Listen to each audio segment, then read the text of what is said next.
Good morning, everyone. All right, this is keyboard year 2024 for me. So I made my little, I don't know what I got myself into, commitment to lock in on the keyboard, mistakes and all. So there is this saying, excuse me, y'all can hear it in my voice. It is a little after 3, almost 4 o'clock this morning. So I'm up, a little bit up, something like that.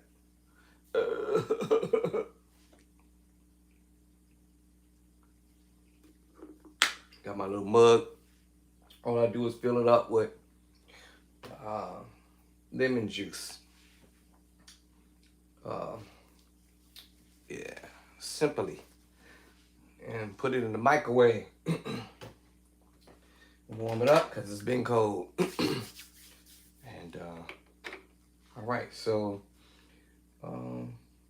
there's this saying that you wake up because God woke me up, and you just do a little prayer, and God already hears your prayers already from the gate. But there's nothing wrong with giving God thanks and praises for waking you up. Some people may not believe in that type of stuff, but I just do it just because, right thing to do. So I'm not gonna be like praying for 1,000 hours. God, thank you for waking me up this morning, allowing me to see another day that was not promised for me to see. But God, thank you for waking me up. In Jesus' name I pray. And let everything that I do be done in decently in order in your name, in Jesus' name. Amen. That's it. If I get into praying for somebody else for this and that and the other, then I might as well hang this video thing up and do a different kind of prayer. But it's just, for me to say, God, thank you for allowing me to have this opportunity. And that's when I was going to do another video saying that, if you was a musician and if there were an opportunity for you to advance your plan to another level, or just to a level in general, basically, because some of us may have already arrived. I know I haven't arrived. And that must be it's here. So I haven't arrived. Oh, that must be the JBT I'm doing that. Okay, hold on. So I know I have not arrived. Keyboard. Let's see. So I haven't arrived. All right. So since I know I haven't arrived,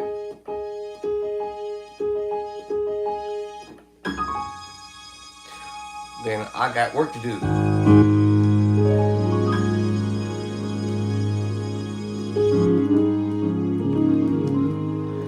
Motif, in case somebody's wanting to know, Motif XS numero 107. All right, so the Motif 7.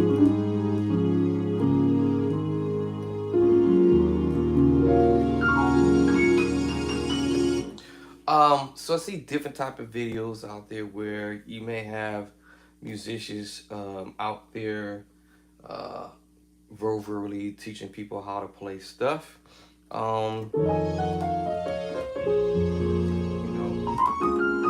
Telling you what notes they're playing. And then you may have videos out there where you have cats of freestyle,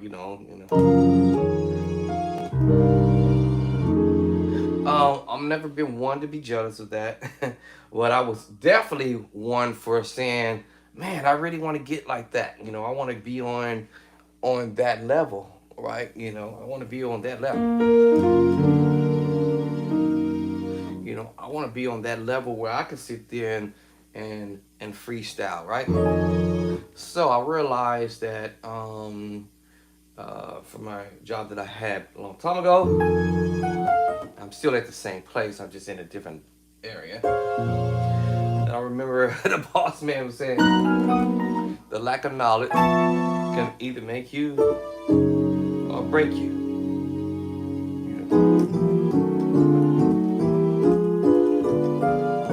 So that started to make sense to me when he said that.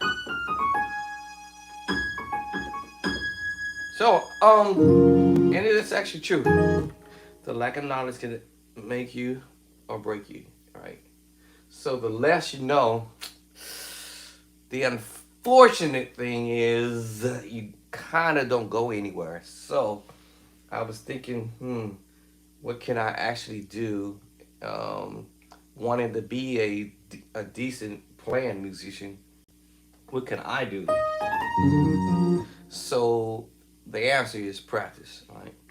All right, it's practice, but yeah, I would put that but there. It actually is practice, but the question is, what should I practice? That's actually going to put my plan a little bit on the map from beginner level, intermediate level, or even advanced level.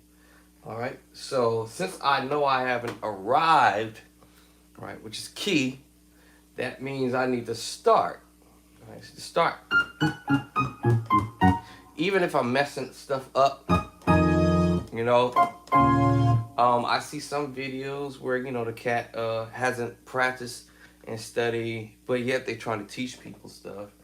Some of those videos do have me kind of laughing in one sense because it's like, how you gonna teach somebody something if you hadn't even stopped,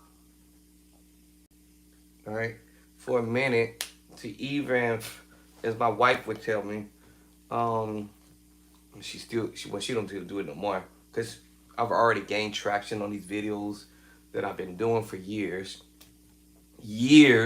But she used to tell me, "Hey, why you on social media?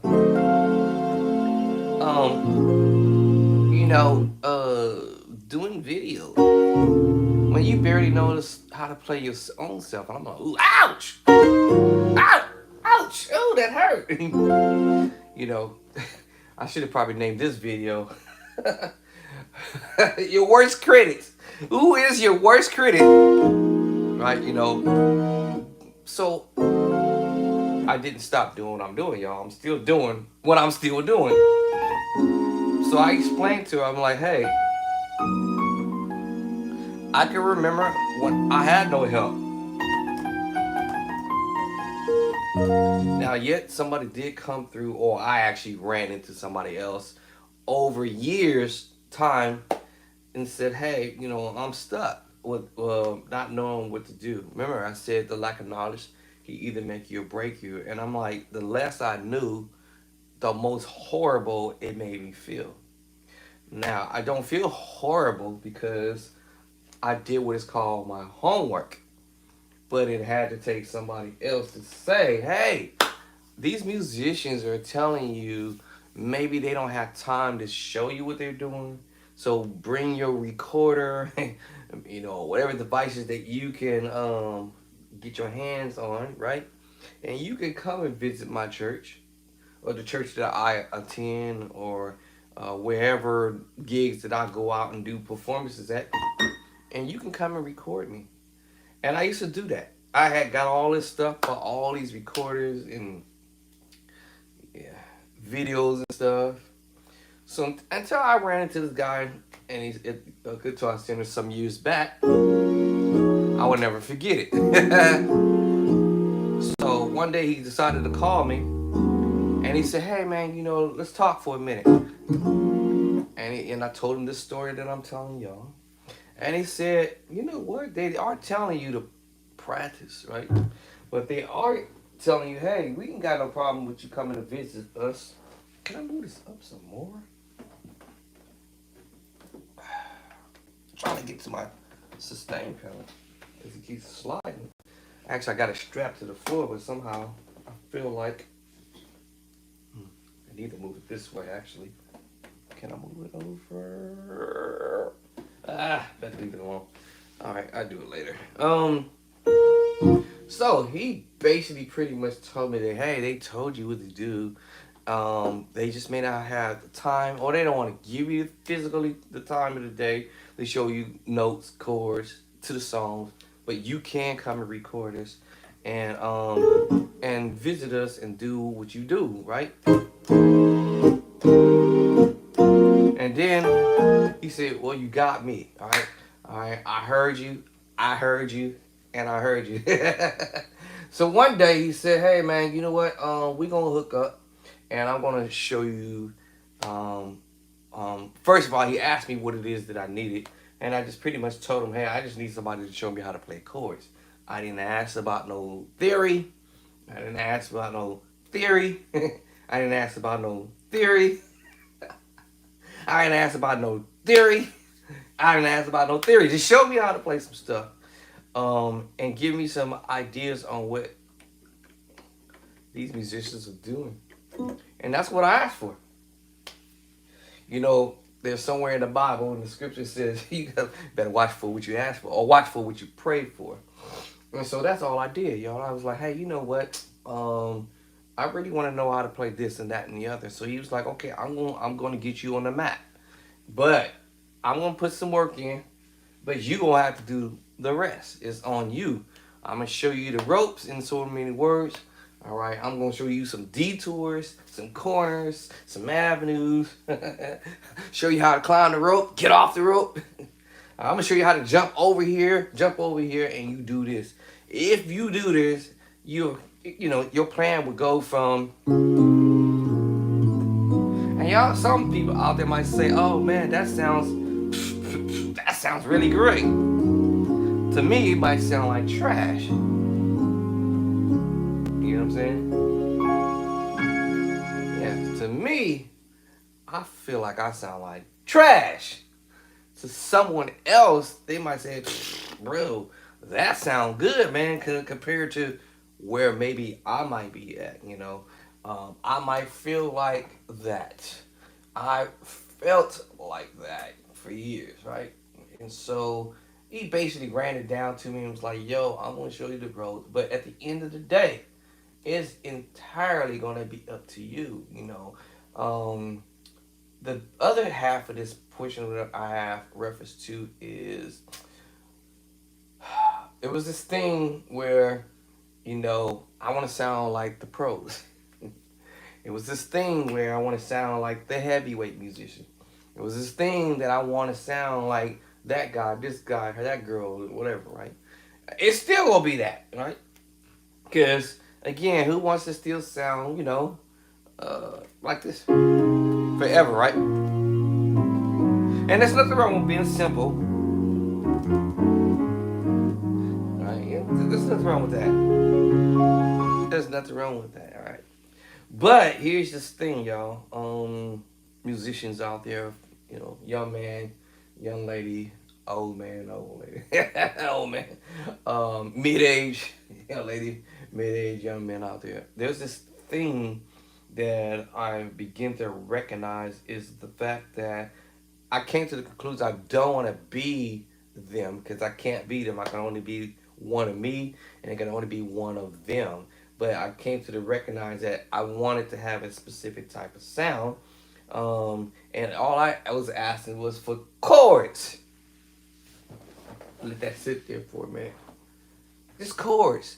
At the end of the day, what I do with them chords is up to me on how I want it to sound. No matter how my music teacher would say, hey, I'm going to, excuse any noise you hear from this computer over here. It's my old school, old Dell. I keep it until it die. Oh, don't want to make noises today? All right, cool. Thank you. Nobody make some noises. Man, it's collecting dust and everything. I gotta get the dust off of that bad boy. So what I'm saying is I can't be this cat who's playing this tune here, right?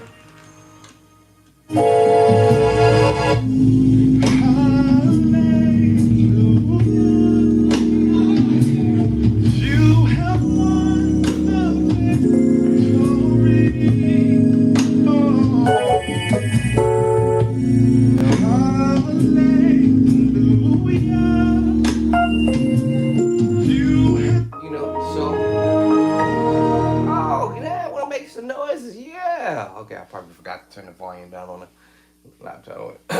My point is I recognize, all right, that I can't be that person, right? But I can learn chords. All right, I can learn chords. So I was telling the homie who was my music teacher, I was like, man, I want to learn some chords, man. That's all I'm asking for. All right. So he was like, all right, okay.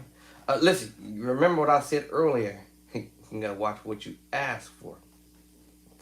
I didn't ask for theory. I didn't ask for theory. I didn't ask for theory. I didn't ask for theory. I didn't ask for theory. I'm asking for chords. Show me how to play uh, like that. Right? Okay. So the homie was like, yo, one of my music teacher was like, all right.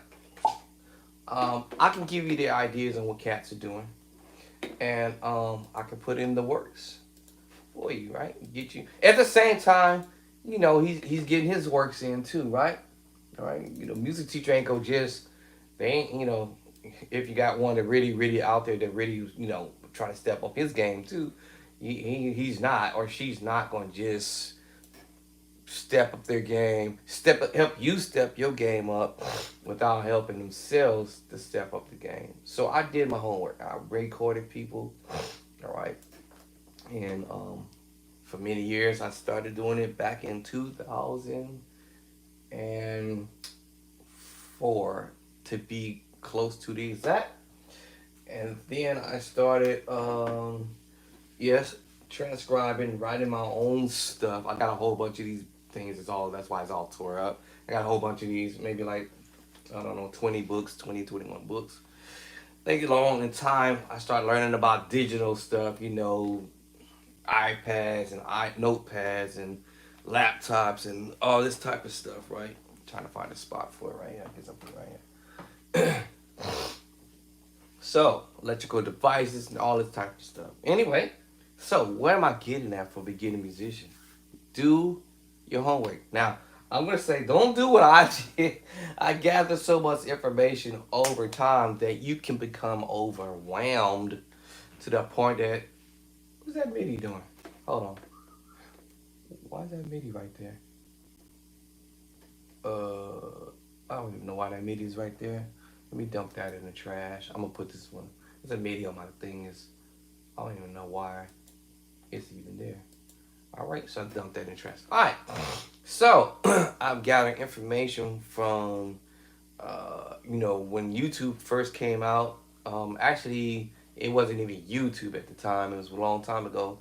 It was Jamar Hawkwell came out with his website, and then all these other people started following suit and start creating their websites and stuff, showmethat.com and Gospel Chops, and we can go all the way back to all those other cats that I can name, whatever. So it was it was just a lot. Point is, ran across this musician, and he was like, "Yo, man, then you got your local musicians in your area, holy convocations, and different events and stuff that I used to go to and record a lot of the famous musicians. I call them famous. Let me see, respectfully speaking, people who I felt that played better than me, performed 3, 4, 5 times better than me. So in between that time, before YouTube came into play, I was already writing and transcribing back then. I moved here in 2000, so that's when around I start transcribing in 2000. 2002, it was either 2003 or 2002. And then I got stupid crazy with it. And then I ran across this musician several years after that. No, around about 2005-ish, 2004-ish, 5-ish, in between there. And I ran across this musician, and he was like, "Yo, man, you want to sound okay? I get it. You want the chorus, but don't you want to sound like these cats?" I'm like, "Yeah, I do, but they're okay, cool. All right, fine. Let's go for it." So yeah, I can get you to sound exactly like this musician. And I'm like, "Man, you can really do that?" Okay. All right, cool. All right. So, well, let me hear you. All right. I'm not calling names, but so he's like, "Yo, man, check this out. So he sent me this thing, right? Alright, let me see. He sent me this thing. I was, first of all, impressed. Floored. And many other musicians. I just gonna pop this one on here. And he started playing the chords. And I was like, exactly like the musician did it. And so then he says, oh, wait a minute. How could I, let's see, how, okay. Got the volume over here. Okay, I guess I do it like this. So then he starts playing this stuff on a keyboard.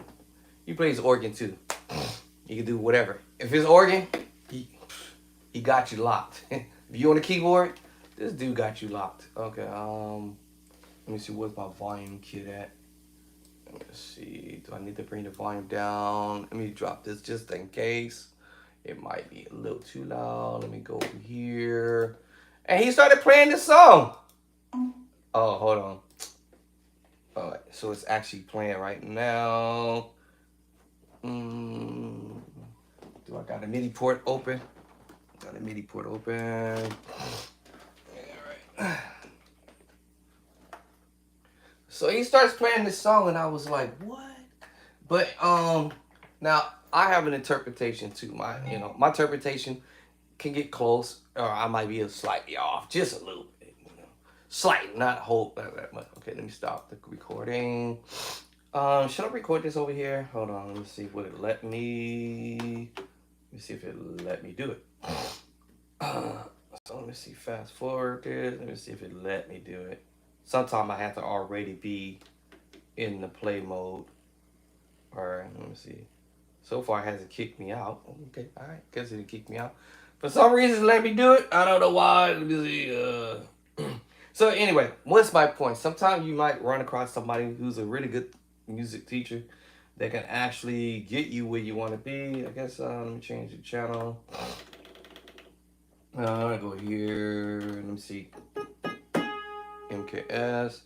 Where's the keyboard at? Oh, because I turned the volume down, dude. Okay, so I was trying to control the volume, and I'm not sure if I'm going to be able to. Let's see. So, oh, hold on. I forgot. Hold on. All right. Sorry. So let me go ahead and go into the op mode. All right. Let's get this op up. Okay, now I should. All right, so I'm in the op mode. So let me see. It's gonna play back. There it is. Okay, hold on. All right, so I'm in the op mode. All right, cool. So I'm gonna first transfer the information to the keyboard. Am I up on the board? And where is my?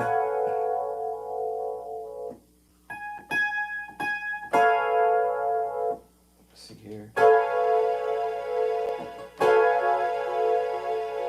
we go. I think that's gonna be it right there. All right, cool. Let me see. So let me go record this over here. Here we go. So I'm just gonna record just a little bit of it.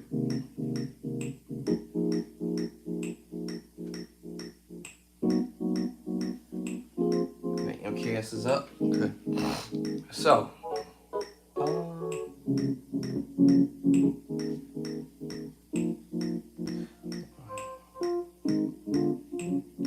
I got it on vintage 74 because I wanted to give you that.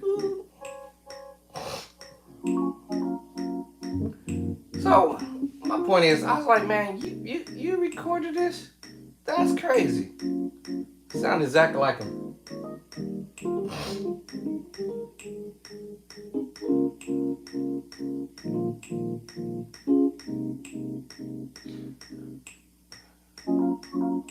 What?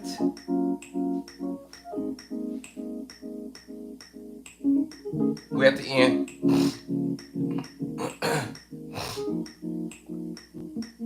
So my point is doing this. It's up to me if I'm going to go from beginner's level to intermediate level, or advanced level.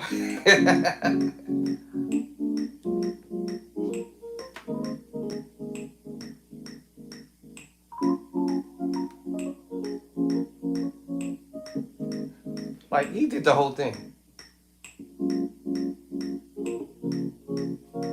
I started laughing when I heard it. And I said, what?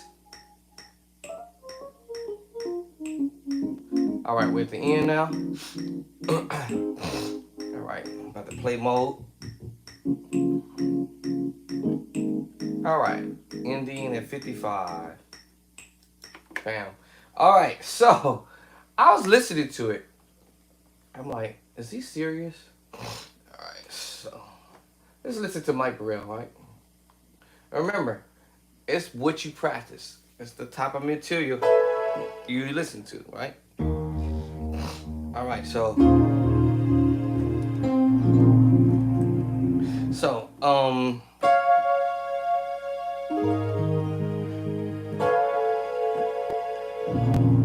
now I can get close.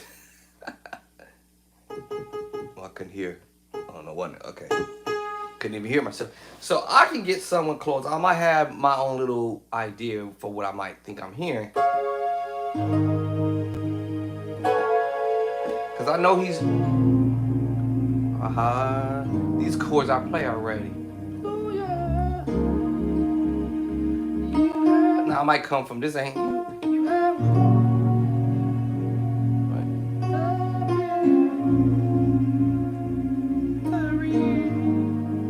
Now anything else he does, all this other stuff, I do know that's a minor. That's about I hear that, and I know my version.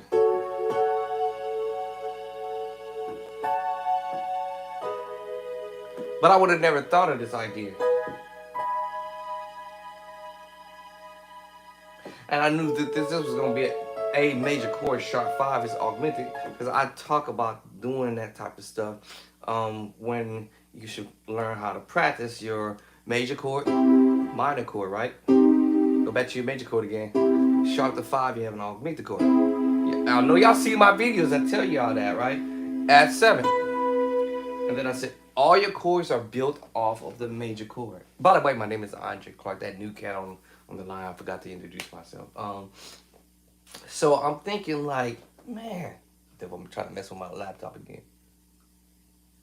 So I'm like, man, let me see. I don't need this up no more, so I'm gonna drop this. All right, just gonna put this down here. All right, screen clear. So I'm thinking, if I learn to play this stuff, what is down here, major move, inversions, right? And I talk about this stuff. Now, here's the thing. When I was asking my music teacher to teach me chords, all right, I want to learn some chords that these guys are doing. All right, now I'm trying to mess with my laptop again. All right. And I'm like, I really want to learn how to play chords. I want to learn the stuff, that these guys are doing, right? So, many years later on, I remember him asking me this question. It was a funny question that he asked. He said, hey, man, so when you think you're going to turn me loose? Like, in other words, you're going to stop depending on me teaching you stuff. And as soon as he mentioned it, I had already was saying to myself, at some point, I'm going to have to figure this out. Because I don't want to be having to call, yo, can you help me out? Yo, can you help me with this? Yo, can you help? Yo, can you help? So at some point, after I think 5 years in, or 4.5 years in, or 3.5 going into 4, I started thinking about going back to learning theory. Now I didn't ask him about theory, but I did mention theory after knowing him for 3 years, going into 4, somewhere right there. And I don't know how the conversation got there, but I think I was at work and some cats was talking about learning the number system and learning your skills and learning that what we call theory. you know, the Nashville system. And when that came up, I was like, you know what? Maybe I should go back to learn that stuff for the keyboard. I knew how to do it for the horn because I did that in school. I just didn't know how to apply that to the keyboard. I didn't know a C from an A flat to a B flat to a B and a D. I didn't know this stuff. Remember I said the lack of knowledge for my beginner musicians could either make you or break you. So I went from, hey, show me how to play this song, right? You know, because I want to know exactly how Mike Burrell, Jason White, and all these guys out there, music-wise, how are they pulling this off? What is they doing, right? You know, what is this?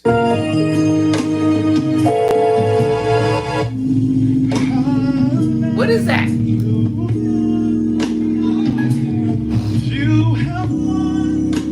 Now, now I'm gonna say this, to my amazement, I already knew the chords already. All right, so my musician teacher used to ask me to play stuff, right? And this is me on the organ, not on the keyboard, y'all. I could hear these chords these guys doing on the keyboard. I was just trying to figure out, like, what is they doing? Like, what is this that they're actually doing? Right now, chordy and all this stuff came out. So I was telling my music teacher about that. He was like, "Yeah, but you just gotta have talent and skills and woody woody woo. You know, I don't think that you need to have to go back and learn theory, and all this type of stuff." So I went ahead and did it anyway. All right, and so I found out that yes, these chords are helpful for knowing what they are, because now I know how to move them from one key to the next. Now, had I not studied this, that'll have been on me, right? Yes, they have a big play on what you do. So I know what these chords are now, right? Right. Now, how did I start learning them was the fact that I started studying it. All right, let me drop this volume. All right, start studying it. Let me see. Which one of these I want to go with? Oh, it's the MIDI. So, let me unattach the MIDI. All right, that's the sound I want to hear. Doo-doo. All right, now I'm going to snatch this back up on Chordy. Now, Chordy came out, but I've already had other software. But the other software that I've have had did not let you know what kind of chords you're playing. It did let you see what the chords are. They light up and all that kind of stuff. You can speed it up, slow it down, all that. Point. What am I getting at for my beginner musicians out there? Point. You can go from beginner level to intermediate level or beginner level to advanced level. It's actually what is it that you want to accomplish as your goal. So I'm going to say if I'm a beginner musician and my music teacher is teaching me some fire stuff, I call it fire, some heat, all right? They're teaching me the heat. All I got to do is come with the smoke, all right? But these chords I already were playing. My music teacher used to ask me before showing me these ideas, and I would get to the keyboard or the organ actually, and I'm already playing these chords already.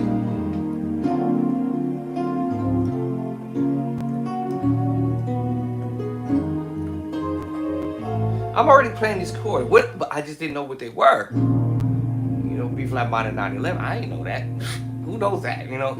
A flat. I didn't know that. A flat major. Now, who knows that? I mean, how would I know it? D flat major chord, right? B major chord, right? How am I supposed to know what this is? I don't know. I just play. D flat again. All right, F sharp major chord. I don't know what I'm doing. I know it's just be chorded, and he was like, "Bro, depends on how I see, depending on what bass line I'm hitting." So how am I supposed to know what these chords are? Major 7, a G7. This could be a D flat 7, 13. I don't know what I'm playing. And these are chords I can play every day, all the time. F minor 9/11. I didn't know that. Okay, I'll go with that. E flat 9, 13 sharp. How am I supposed to know? The chord is telling me what it is, right? And he's like, dude, it's like, bro, you playing these chords already, F sharp minor 9/11. and I'm just taking chords I already know, transposing. This is saying me on the organ, you know. I'm already playing these chords. What am I getting at for my beginner musician? Sometimes, you know, you have to. I went from this, you know, D flat, A flat, right? Back to D flat, right? That's the inversion. I didn't know that. I didn't know that. A flat. I didn't know that. Inversions. Oh, because that's not what I asked for. That's why they say, watch for what you ask for, watch what you pray for, so to speak. So I had no idea. C major chord, you know what I mean? What? You know, B major chord. I didn't know that. You know what I'm saying? See, I didn't know all this stuff, right? You know. Right, D7 9, right? I didn't know that. What? F sharp or G flat major 9 chord. What? How am I supposed to know that, right? You know, minor chord, minor 7 flat 5. I didn't know this. Right, this is just your major chord inversion. D flat major chord, remember? Inversion.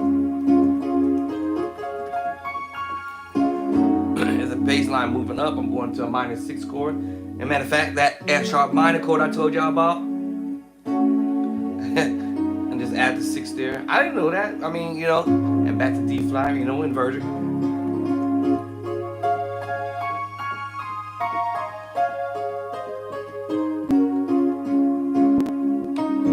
You know, right? There's a sus chord here. Right. How am I supposed to know that? Right. Right. A flat sus 7, A flat 7 sus 2. I'm sorry, y'all. Resolving it to an A flat 7, A flat 7. 1, 2, 3, 4, 5, 6, 7, 7. And then I'm out. D flat. Root, verse, second, whatever. Right. So how am I supposed to know that? I didn't know it at the time. I was just, you know, back in the day, they used to tell you at church, oh, let the Lord use you. Let the Lord anoint you. You know, just play with the Lord. Put your spirit. I didn't know what I was doing. All right. So I felt that it was a time one day that it was a time for me to just go back and start learning this theory. Even though, you know, the homie, the musician, you know, music teacher was telling me, you got to do all that basically, you know. Just play what I show you. Basically, you've already asked me to show you stuff, so I'm going to show you the ropes. I'm going to show you what these cats are playing, you know. So here you have it. Where's my book?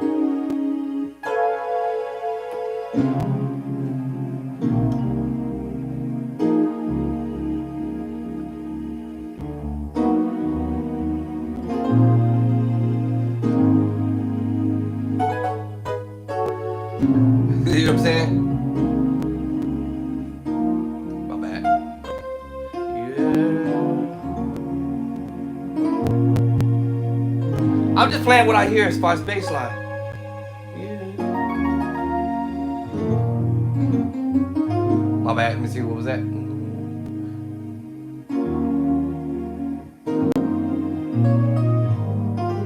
That's nasty.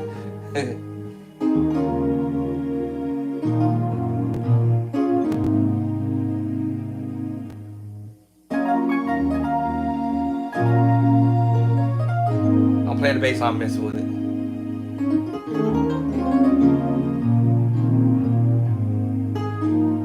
Oh, back to the. Oh.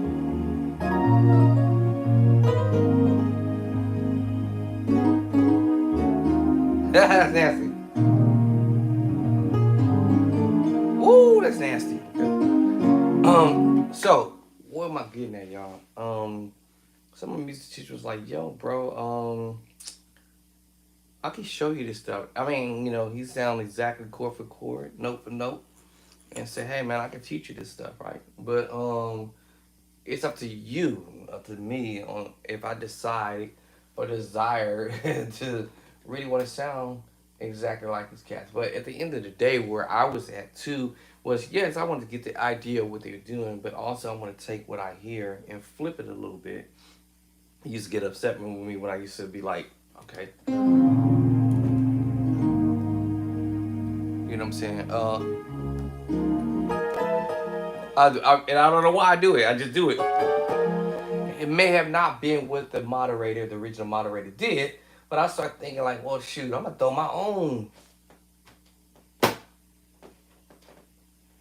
5 cent in. I was gonna do 2 cent, right? I'm gonna throw my own 2 cent in. I mean, you know, uh, it's called what I call it, my own 2 cent in there. I might want to do something that the original moderator did not do, right? So maybe something that the original moderator did not do, and I'm like, hey, do my own little something.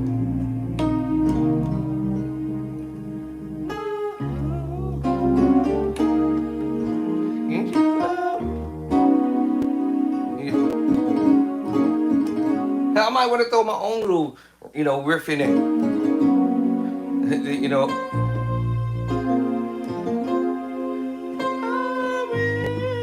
Whatever the words are.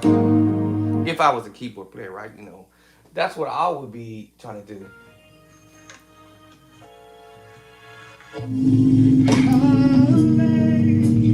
So in the beginning, he's like he's going 6 5.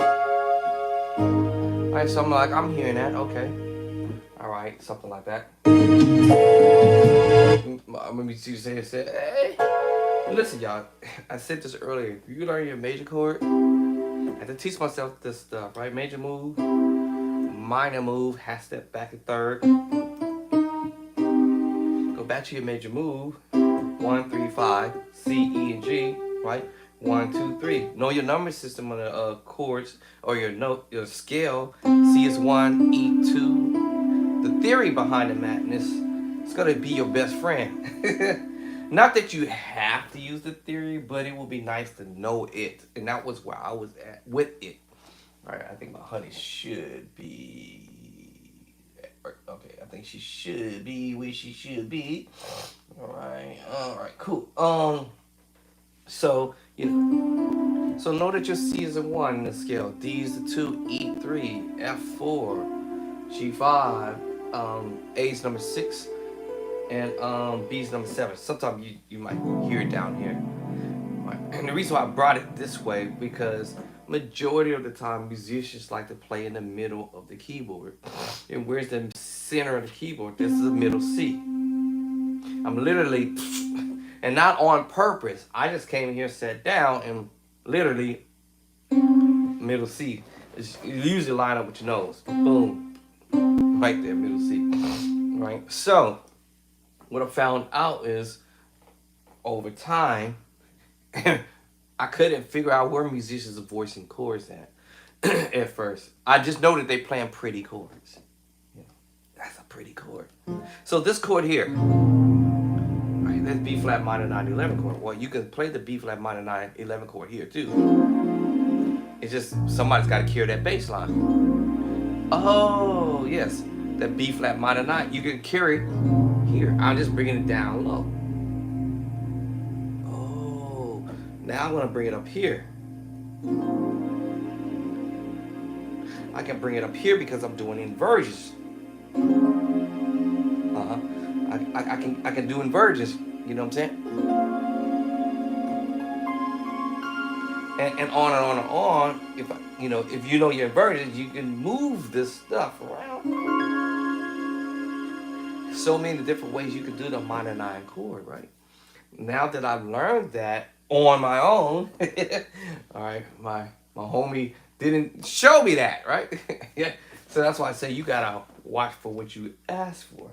Now in the beginning, I didn't ask for that. My beginner musicians, I didn't ask for that. I asked for, hey, what is this cat playing? And so, can I say it like this? Simon says, da-da. Okay, Simon says do that, right? All right, so let me rewind this back. Okay, so yeah. Simon says play exactly what I tell you to play, right? All right. So I'm gonna play what Simon says. Sometimes I can hear that because I already was playing that, as I said earlier. As a beginner musician, I started playing chords because I started learning. All right. So let me see. Let me move chordy. Oop, wrong mouse. Where's the mouse at? Oh. All right. So hold on. Let me put that over here for a second. So I'm hot still. Okay, cool. So let me move chordy over there. All right, so you a beginner musician. I'm a beginner musician. I'm a rookie. I'm a baby saying at this, right?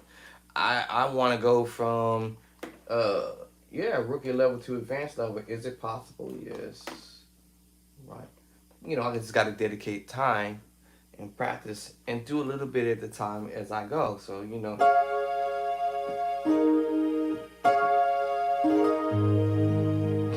All right, so that was the first move, right? All right, so.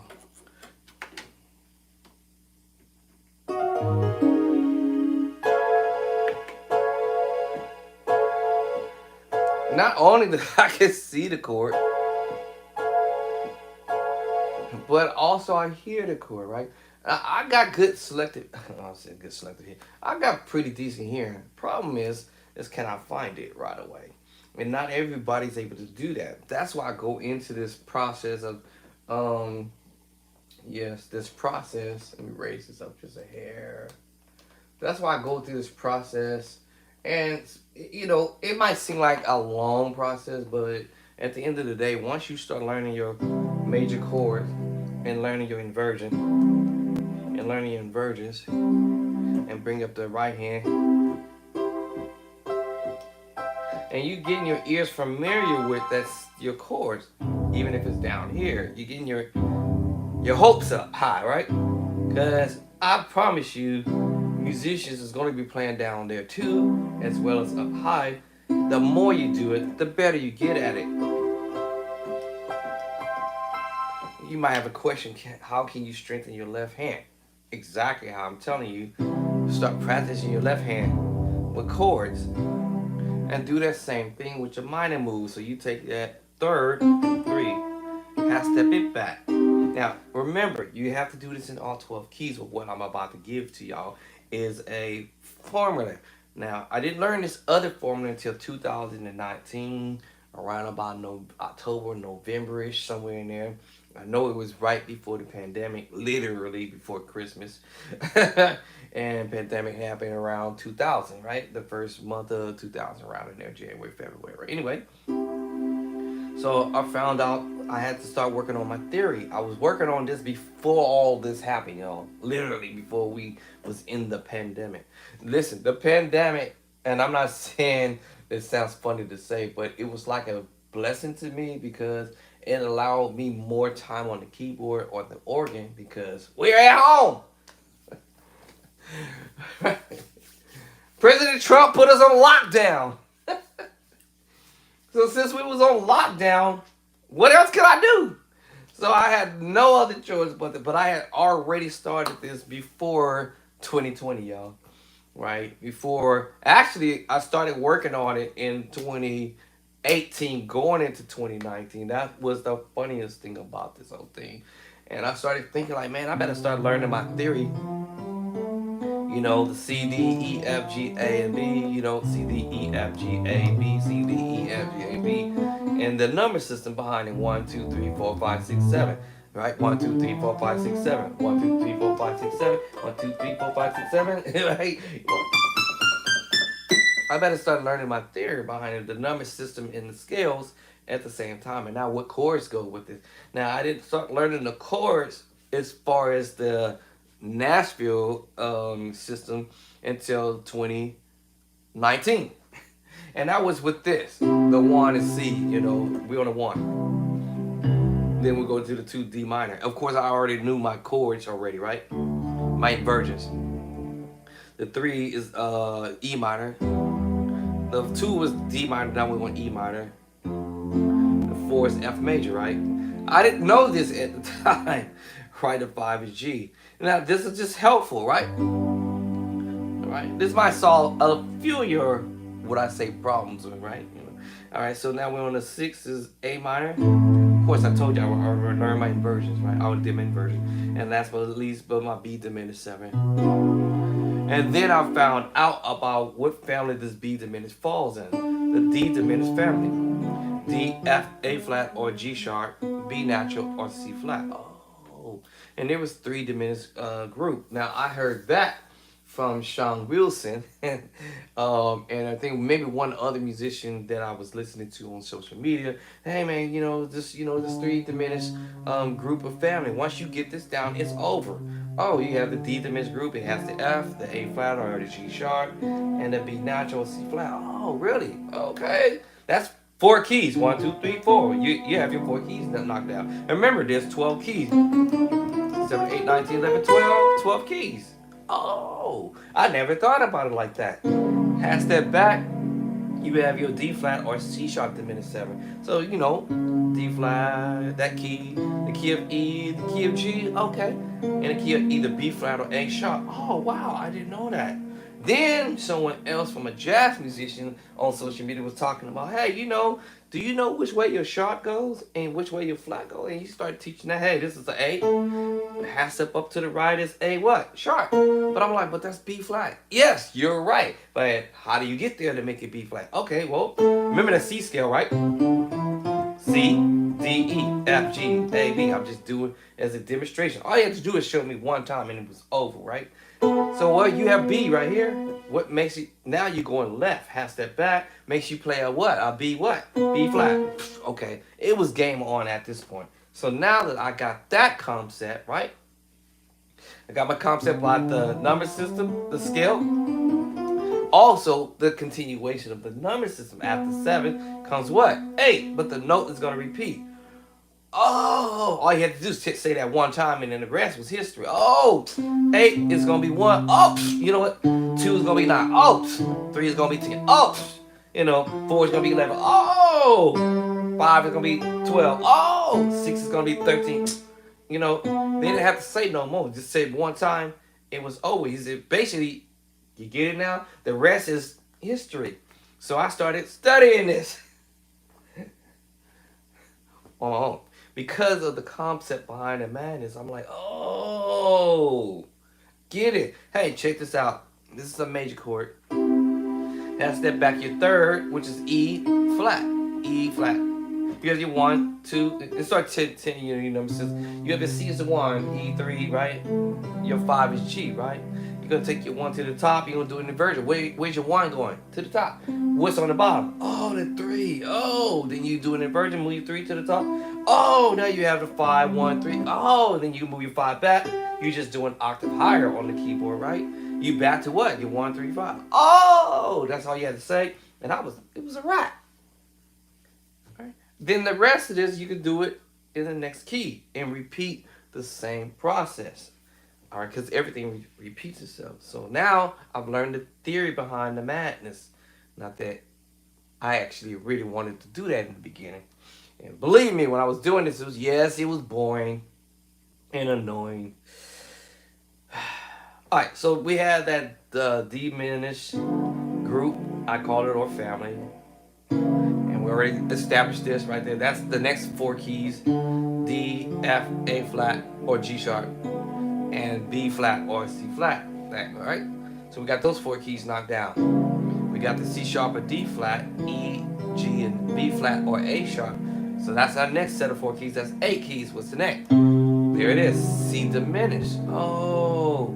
Now they call this D diminished 7. And then your D goes to the top. Now you have an F diminished 7. Oh. Then your bottom note goes to the top. And then you have an A flat or G sharp diminished 7, depending on the key signature you're in. And then you move your A flat or your G sharp to the top, and you have that B diminished 7. And it could be wherever, or in a different location. Oh, that was too muddy, right? It's too muddy, right? So you're gonna test this out. You're gonna sit here and test it out. Oh, okay. Okay, so now you can do your inversion.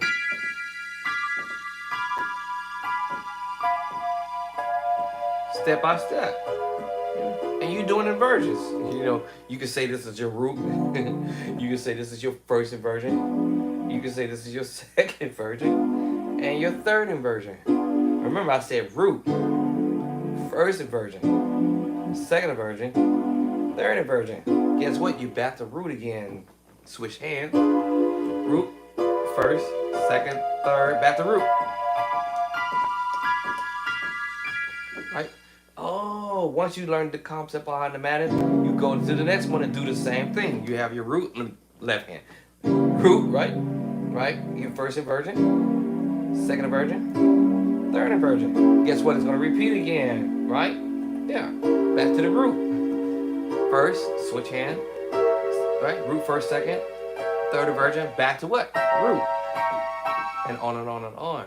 Oh, now you have your C diminished group or family. There's three different group of diminished groups, right? So I already established what they were. So now you got the key of C, E flat, or D sharp. Remember, D sharp. But if you go to E, is half step back to the left is E flat. Oh, you already know that. I know y'all know that now. Then we have F sharp or G flat. Remember, F sharp or G flat. All right, y'all get it now. And then you have your A natural, right? Cool. So we're going to do inversions again. Root position, first inversion, second inversion, third inversion, back to root. First, second, third. Guess what? Back to root. Y'all get the point. Now that you established that and you got all 12 keys knocked down. D, F, A flat or G sharp, B natural, C flat. Oh, 4 keys knocked down, right?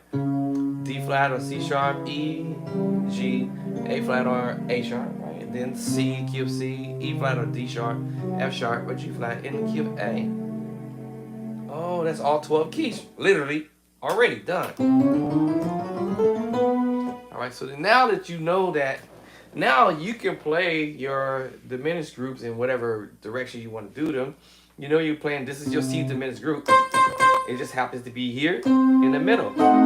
Or if you break the chords up and split them up with 2 hands, I just split the chord up with 2 hands. And I may omit the bottom because it's here. Same thing with my D diminished group. I may not put the B down here because I'm just splitting the chord up. The same thing with C sharp. D well is there. You see what I'm saying? So you know you got 3 diminished group. You got the C diminished group I'm going to now.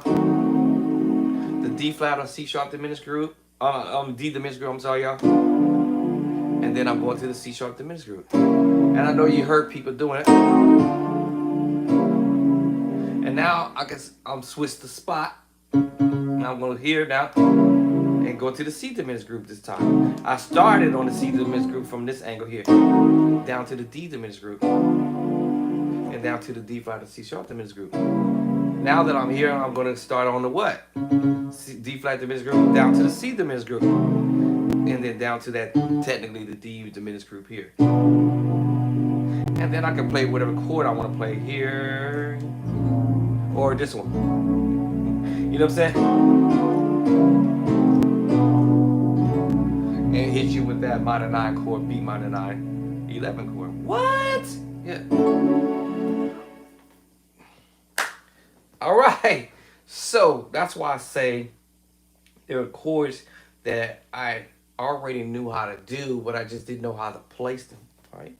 So this musician teacher came along and said, hey man, I'm gonna show you the stuff these guys do. But he was like, let me hear you play stuff, and I start playing stuff, and he's like, yo, you already know these chords already, Doc. You might need to learn a few more ideas along the way. And as soon as he told me about them, I started learning them and playing them. I still don't know everything, but I haven't arrived. All right, so I listened to this stuff, you know, Mike Burrell. Now, I would have addressed learning some ideas from Mike Burrell years ago when I first heard him. So we're in 2024.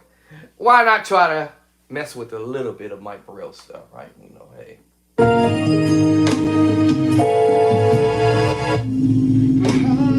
You know, so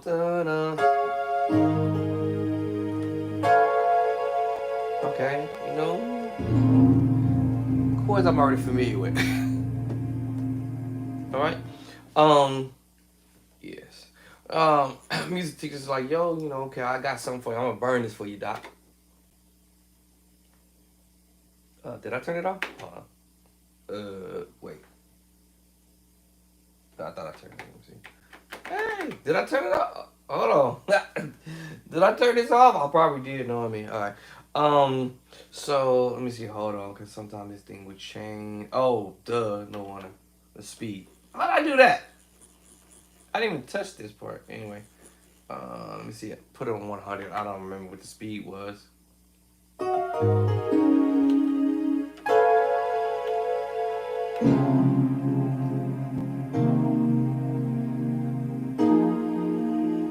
You have what?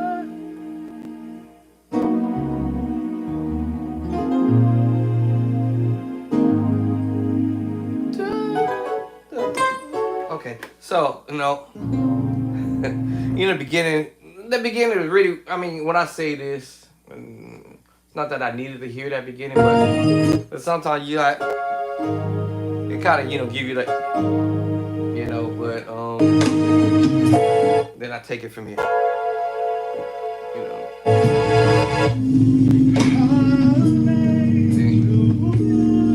Okay, so.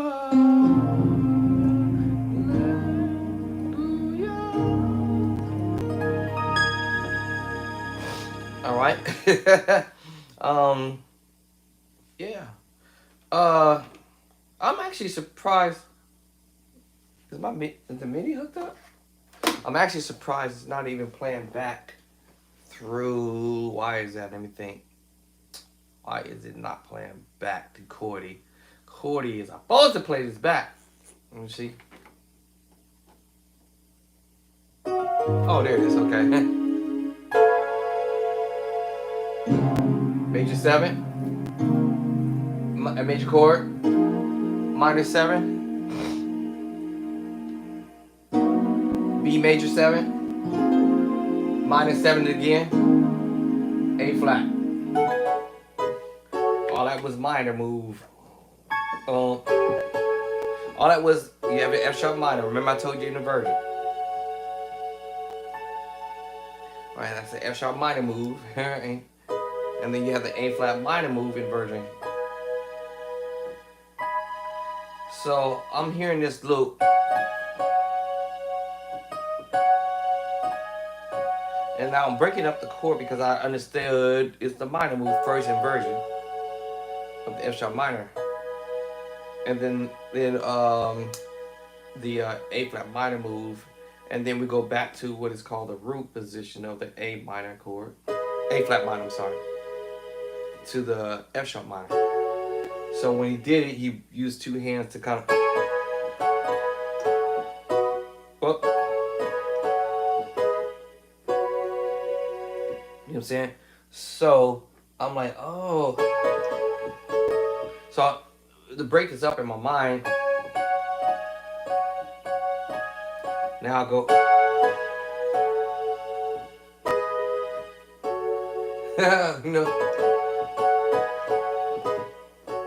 Right? So when I heard it, I said, oh. All right. Chords already familiar with. After a while, when you start learning the theory, right? I told you the theory is gonna be your friend.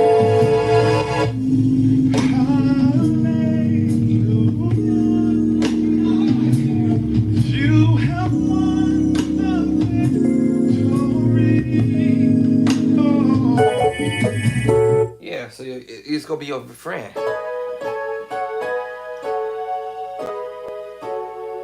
You know. So with that.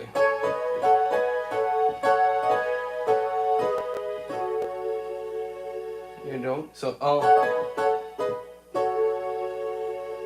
right after you get the speed together, right? Right. So, chords you are going to learn how to play, like what Sean Wilson would say. Learn your major 7th. That's what I was about to allude to.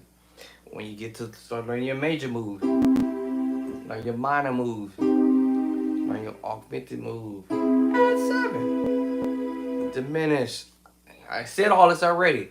Now this is my own little formula I came up with. No one showed me this. I just started thinking like, what types of chords that musicians might play in stuff that they might do. Major 7, sus2, secret sauce chord, sus. I'll go back to my sus2 chord again. All I did was put the 1 at the top, y'all. Back to it, sus2, take the 5 and put it here. G sus4. They both share the same secret sauce. 1, 2, 3, 4, 5. I'll be like this preacher will say, the only reason why I keep preaching this message is because some of y'all just don't get it yet, right? So someone said, man, why you keep repeating these videos and repeating the same thing? Because somebody still haven't gotten it yet, right? So I'm trying to help out by helping somebody get there so they can know how to do it, all right? And do what they sort of hear. And if you learn your major moves in virgins, like I said, and then your minor moves in virgins, all right, your augmented chord, let's do the augmented. So we have the major move, the minor move. We're going to have to do the augmented, go back to your major chord. Everything is built on your major chord, y'all. The reason why I picked C, because it's the easiest to see. Sharp 5, and I said add your 7. 1, 2, 3, 4, 5, 6, 7. So you have a C major 7. Right? Your 1, 3, I mean your 1 and your 1, 3 and your 7, and now all you're gonna do is sharp the 5. C major 7 sharp 5. Now this is the type of stuff I didn't know at the time. I literally had to see and teach myself this stuff. Oh. Alright, anyway, so you take your augmented chord, and let's not add the 7 yet, but just make sure you learn your inversion. Now, some of y'all probably won't catch this, but I'm gonna move along, and then you're gonna see what I'm gonna end up doing. Anyways, this is an augmented chord, right? You see that E on the bottom? Okay, I know y'all see the E on the bottom, right? Yeah, I know y'all see the E on the bottom, right?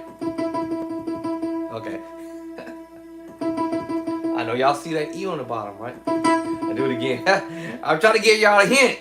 Remember you have C major chord here, right? Now let's go to an E major chord. 2 different keys, right? Okay, watch this, watch this. Sharp the 5, we have an E augmented chord, and add the 7 here. Okay. So we have a C augmented chord earlier, right? Now from the C, sharp 5, right? And I said add 7, right? Well, let's take the 7 off. But watch what's going to happen. I'm going to do inversion of the C augmented, and it's going to be E augmented now. What if I told you add the 7 in the E scale? Now you're getting a head start from going to do this process here. The process here is major, right? Minor, right? Augmented, right? Add 7. Diminish. I hope y'all following this. All right, and go back to my major chord, flat the 7, right? All right. And remember, you're gonna be doing inversions, right? Okay. Anyway, so then you have your major 7. Then you have your sus2 and your sus4 secret sauce chord. I'm sorry. Go back to my sus2 again. I'm gonna take my 5th in a C scale, drop it here, and know my scale in G5 and drop it here. And remember, it shares the same chord as the C sus2, the G sus4, and they both share the same secret sauce chord. Now, the reason why I brought you here to this augmented chord, because if you flip over here, you have an E augmented chord, but guess what? If I told you to back this sharp 5, you have an E chord, E major chord. And you just get a head start. Versus, you know, this is the 1st key, 2nd key, 3rd key, 4th key, 5th key, E, right? Chord 1, 2, 3, 4, 5, and then you just jump over to the E, key of E, the key of E. All right, but I just want to show you this, that you have your C major chord, sharp 5, you have an augmented chord. If I told you to do an inversion, you flip this over here, you have an E augmented chord. But if I told you to put the sharp 5 back. And you have an E major chord. Okay, now we're going to sharp the 5.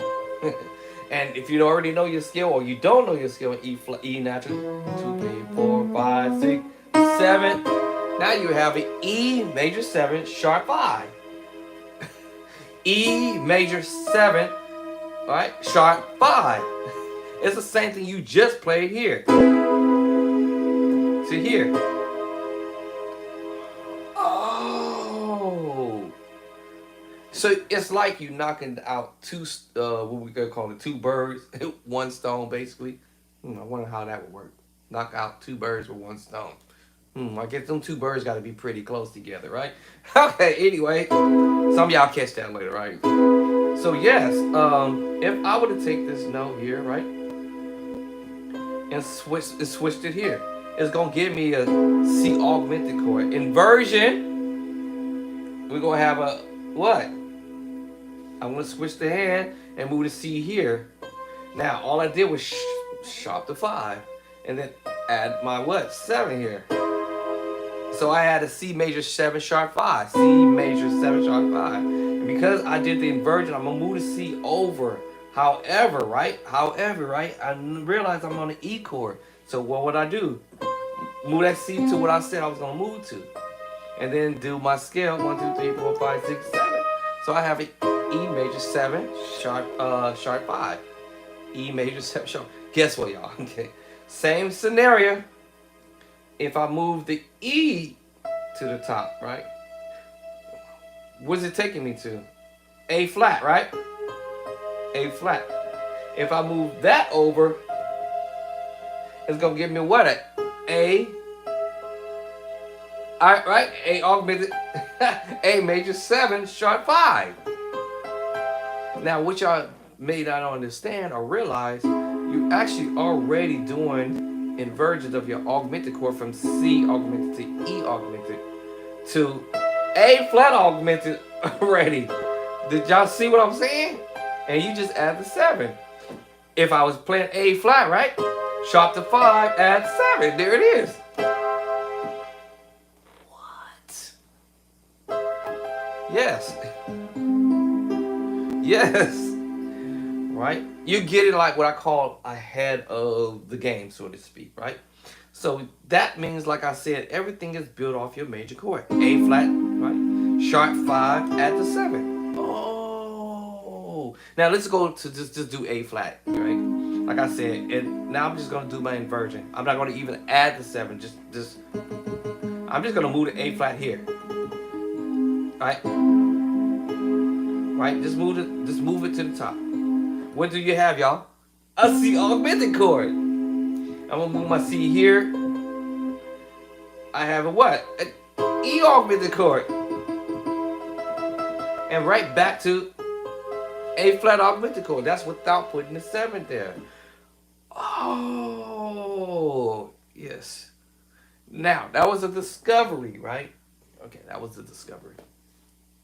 So if I told you to go up to the next key, the key of C sharp or D flat, and do the same thing, sharp 5, you have a what? A C sharp or D flat augmented chord. Guess what? Same scenario. Same scenario. If I move the D flat or the C sharp or whatever you want to call it, the note, right? And put it here, what am I doing now? That's right, an F augmented chord. This is even without me adding the 7 for right now, right? I'm already covering keys. I'm gonna cover keys really quick. I'm gonna cover it. You are going to end up covering more chords in a short amount of time. If I take the F and put it up here, what is it, y'all? Yes, an A augmented chord. Y'all remember this chord? There it is. Hallelujah, because it was an A major chord. Sharp to 5, add to 7. The magical sound, what we added to it, is the 2 in that scale. And give you that. And that's all we're doing is adding the 2 to it. Anyway, so you won't be able to do that in all 12 keys, just a hint.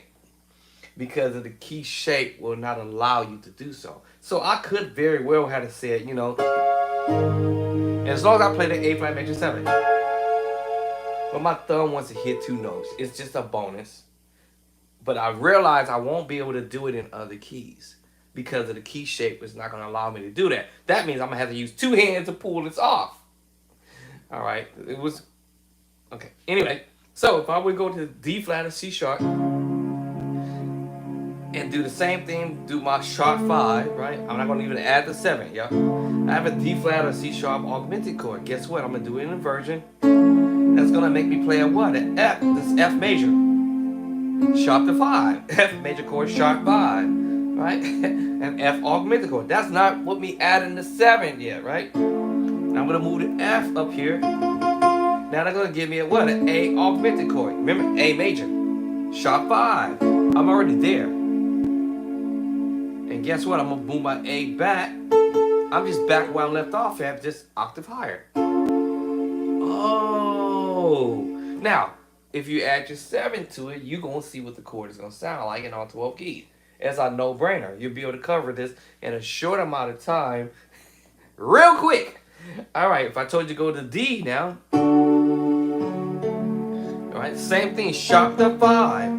This is not without adding the 7 yet, right? So now we're doing D. Guess what? If I flip the D over to here, we have what? Another key, F sharp augmented chord. Guess what? Let's move the F sharp or G flat note up here. Now we are playing what? A B flat or A sharp augmented chord. And we can go on and on and on with this. And this is without me adding the 7 to it, right? And now if I move this note back up here, I'm where I left off at. Where I started out at, actually. Oh. So when musicians picking these ideas, you're going to recognize these chords because you're practicing them. Oh man, this is crazy. Oh, that's where these cats be giving this idea from. Elder Devin did this on the organ. Can I get a witness? Did y'all hear it? Can I get a witness? Right, ba ba ba. Guess what? Here the chord come, right? There it is. Augmented chord. B flat augmented chord at the top. What? If I switch the hand a little bit over and put this C sharp there, I'm just doing what? Inversion. F sharp. There's a thumb right here. D augmented, F sharp augmented, and B flat augmented. All right. What? Wait a minute, Doc. Preaching chord. Y'all, I know y'all following this. Yes. He did this on the organ. Right? And I said, oh, this is crazy. Yes, the augmented chord. And you know, you get a slight piece of it with your tritone. Slight. Yeah, you can get it double up, right? Basically, just doubling up your chords, right?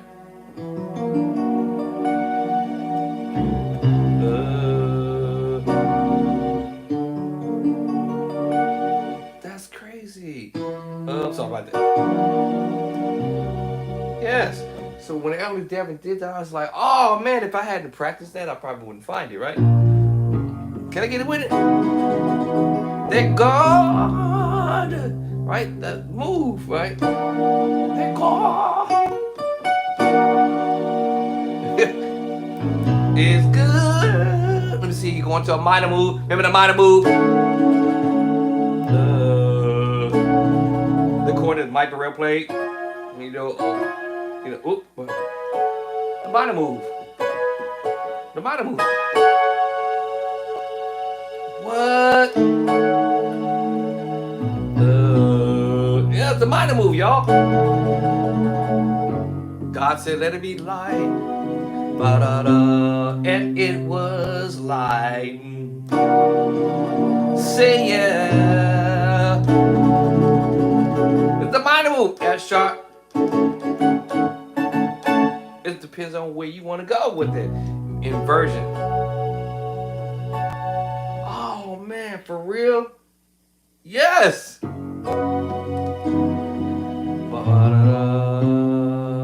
Yes. Yes.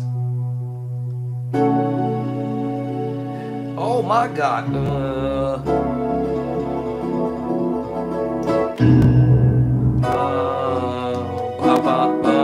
Oh my goodness.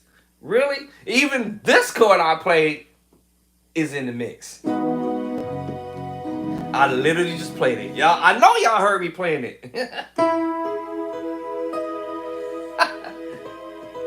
Now this I'm doing the major 7 move. E major, the 7. Versus E major augmented chord.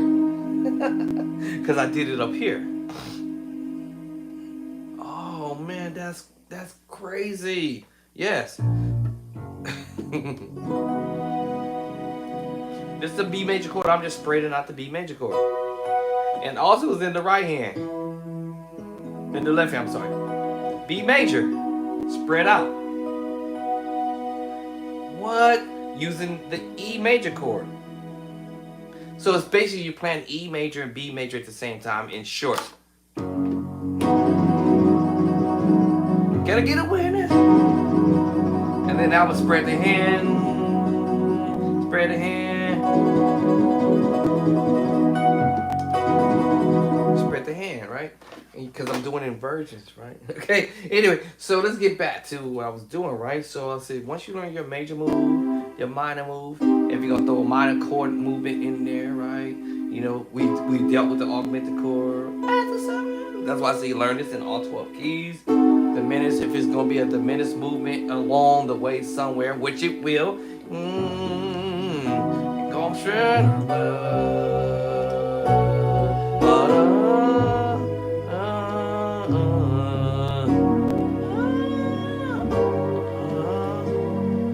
Remember the 3 diminished group? You know what I'm saying? Right? So you may have a diminished move. You know, you might do this move. Can I get a witness? That God is good. Same chord I would have played on the 1. And then that diminished move. C diminished group.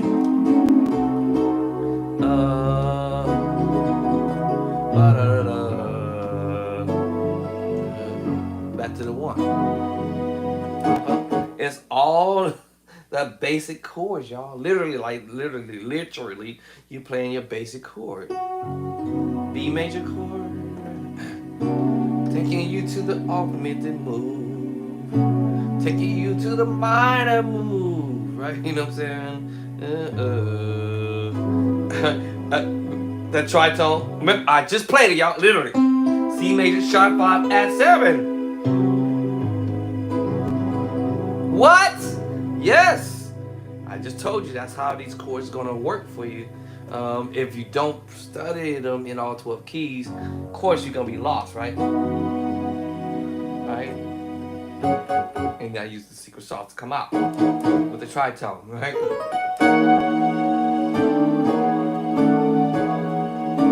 You know.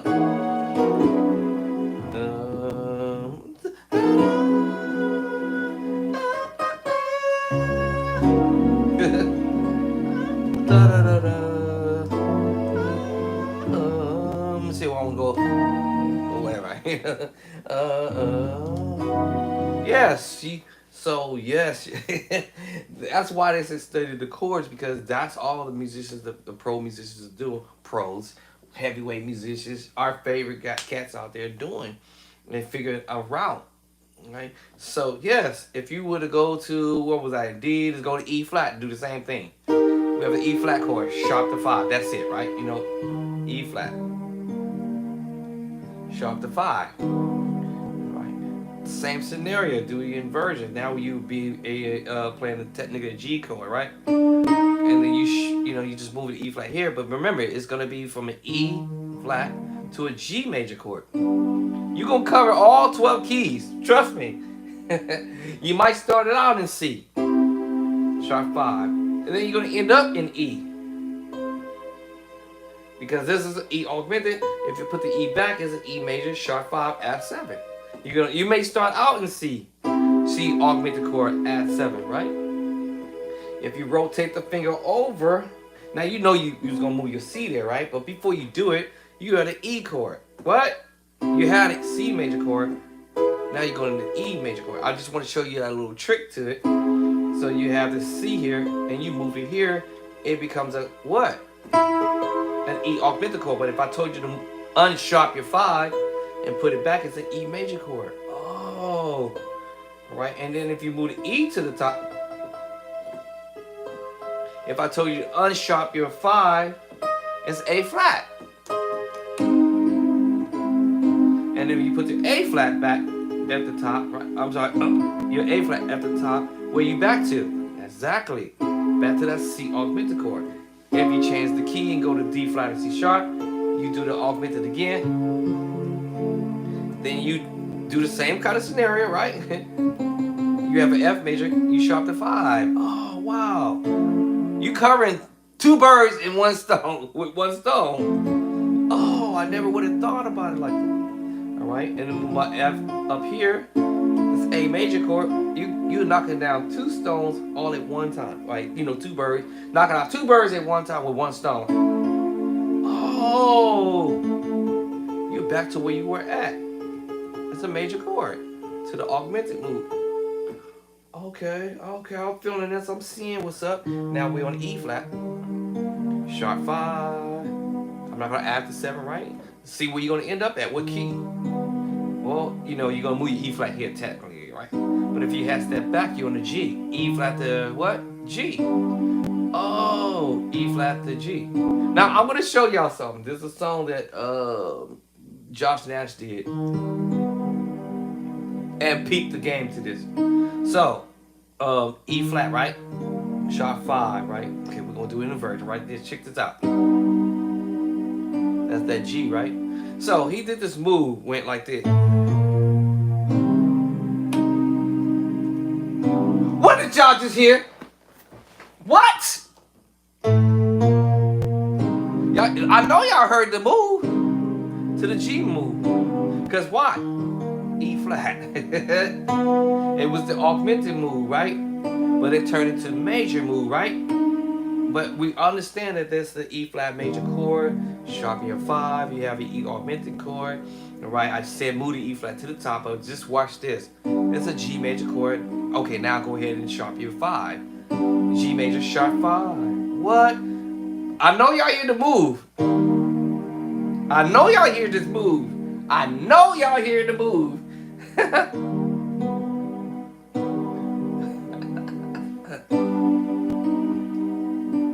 So when Josh Nash did this move, sorry about that.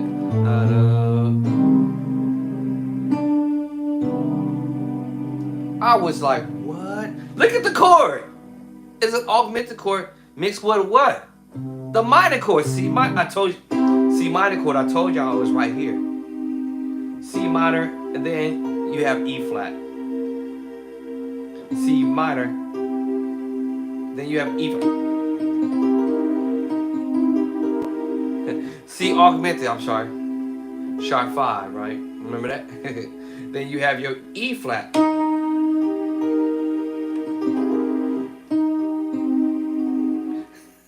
So I'm like, oh man, this is crazy.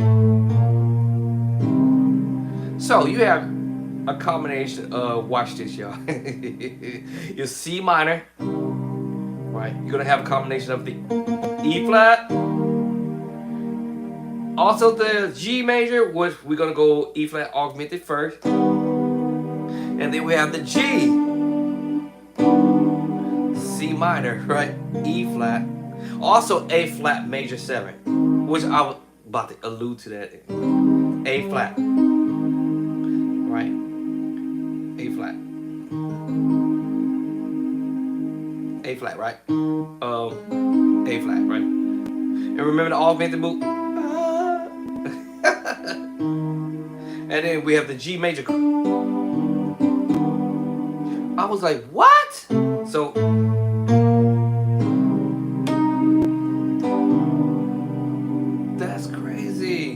And what you're seeing is the C minor chord, as I mentioned earlier. What you're also seeing is the E flat. So A flat is related to C minor, y'all. C minor is related to E flat. And G minor and B flat. Alright, and then thereafter, oh, B flat. And then after that, you have your C sus2, the secret sauce chord, your G sus4, and the same secret sauce chord.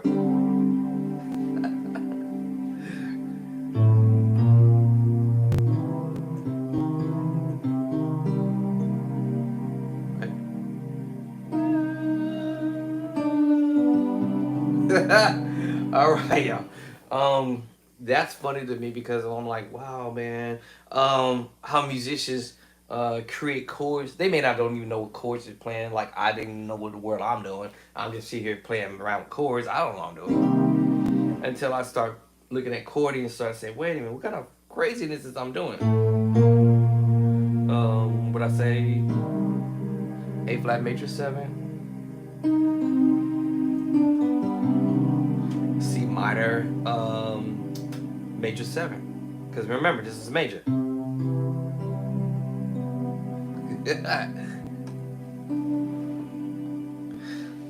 So you have a C major with a G major. And when you tweak it a little bit,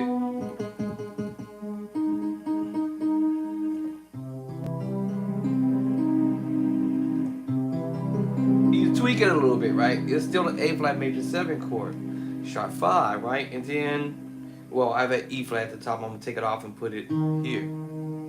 Then all I have to do is just switch this finger off, which is the E, right?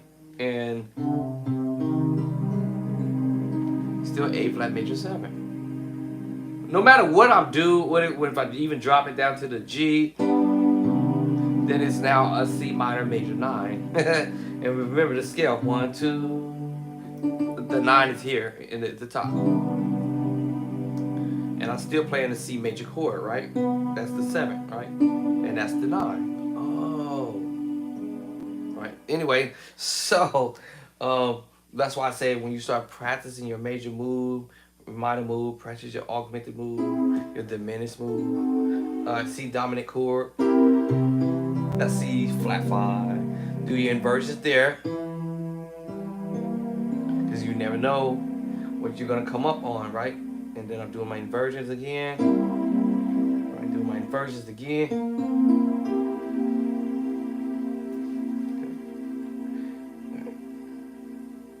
All right?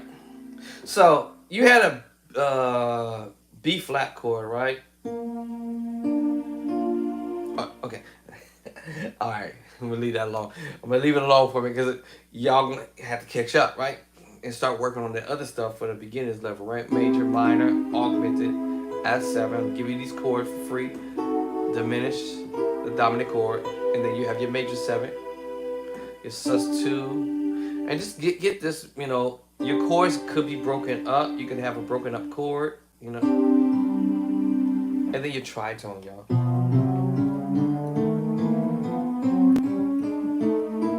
Okay, so to figure out ideas, I hope y'all wrote this down. Major move, minor move, augmented move. Add 7 is a bonus. When I listen to a song now, sometimes I get it, sometimes I don't still. I'm listening to what is called process of elimination. All right, so first thing is, I'll say, if I write it down somewhere in my book, all right, somewhere, it's in here somewhere. First thing is, I'm saying to myself, what's the first chord I'm thinking I'm going to hear the musician play? Major, sus, okay, you know, something like that. Something like that maybe. All right, so I do this process of elimination. I'm like, man, is that a major move he just did? Did he go to a sus4? Was that an augmented chord? I should know what it sound like. All right, is that a diminished move? I should know what that sound like. All right, is that dominant chord? I should know what that sound like. Was it major move? Yes. Okay, cool. Was that a minor move he went to? Negative. I should know what that sound like. Did he play the augmented movement? No, that wasn't that. Was it diminished movement that he did? No. Was it dominant chord or whatever, right? No, it wasn't that, right? Was it a major 7 move that he did? Negative, it wasn't that, right? Was it sus2? No. Or per se yes, or no, actually, because think about it. He could have played the A flat sus2 or E flat sus4. And guess what? They both, look at the E flat on the bottom. A flat sus2, or was that an E flat sus4? You know what I'm saying? I determined a major. That's why they said learn your major move. So I hit the top note. So I'm like, I think that's got to be a major move, baby. Right, cool. Next chord. I hit the top note. I heard that on the bottom.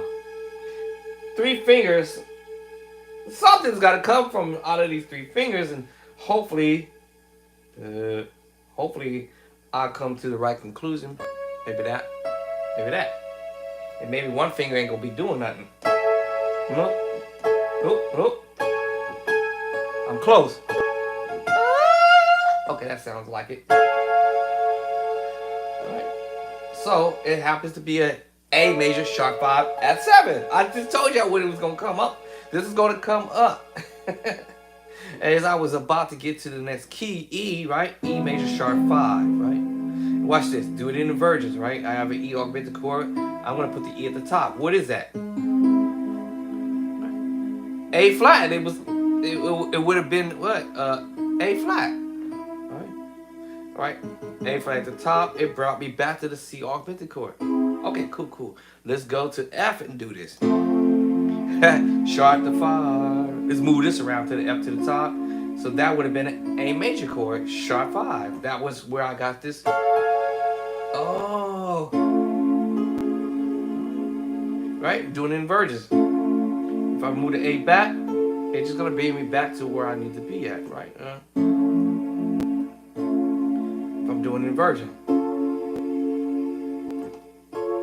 Oh. You've noticed, right? Okay, cool. If I want to go to F sharp, major chord, sharp 5. Alright, I already know where this is going to bring me to a what? F sharp and G flat augmented chord. I know I see this F sharp right here. Move to the top is going to bring me to a B flat or A sharp augmented chord. This is without adding a 7 to it yet. Move the B flat to the top. And it's got me to a D augmented chord again. That's without adding a 7, y'all. See what I'm saying? And if I repeat the same thing, I'm back to where I was at when I started, just an octave higher. Oh. And then inversion again. Okay, let's go to the next key, G. Sharp 5, right? Same thing, right? And without adding the 7. All right, so let's move this over this G to here. So now I have a B what? A B augmented chord without adding the 7 in that scale, in that key. And then put the B at the top, right? Guess where I'm at? E flat augmented chord.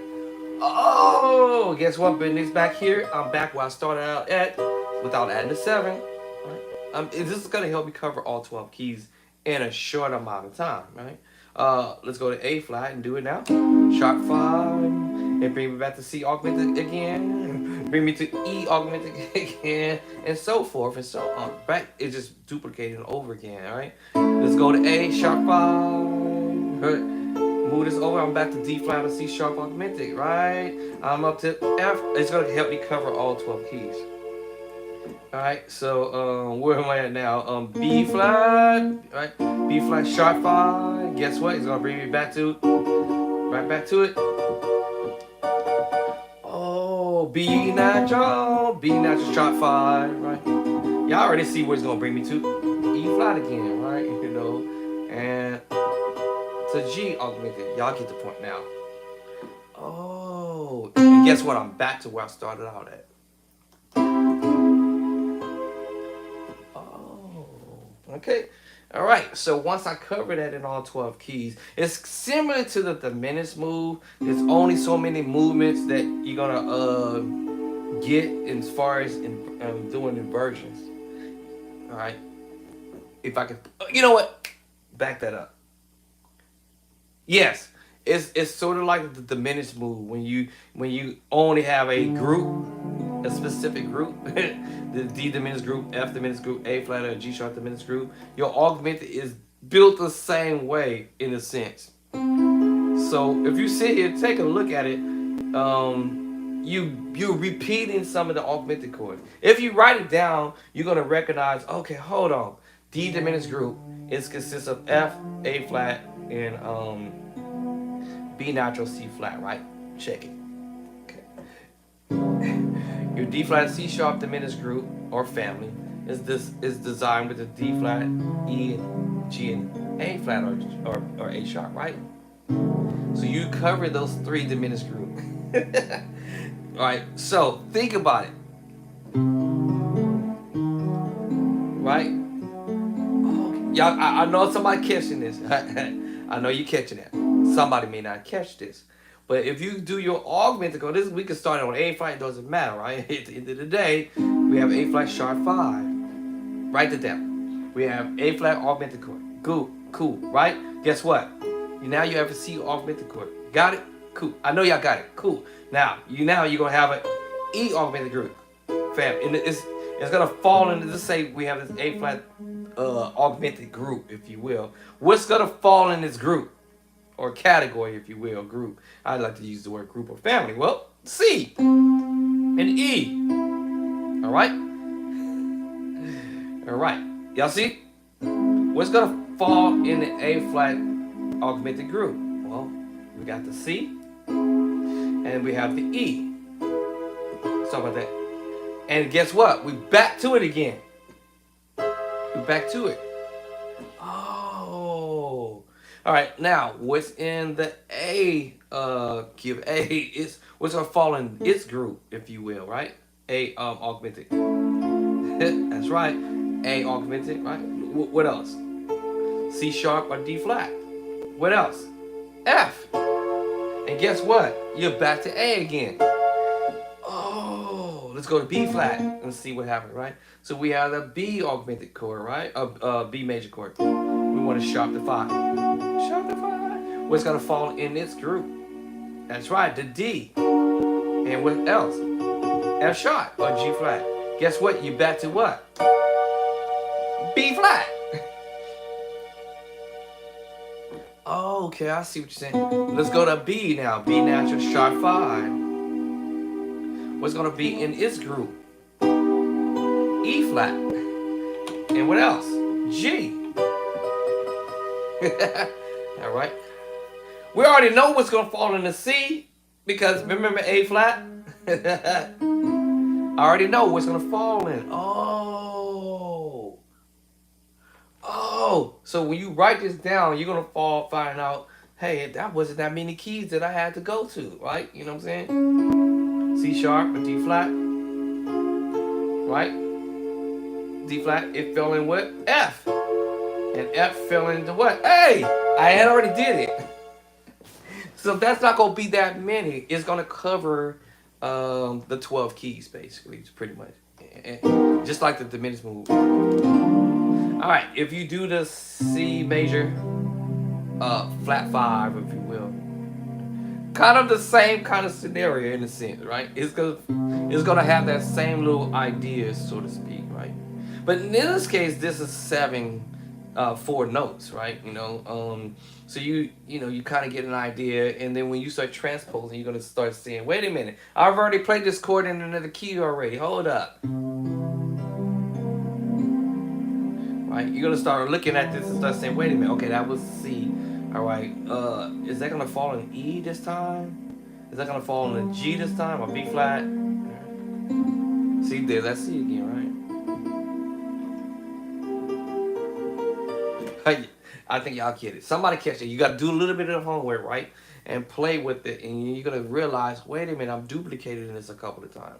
And some of the professional musicians out there has figured this out, And then you start listening to stuff like Mike Burrell or Jason White or whoever, you're gonna start saying, "Wait a minute, I know he playing. Oh, I got it now." Or, sort of. You know what I mean? You catching on. Ooh, you're gonna start catching on to it. To the minor 9 chord transpose. Right? You're gonna start catching on to the minor 9 chord. Catching on to the minor 9 chord. Right? You're gonna start doing them in all 12 keys. This is gonna become familiar to your ear, but it won't become familiar to your ear if you don't practice it. You might as well just hang it up, because if you don't do it, you just ain't gonna do it, right?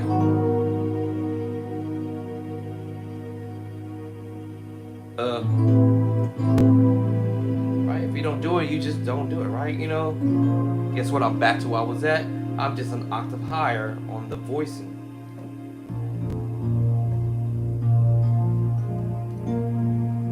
I'm sorry, I'm just an octave higher. Oh. Yeah, I'm just an octave higher. That's it, right? So that's what practice is all about, is catching the idea. And then they create a pattern now. Right? 1, 7 to the 1. You have 2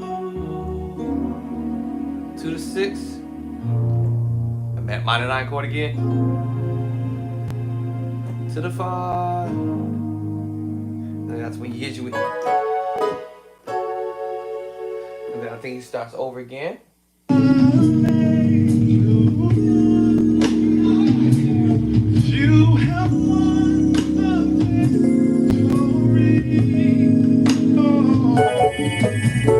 Yeah, so here.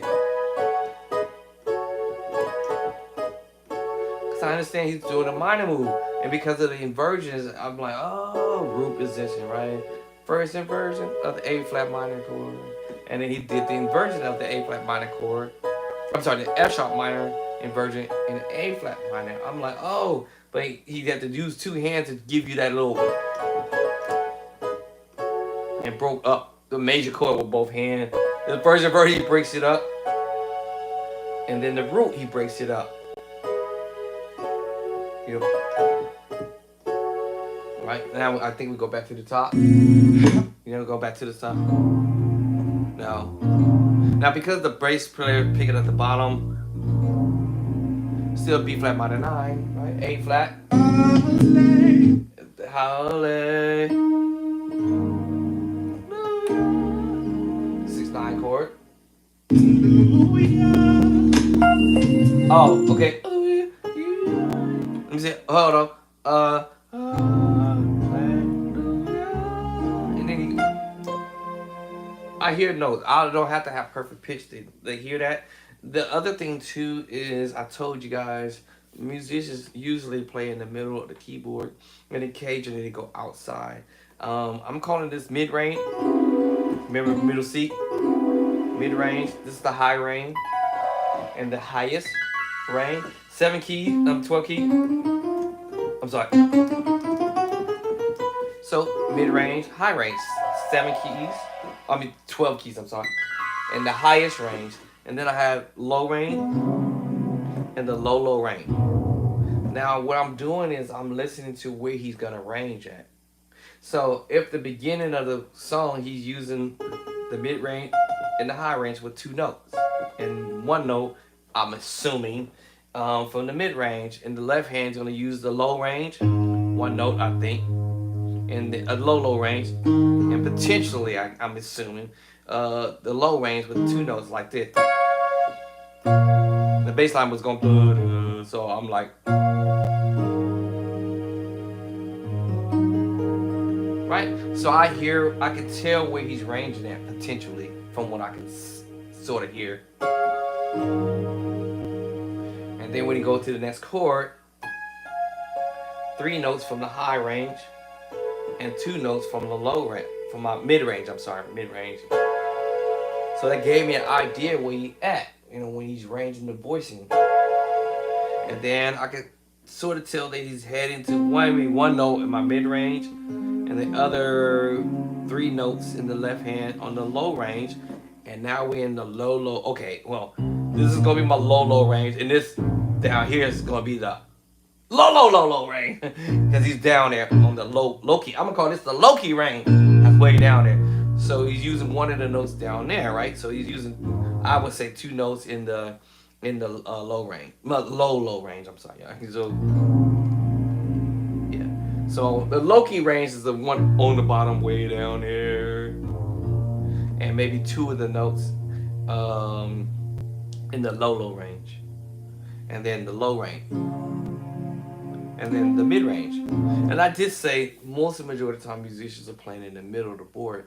In this case, we're thinking outside the box here for a second. We're taking this outside the box. All right, cool. Then he's gonna still stay down there for me.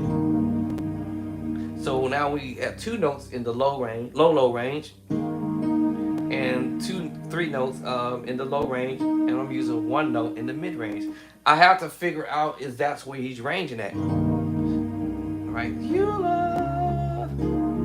So I would say maybe 2 notes, potentially maybe 3 in the low range and 2 notes in the mid range. Oh, because that will make sense to my ear.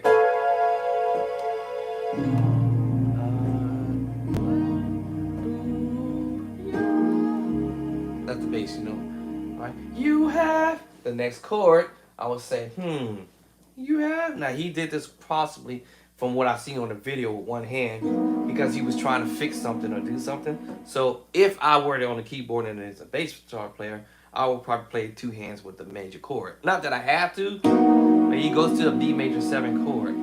That's on the 2. And I would say the bass line will be, if my hands is playing the voicing, I'll let the bass player pick it up. But what if the bass player, I don't have one, so now I have to improvise, right? Remember that preacher chord from earlier? So I don't like that voicing. If I had to pick this up, like maybe work out with this voicing here, maybe. So you have. I probably would have had to play it in this voicing here, or I might have to sacrifice this top note because this is actually what he played in the left hand. Of course, with that note at the top. So see, big difference when you hear it like that, because he had this note here. You have 1. Then he goes to the 6. It's the same chord I played here, y'all. And now I'm just doubling up the minor 9 chord, and the bass guitar player will be picking up the bottom, the bass line. Or B flat minor 9 chord, 11 as well. You have 1, the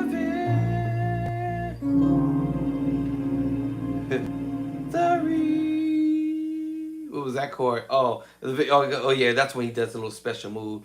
You had 1. Now if I was on the organ, I probably would come from another angle, but anyway, you had 1. The victory. Yeah, I'll probably voice it down here. And then of course,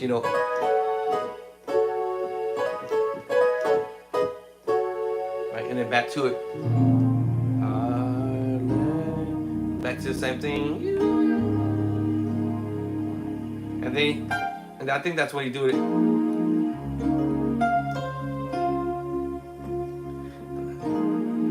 Now I think here at this point I probably would have played a major chord in the left hand, kind of give you the arpeggiation from the sequence up from the 6/9 chord.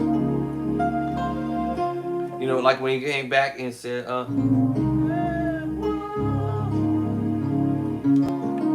arpeggiate that a little bit.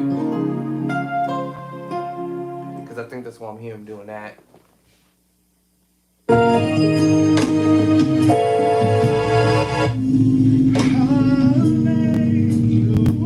6/9.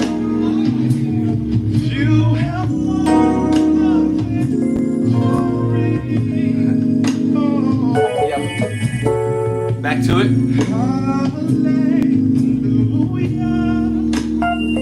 Yeah, so okay, I won't FPJ.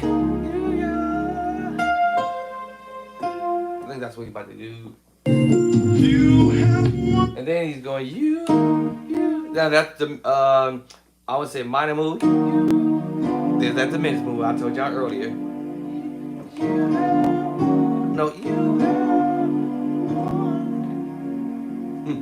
E flat minor 9. You know, going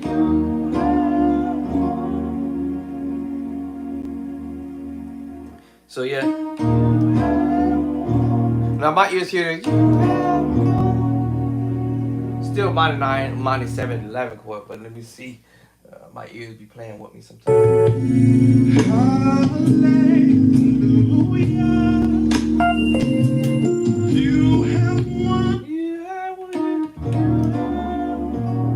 My ears for some reason hear that, but I may be wrong. Let me hear one more time.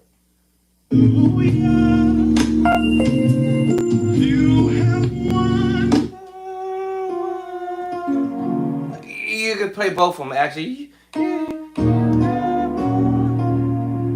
And drop down. That's what I'm here.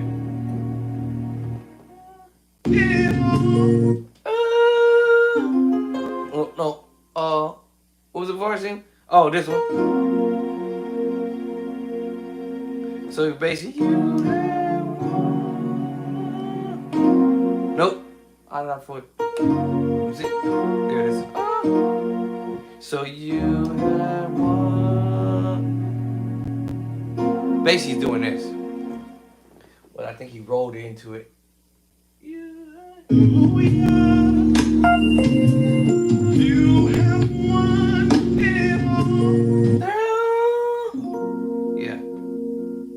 So you have one. Let me see. Up. Let me see. No. This is how you doing it. You have one. Because of the bass line. F sharp. Yeah, see. You have one. Basically, he was doing this. So you have one. Yeah. Let me see. Hold on, y'all.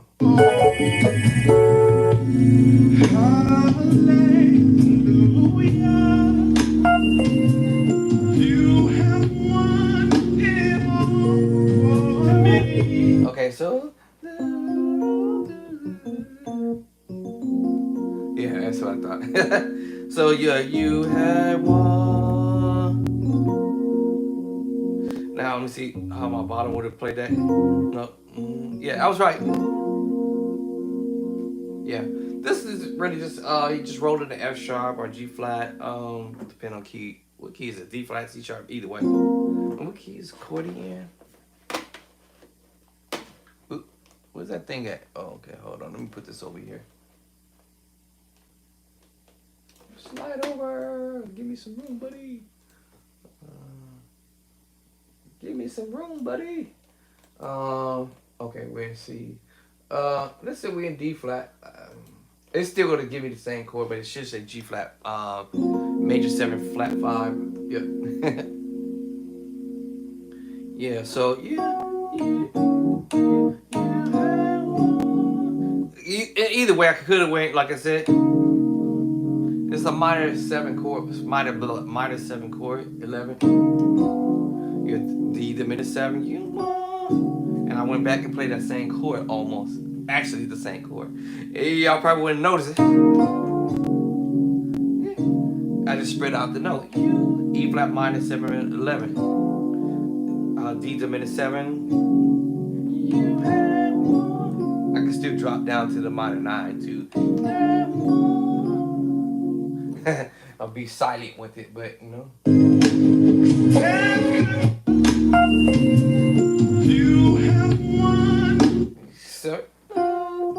my ears here.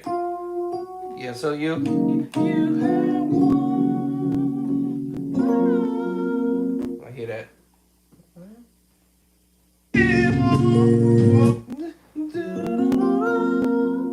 Yeah, so G flat major 7, flat 5. So you have one. I think you're going to the 6, no, the 4. Hold on. You have one. 4. I think it's going to the head to the 4. You have one for me. And then you go into the 5. You know, so 2 1 up, I call it. Right? To the 2. You have one.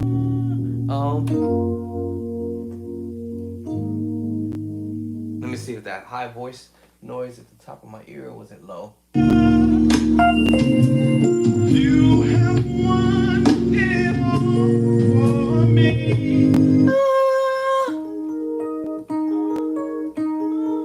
A flat. So you know, you're switching up the moves. You know what I'm saying? To A flat. So you have one.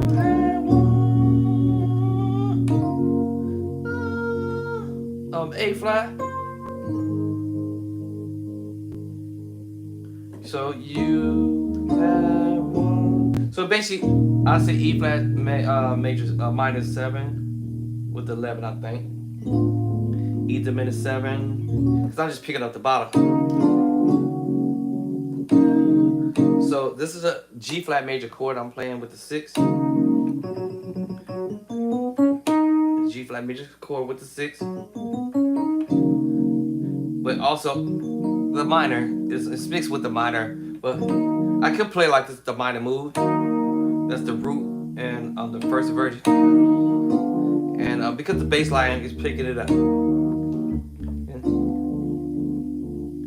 And guess what? I'm back to it.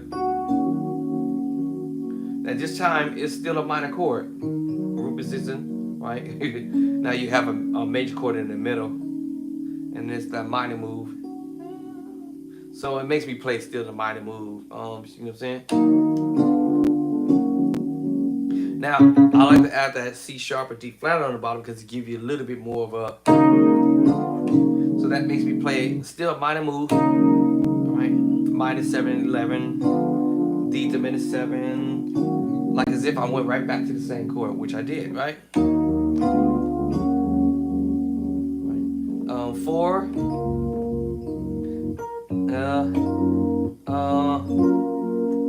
Roll it in.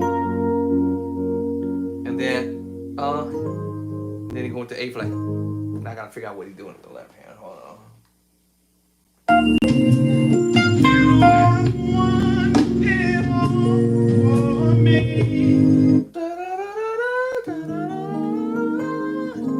Because the bass is picking up the bottom. So you have right, right. I ain't got 3 hands, so I can't, pull this off. I'd be kind of freaky, right? But you. Let me see. I'm sorry. You. Now with both hands, I have to do it this way. You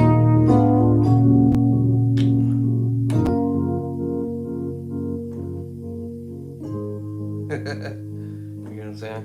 So I had to pick it up from this angle here, I'm playing the same chord, yo, but you have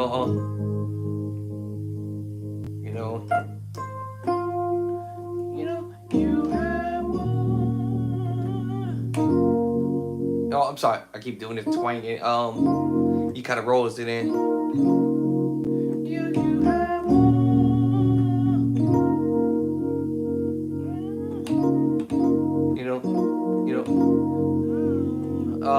What's it called? A flat. I could have voiced it this way too, but I hear him voice like, so you have one.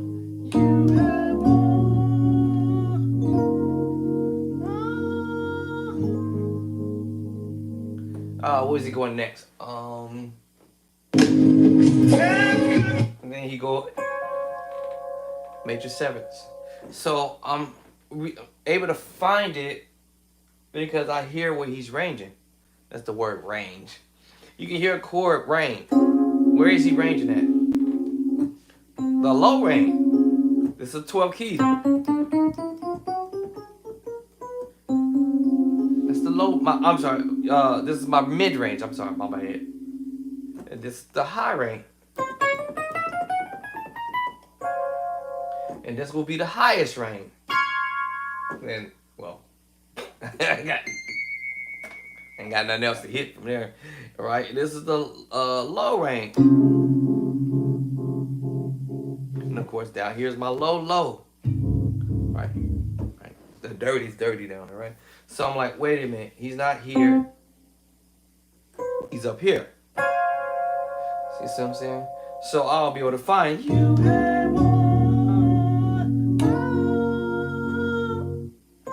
I heard the top note, and I knew it was A flat. And then I'll find them. It's not always easy to find people sometimes. But beauty by some musicians, when they play, they hold their chords just long enough to sort of help you out, to let you know where they're at.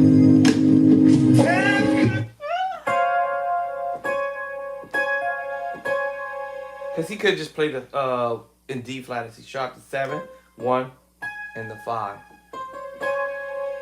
Or omit the 3rd. You know what I'm saying?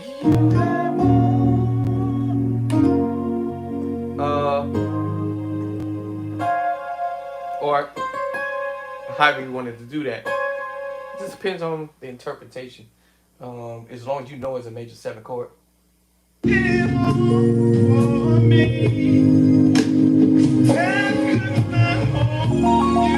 Okay. 2. So he's messing. I find the range. See, I've gotten, and you can do it too, beginner musician. You'll become like, wait, that's my this is my mid range down here.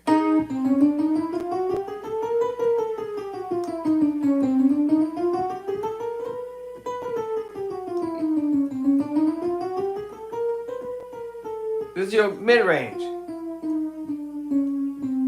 Now it's my low range.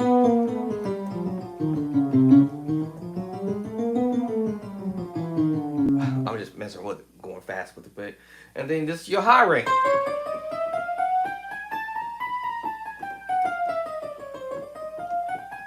And your highest. And you get at some point, your ears is gonna say, wait a minute, he's not at the highest range.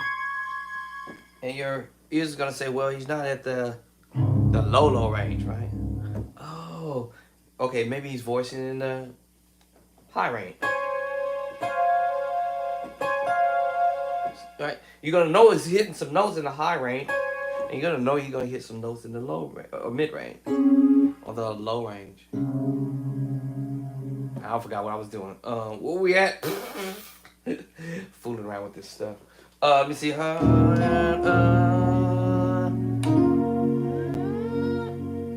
was it? What? So, and then I heard him going. So he's in the high range. All right. If I had to listen to this 10 times.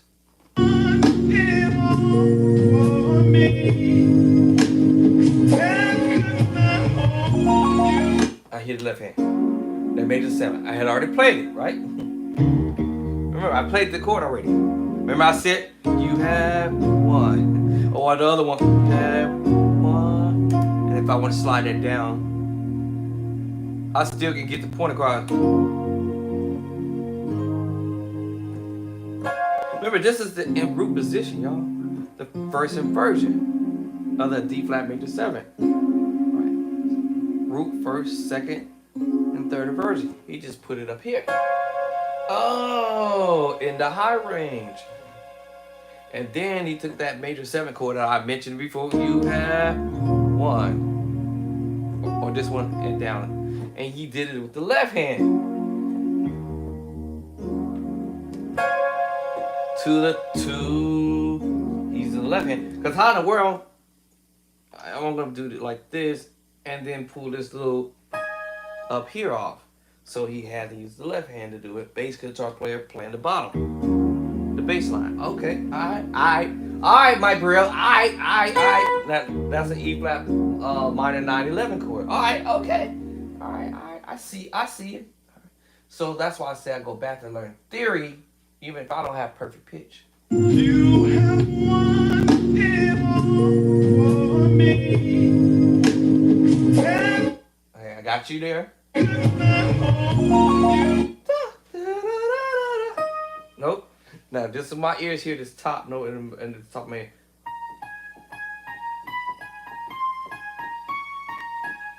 Alright, my ears hear that. What? Now, you probably would have said, why did you hear that on the bottom? Why? Well, my ear hear this top note.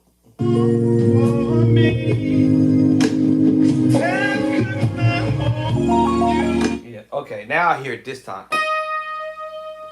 But I'll hear this little kind of, I call it a little melody.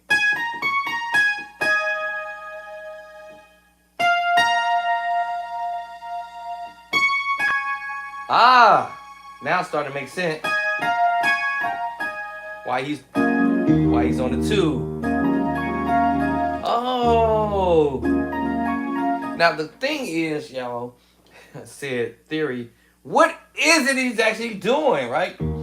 So on the 2, we have the E flat there, and the left hand he's playing the G flat major 7 technically. G flat major 7. I'll probably be adding a 9 to the 2. 1, 2. 1, 2. Right? We call it the 2, which is the 9. Right? G flat major 9. While we're on the 2. This is what we call break this thing down. And where is he ranging? Well, I'll probably say 3 chords or 3 notes are ranging in the low range. Yep. And maybe just 2 of the notes are in the mid range. And we basslining on the low range. Not the on the low range, I'm sorry. So that makes sense to me as I hear that bass player playing on the bottom. And then we went to the high range.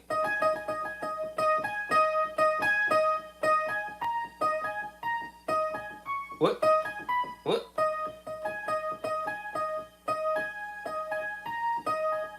Yeah, I'm trying to think of this. Then I hear that. But in the beginning, I heard it. I'm like, what? So think of this, y'all, as, can I say it this way? Think of this as E flat. And think of this as F minor. Actually, B flat minor, actually, is second inverted. I could be wrong, but I'm thinking this as E flat. We're thinking about it. Because you have the E flat. You know what? I lied. A flat. Second inverted.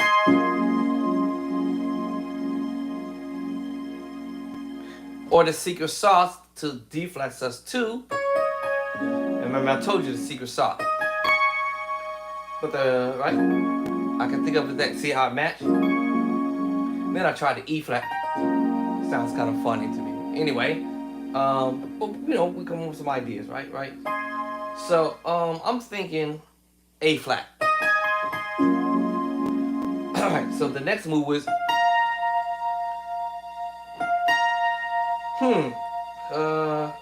B flat minor maybe? Root position, first inverted, second inverted. I'm thinking of A flat to B flat minor. Just breaking up the chord. And what was the other one? What was it, this? Yeah. So this I'm thinking of, oh boy. See, I have to see how my finger's gonna do this. Maybe A flat, B flat minor, A flat. I don't know. don't sound right, right? So I'm thinking the secret sauce or A flat. Maybe sus4. It doesn't matter. At the end of the day, we're playing the scale of E flat, the 4. And then we're playing the F scale, the 4th.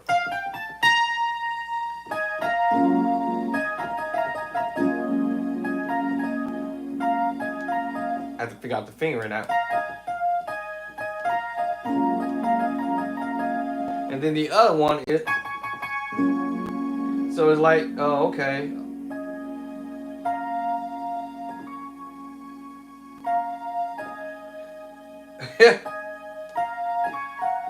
Now it might be a little harder to do, so I might have to switch the finger. Oh, that's better. While we're on the 2.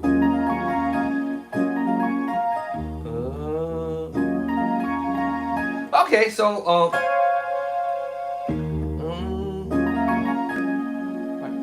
right. Okay, now where we going?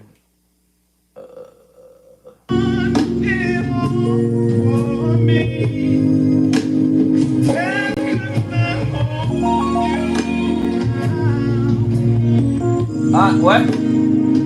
What?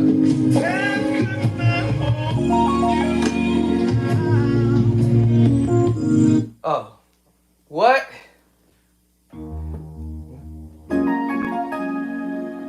Sound like he went to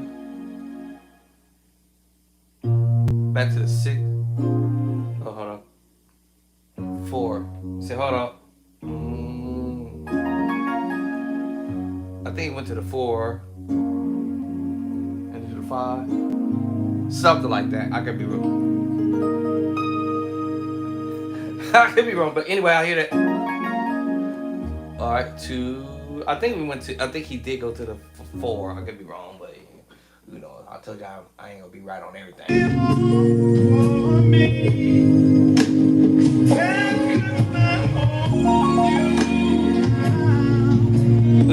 Wait, what?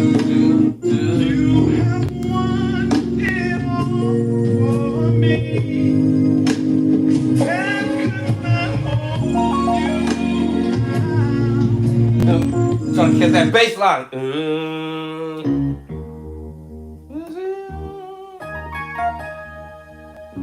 Nope. So you go to the 6. All right. So he's going. So should I go to the minor move? Minor. Nope. So you're going. Hold on. Let's see. Let's see.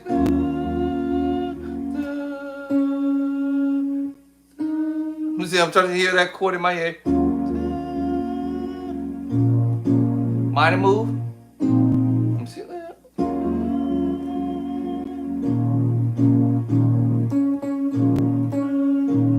So hold on. How you playing that? Sound like he's doing inversions of the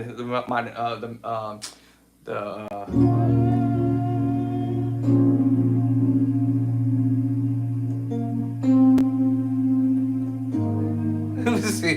All right, hold on.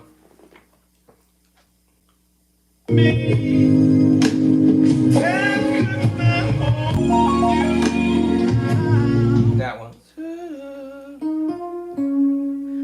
I feel like he's doing the inversion of the major 7. However, you have the root. And then the first inversion of it. So 2. So I feel like he's still playing that B flat minor 9 chord, but with the inversion of the root position and the first inversion. That's just kind of what I capture in my ear.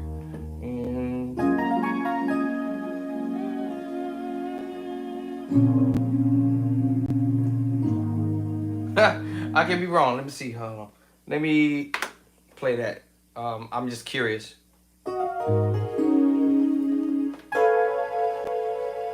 Let me see what I made it actually, because I don't remember. See how close I am to it. You had one. Major 7. Oh, what key is this doing? What? Oh, okay.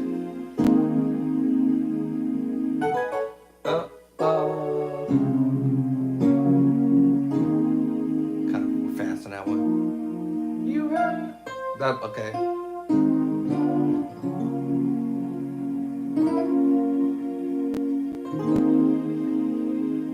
Here you go.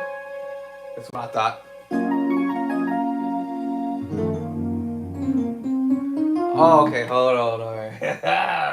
All right. That was the one I struggled with. Hold on.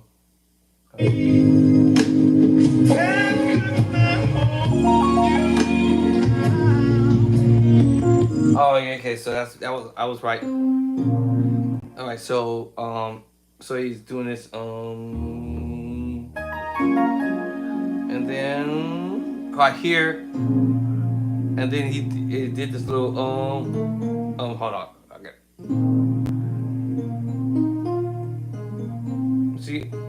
See how I finger that.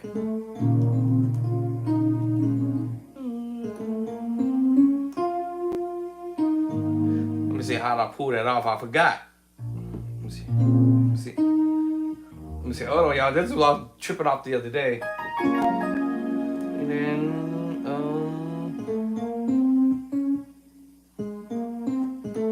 I forgot how I did that. Let me see. Was like this? Cause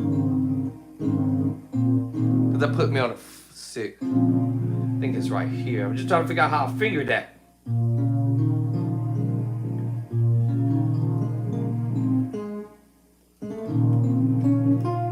There it is. Okay.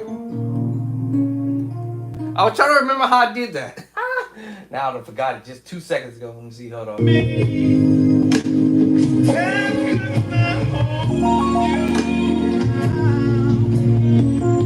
Da, da, da, da. Let me see. I forgot it already. Let me see. Let me see. Hold on. Let me do this again. And then I said, I forgot how I had my hand.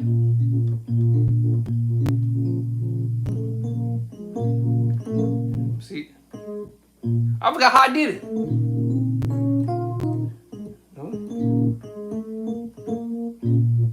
Because it's going to the 6. So let me see. I forgot how I did it. I just did it a minute ago. Now I forgot.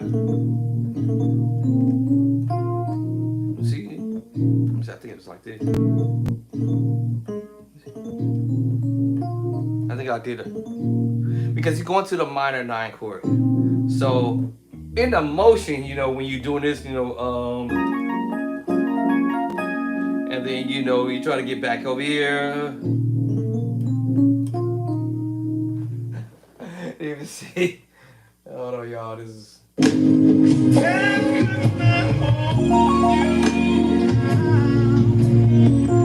Okay, so holding that 6 chord for a moment. So you go so after what's up? Let me see. Was that before or after? I don't forgot now. Let me see. I think that's what I was doing. Hold on. And then I came out of it because he holds it for just a couple of seconds, you know.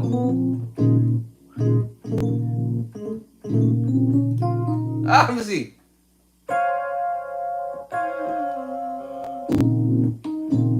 Okay, probably I have to voice it this way. Let me see. I'm trying to figure out how I had to play that. And then.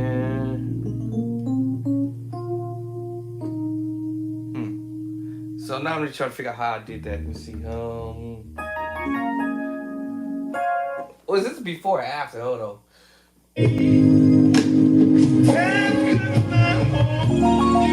Okay, so yeah. And then that's there. Then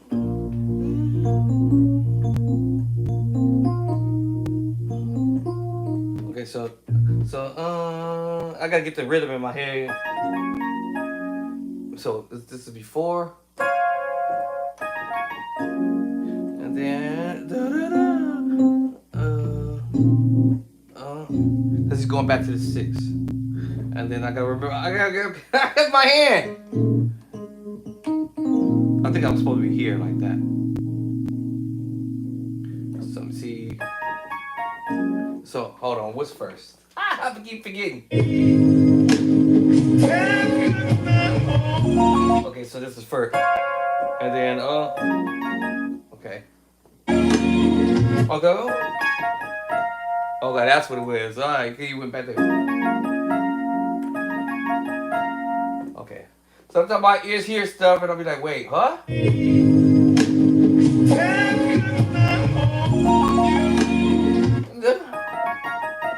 Okay, I heard him doing that. And then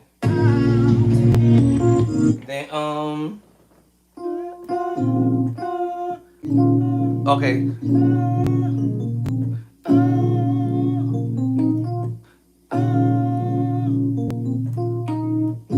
Okay, now I'm gonna see how my hand's gonna do that again. So let me see. Let's see. There it is. I'm trying to remember how I played that.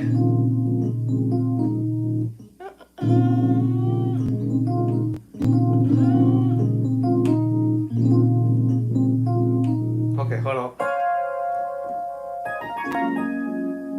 Oh, there it is. And then.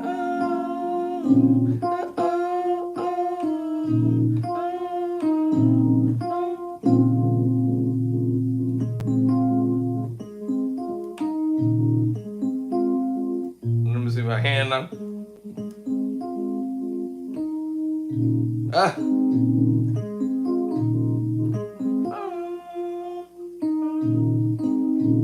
I forgot. Okay, hold on. That's terrible.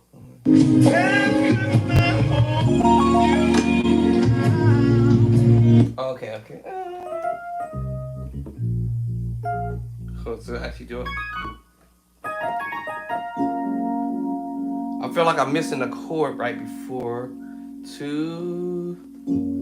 I feel like he's going to the 4 for a second, then. Okay, he's going to 5. That's why he's doing that move. Oh, okay. Okay, I get it now. Duh. Okay. To the 5. That's okay. Hold up. So,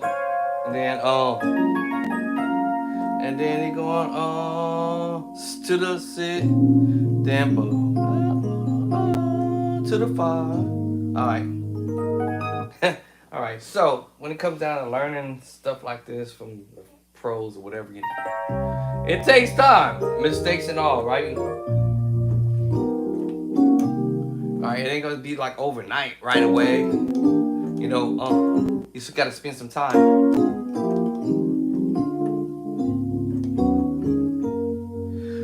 All right. So let me see. Then. Alright. It was something simple. I was like, why does it sound?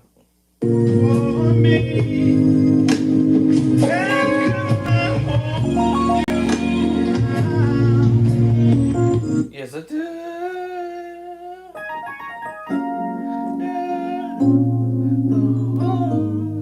Okay. Alright. So, that was not that difficult. Alright. So, before I move on to the next part of this, I had to go back over this. And where did I stop at? 37. So let me, what I call bookmark. I'm gonna write this out. What's the name of this song? You had won the victory, right? So let me write just somewhere, anywhere in the book. 5 minutes. I don't think I have any more empty pages, do I? Oh, I do. Cool. See, I told y'all this is what happens when you start transcribing. Let me make a page here. So you have won the victory. Remixed or rearranged by Mike Burrell. You have won victory. Okay. You have won the victory. Oh, I said this is in D flat. Note stuck. D flat or C sharp. I'm gonna go call this D flat for now. and where I stopped off at. Now, usually what I would do is, if I'm gonna transcribe this song, usually is what I would do is, I'll go left hand, right hand. This takes time, like I said. Here I am, y'all catch me transcribing. Left hand, LH for short. Right hand, RH for short. What time is it? Because I don't want to be on here that long. Let me see. Let me do about maybe 10 minutes of this. So, in the beginning, all right.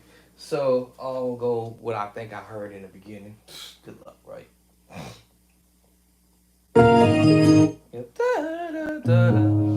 So I'm going to either use numbers or I'm going to write the notes. Right. In this case, I'm gonna just write the notes: B flat to A flat. Like I told you, it's gonna take some time. That was with the left hand. My right hand, C sharp.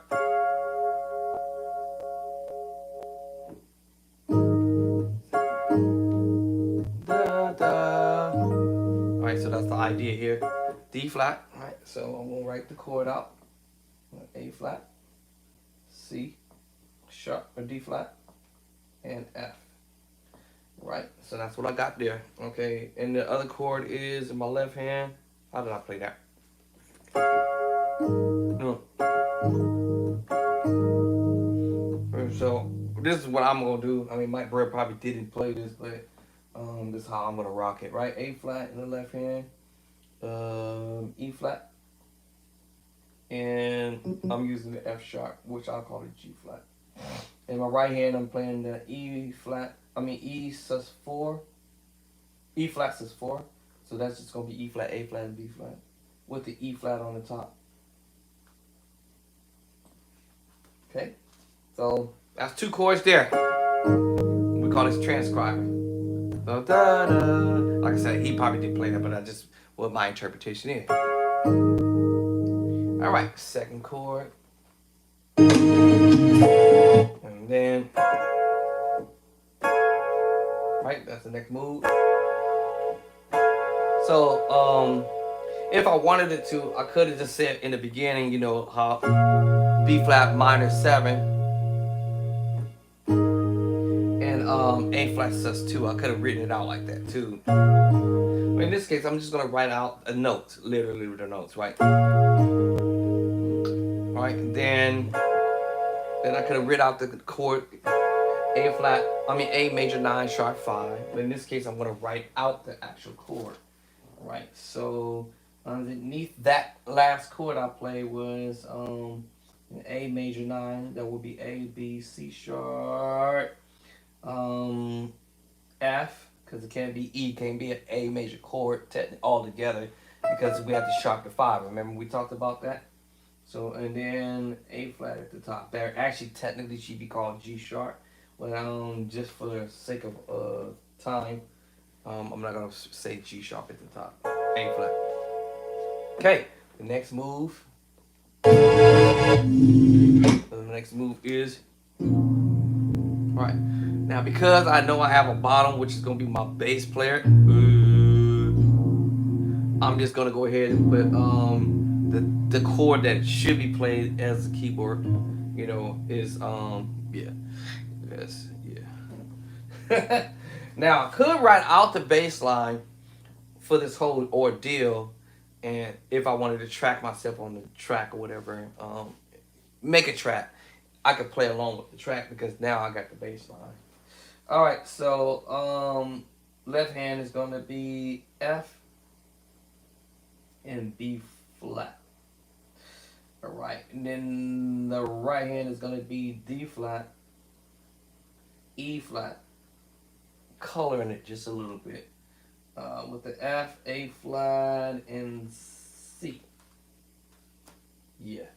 All right, so that's what I have here. All right, this is how I transcribe this. All right.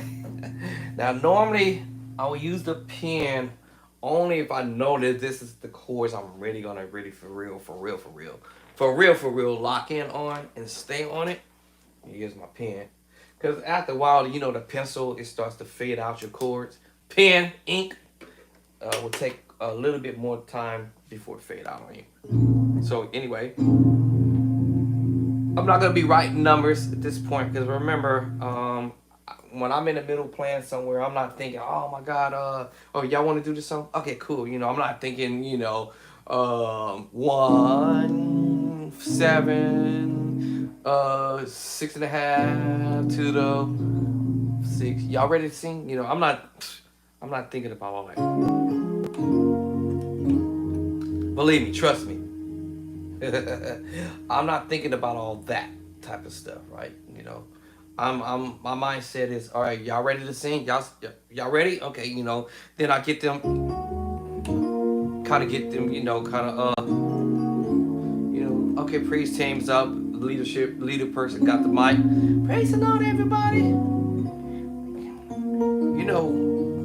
With the Lord Jesus Christ on our side. Something like that. Whatever. I might be recording for a while they sitting there talking about whatever, right? Of course, I wouldn't be doing this on the keyboard. I'll be on the organ.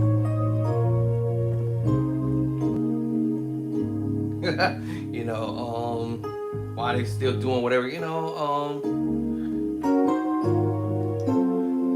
then hit the track. And then, I'm like,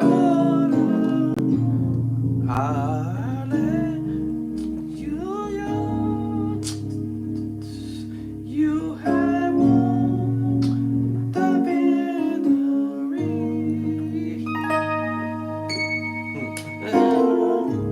You know what I'm saying?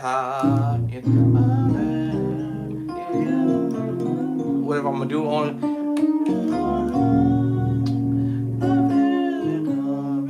right now, Mike Burr gave me another idea.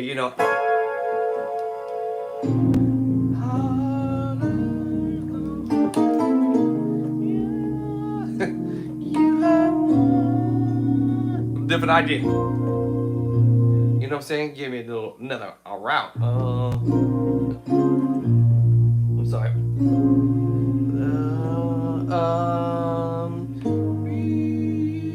You know what I'm saying? I might not do all that stuff. I might 9 or 10. I'm probably not gonna do all this stuff.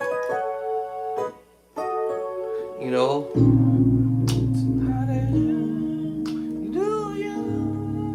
what I'm saying? You know what I'm saying? I might not be doing all this stuff, y'all. You know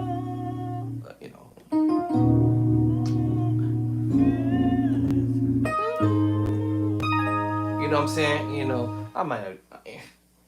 This is just another way of saying, hey, I can approach a song from a different avenue. That's all. Definitely. I might do all that. But let me see. So I'm on this chord here. All right. So I need to go to my next move. All right. A flat chord. A flat major 9. So my left hand is C and G. All right. And right hand I'm playing the E flat sus4 chord I've already played already, y'all. I'm telling you, sometimes you might end up playing the same chords. All right. And now, of course, you may change up. All right. You have one. This movement. All right. So because I'm trying to get the bass in my head, that's why I'm. But it's just a F minor 7 chord. If I didn't add the bass line to it. So right now, like I said, I'm not adding a bass line. I'm just trying to go for the chord movement. All right. Let me see how I'm gonna play that. Yeah.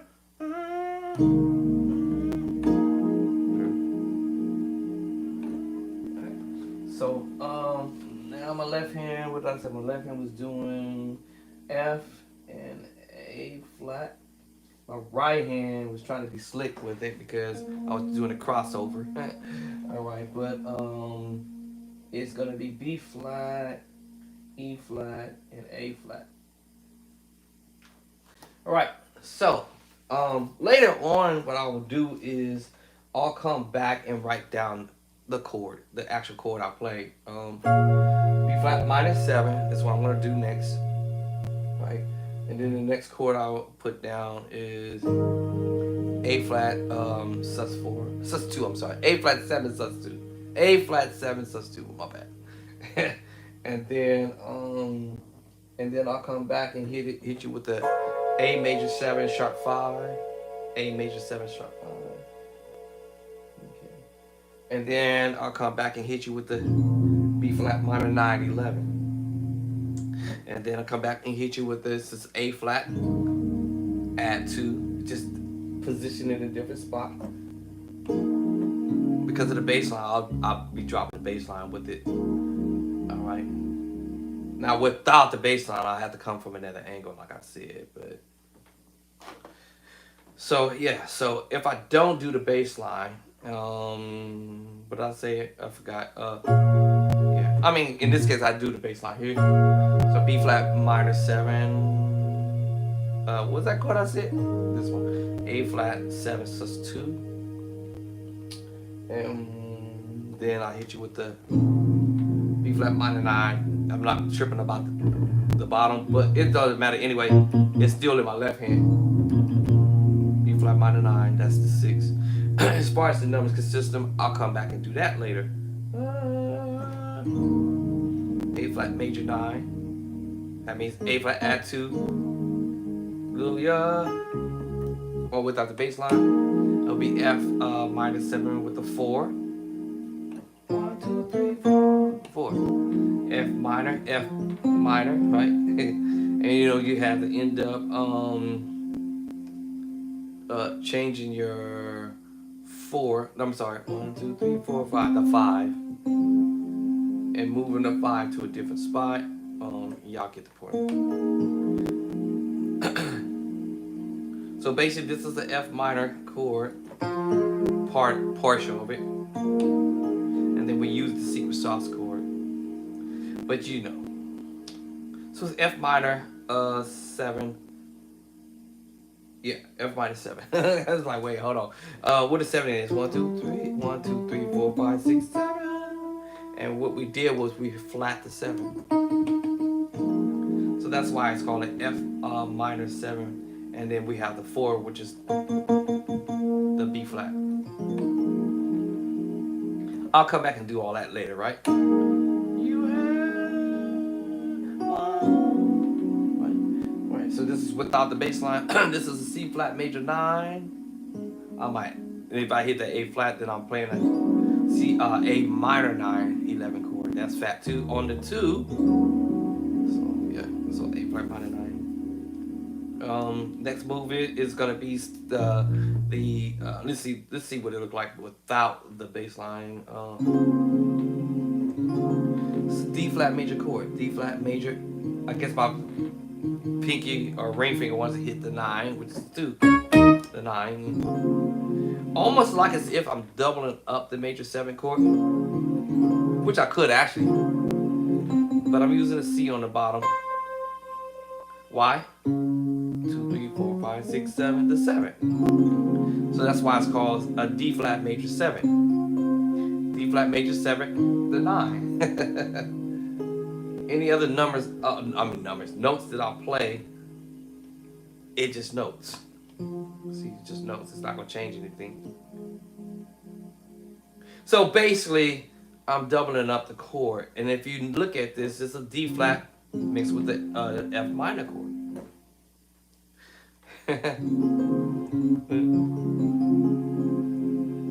It also could be mixed with the A flat chord. So you have D flat, F, A flat. Alright, so, but because I'm voicing it, you know, like as if I'm doubling up the chord.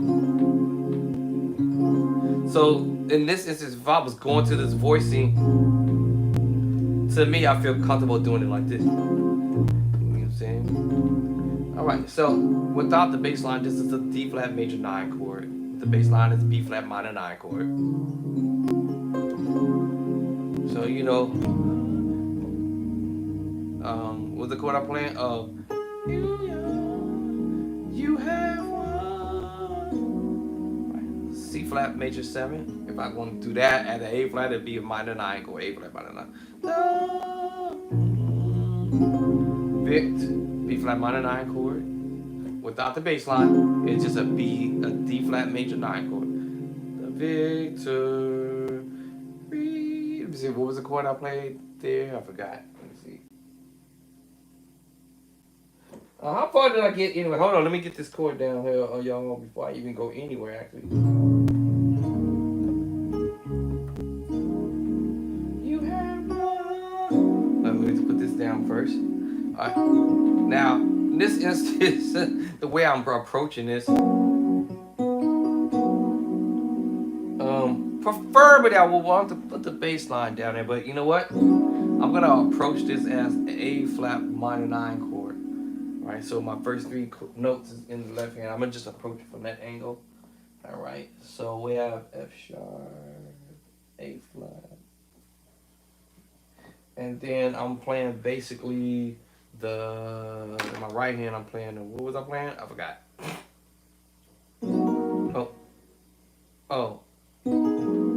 Oh, here. And basically my right hand, I'm technically playing just the B major chord. Root, B major. All right, I'm gonna get up off of here because 2, and then we're here at this part here. All right, so now I'm at my next chord.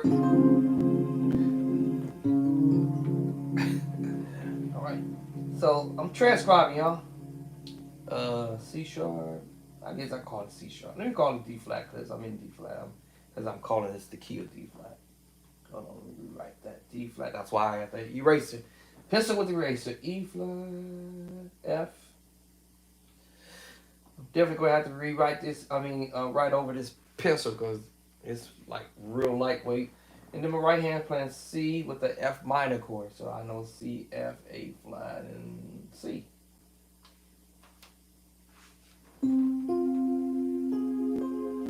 Right.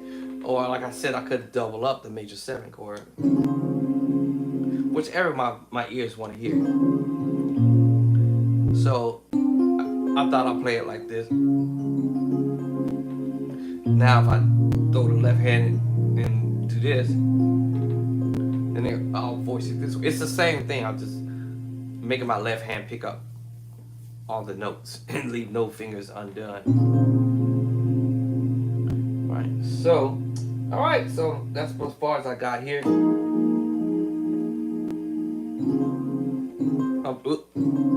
Now I'm thinking double up the hand now at this point.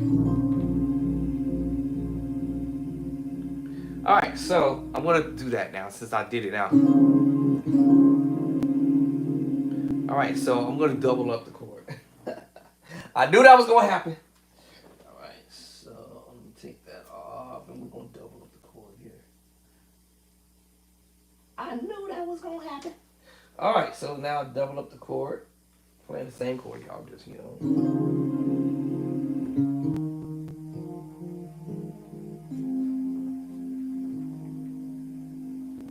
All right, so that's here. You have won the victory.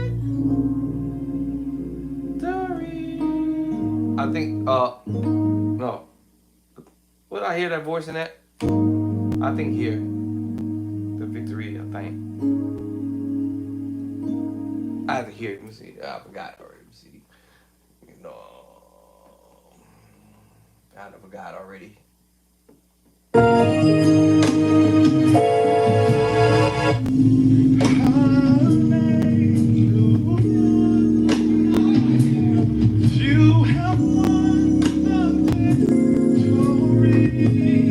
Yeah, so I thought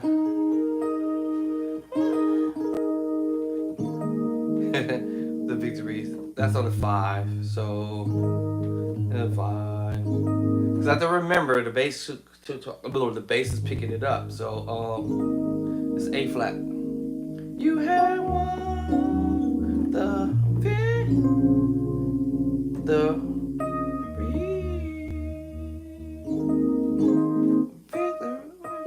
victory. So I'm gonna double up the sus4. Right, and that's on the 5. So that's gonna be sus4 chord, which I played this chord already. Ba, ba, ba, now I'm not gonna write it twice in the left hand. I'm just gonna make an arrow saying the right hand's playing the same thing. You have won the victory. Alright, cool. Now that's when you do it. Alright, so now he's coming there. So now what I would do is break this up. So a lot of people be like, I don't know, and I'm not gonna bash anybody, but there's some people be making it seem like this is difficult to do when you're teaching, but it's not. It's difficult because all I have to do is just one chord at a time, and so my left hand gonna play the A underneath, and the right hand is gonna pick up the C sharp because I'm playing the what? F minor chord, F sharp minor chord. So I'm going to do this little left hand thing, A. And then the right hand was playing the C sharp and F sharp, I believe, right? Alright. So I got the first little thing right there. Alright, you know. Then I gotta pick up this move. So it's not as hard as it looked. So now go to the next one. Right, left hand is B. It's not really difficult, but like I said, some people try to be slick because they don't really want to show you what they're doing. All right, E flat and A flat. Okay, so I'm gonna put the E flat. This is transcribing, y'all. Like I said, it's an E flat, A flat, right? All right, I'm not gonna do this whole thing because I'm getting kind of cold now. Back to it. A no-brainer. So I go right back to the first little thing. All right. And then like that. All right. And then the next move, because he uses two hands to play these chords, which is the minor move. Okay. So my left hand's gonna play the A flat, and my right hand's gonna play the wait. My hand gonna pick up the B and it's E flat at the top, which is A flat minor chord. So my left hand gonna play what I say? A flat. And the right hand's gonna pick up B and E flat. And then the next one's gonna be F sharp. That's a no-brainer right there, because I'm just doing the root position. And the right hand gonna pick up A and C sharp. So that's how we transcribe. So now you probably hear it. You probably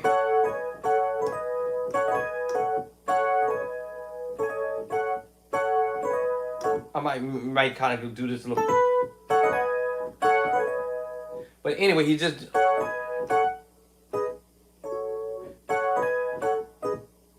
That's pretty much what he's really doing there.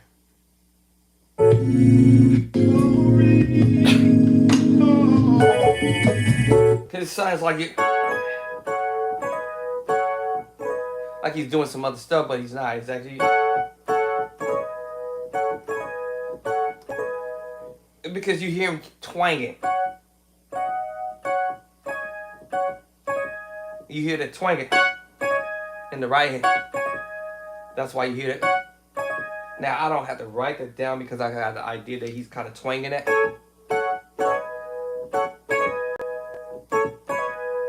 Back to it. So he kind of twanging it. But basically, he just, you know.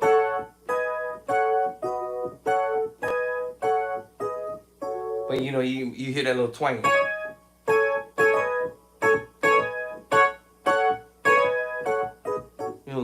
Just a little twangy twang there, okay?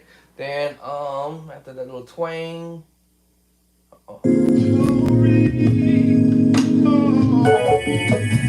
you know, so you twang it. Just a little tiny twanging. And now we go back to the top. Now, I can do this by saying go back to the top, but let me see what he does on the next chord. Okay, repeat hallelujah. All right, repeat hallelujah. All right, so I can say repeat the first three chords. After all of that, we're going to go back to the top. I can make me a little arrow and just say I want to just repeat the first three chords. Not the very first two chords, but from the minor, from the minor 9 chord. That will put me right here. And drag this down here. And then I'll just say repeat. So I don't have to rewrite this all over again. And we'll just repeat that again. All right. Hallelujah. And now we're doing something different right there. So I already know that we're going to repeat that part. Hallelujah. And then now all I do now is just put that down. Right? Okay. I'm not going to do this all right now because now since I did it, I'm going to say F. That's going to be right hand. F, comma, C, comma, F.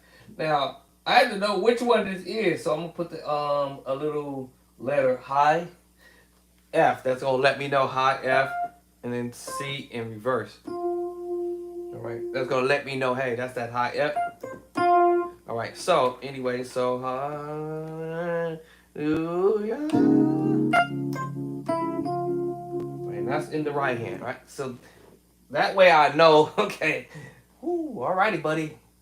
All right, so the next one was you have one, and then you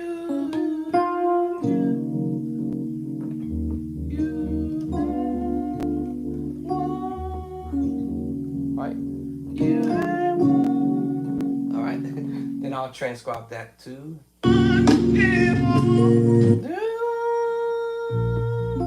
Well, you have one. Right, then I'll transcribe that. You have one.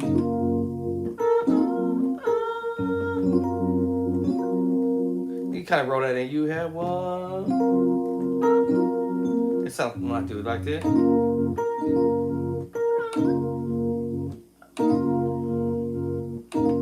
And I'll transcribe all that, right? And that's kind of how I would do that.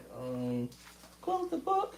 And that's what happens when you start transcribing stuff and you start like learning different ideas. So technically, if I really wanted to step up in my playing a lot faster and some stuff, I'll just go to the book.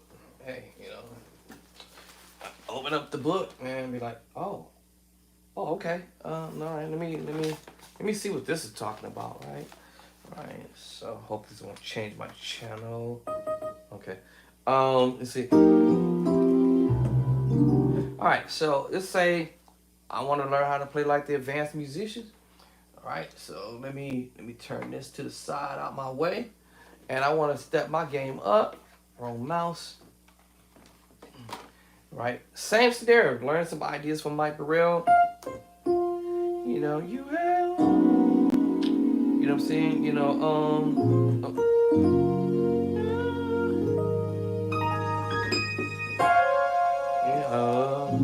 But these are chords I already know how to play, right? So I'm not really tripping too much over it, because I already know how to play. It was just the way he arranged it.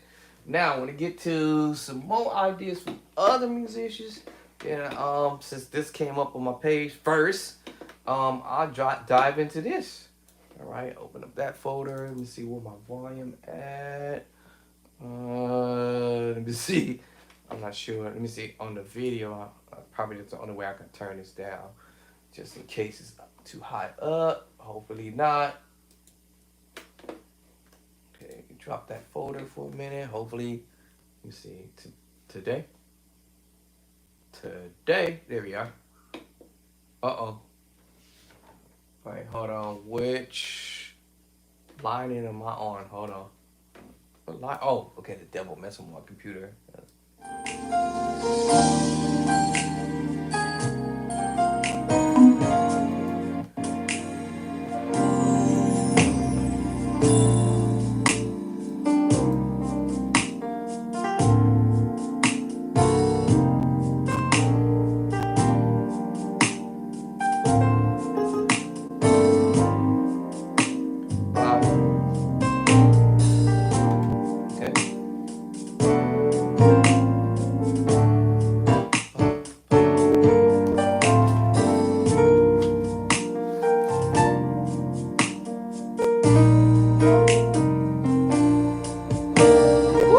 That's fire.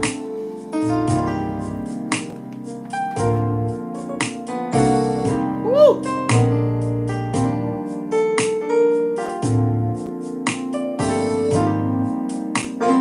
Whoa! Uh-huh. Oh, okay. Woo!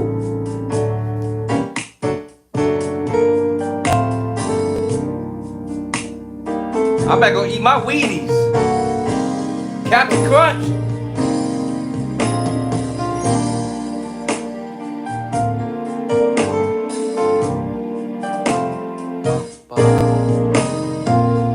Okay. All right, it's over the top, right?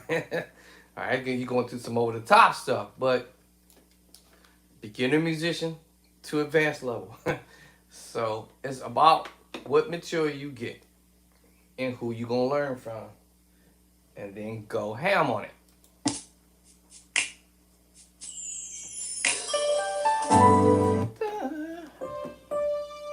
Where's he ranging?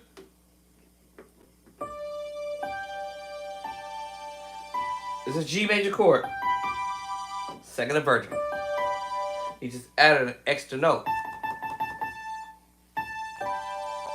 All right, G add 2. Remember that?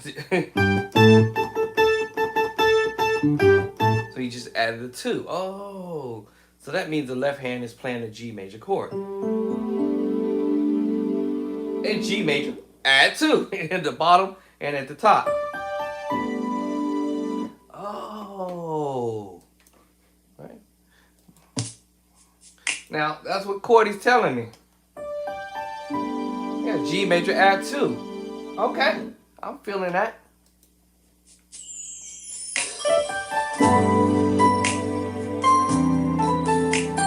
Da, da, da, da. So remember, your scale C, and then you have the scale G without the F sharp. So your C scale and G scale kind of working hand in hand together. So you have this G major chord. Then you go into a C scale.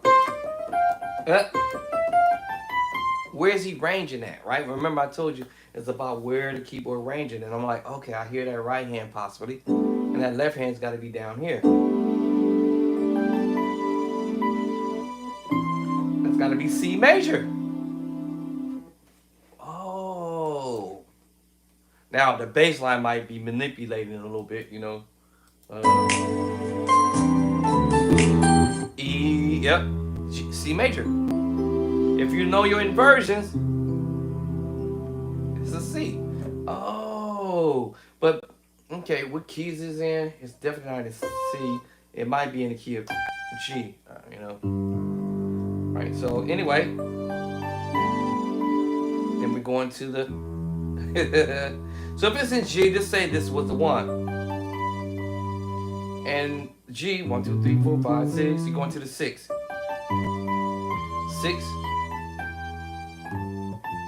And then we go into, well, out of the key scale of G, I guess. 1, 2, 3, 4, 5, 6. 6 up, because that's the 7, remember? So we're using some, you know, in music, you know, you don't have to follow the rules. You break rules.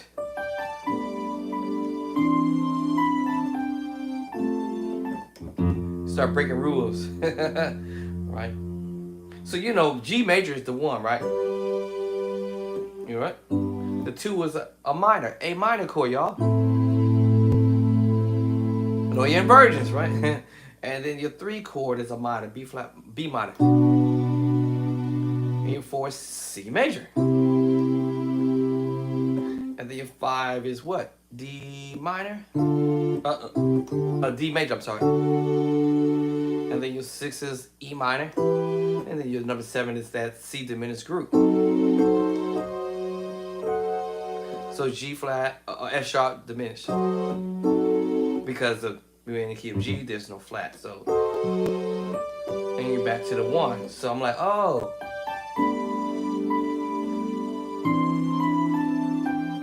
Now out of the key scale. But it worked. Now we're going up to the what? The 4. The 4. Now we're in B flat scale. How's that working from the G to the C scale? What? And then, well, we went out of the key scale and went to F.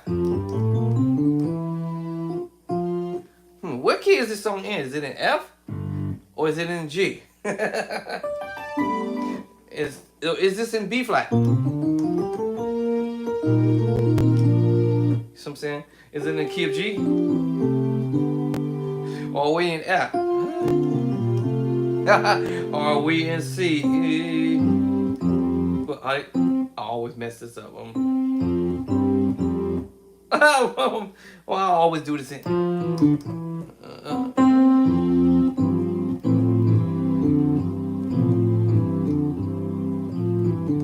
Or we in C, right? So we're going to the 1, I believe it's G, and then we're going to the 6, to the 6 and G, and then we're going out of the key scale. This is 7, but we're out of the key scale. B flat, you know.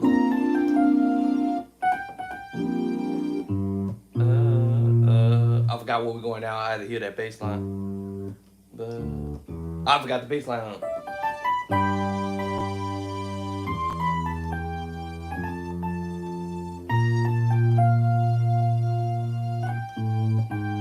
Hey, I think we're going to A flat. And then we go to C. Let's see, hold on. Let me follow that bass line. My bad. Hold on. Because I done forgot the bass line my own self. Follow that bass line. G. E. F. Oh, my bad. Okay, excuse me. I said B flat. Scratch that. D. So, we're going to the 1, to the 6, out of the key scale, but the 7, flat 7, to the, what is that? The 5, right? 1, 2, 3, 4, 5. So that's kind of cool, and that's funny because they put you in B flat. It's like, what? And then we're gonna go up to out of the key scale again. 1, 2, 3, 4, 5, 6, flat 6. So it's a trip how this thing's going. Up.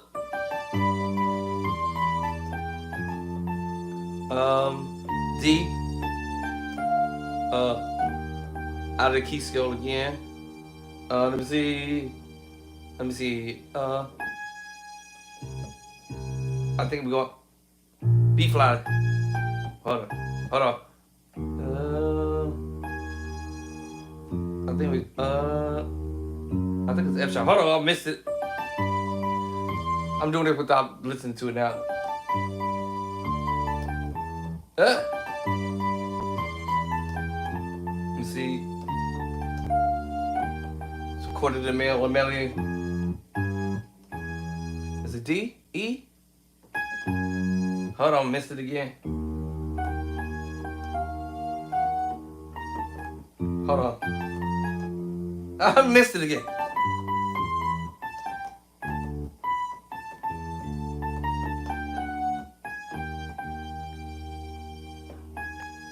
I think you stay there.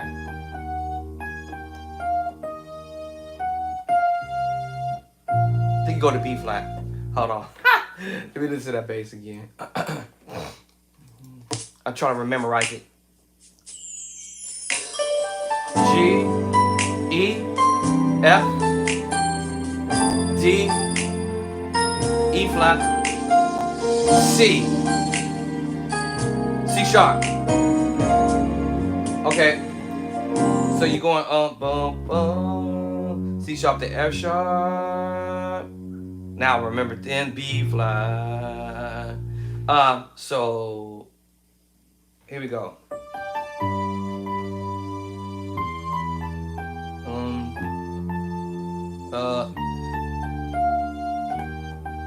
and then yeah, and then F. Yeah, so that makes sense. So now chord wise, G, C, F, B flat. That's B flat.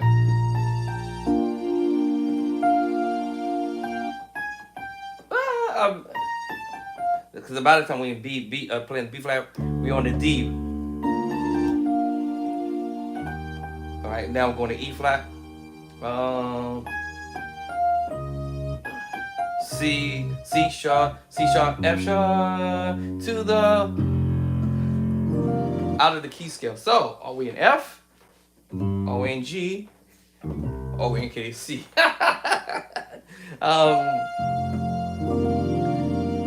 Then and B flat, I think. It's funny because the intro could throw you for a minute. B flat, no, E flat, no, yeah, B flat.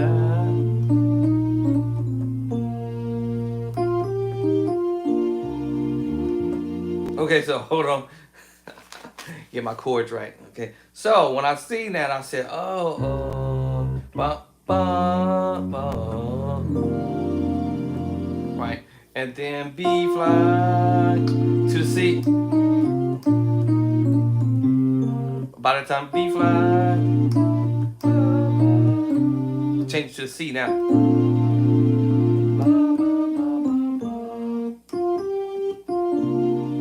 Right, so it plays a little bit of some different keys. Seem like so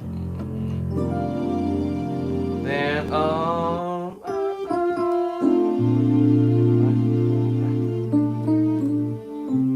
want you to see. So we mess around with that, you know. So I'm gonna do the two hands together because it's kind of hard to play this without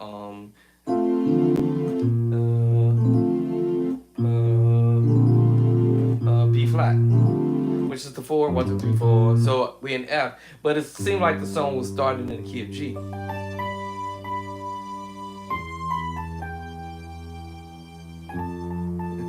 Which is funny to me, right? Like it was started out in G at first.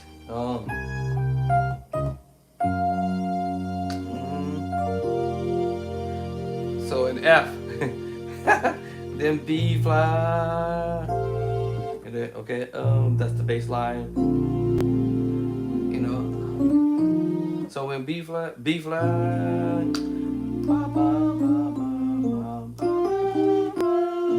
okay, so that's the chord I'm doing here on the B flat. I think it's walking it up.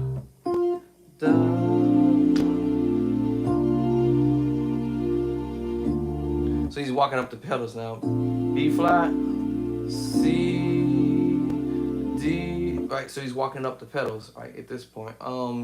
So B flat, C, D, F. Actually, let me see. Yeah. B flat, C to D.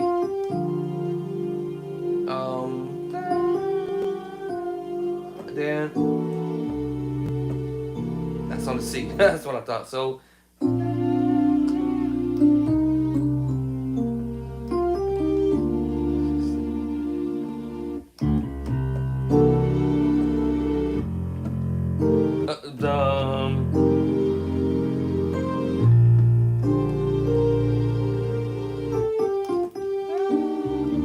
E flat.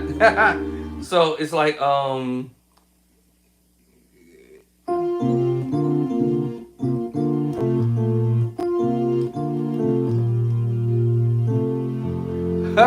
so we have beat F, right? But it seemed like we started in G to F because of that intro. Ups. Right, started seemed like that, right?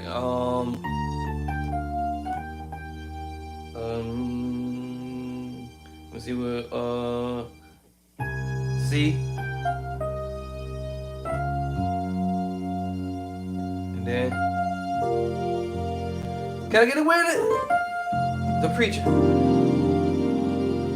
So it's like I don't know. It's confusing. It sounds like we went from G to F and then to B flat to B flat. If you think about it, listen, B flat. No, what was it? Wait, what was the chord I played? I forgot. Was it what I played? This is a chord. He just break it. It's just me playing this. It's like me playing this.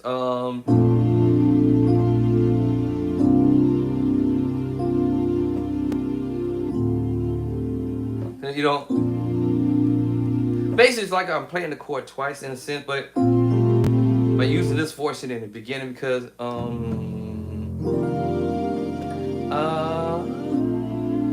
alright, so breaking up the chord. It's a sequence house chord or an F chord. Like we're playing an F chord. And I'm breaking it up with two hands. F going to the B flat. Then minor 9 chord. But he breaks it up. I'm doing it up here now. Because that's the C down here. So C minor 9 movement. B flat. C. Alright, that's a C. A C9 sharp. C9 sharp. C9 13 sharp. Yeah, C9. Yeah. C9. Yeah. C.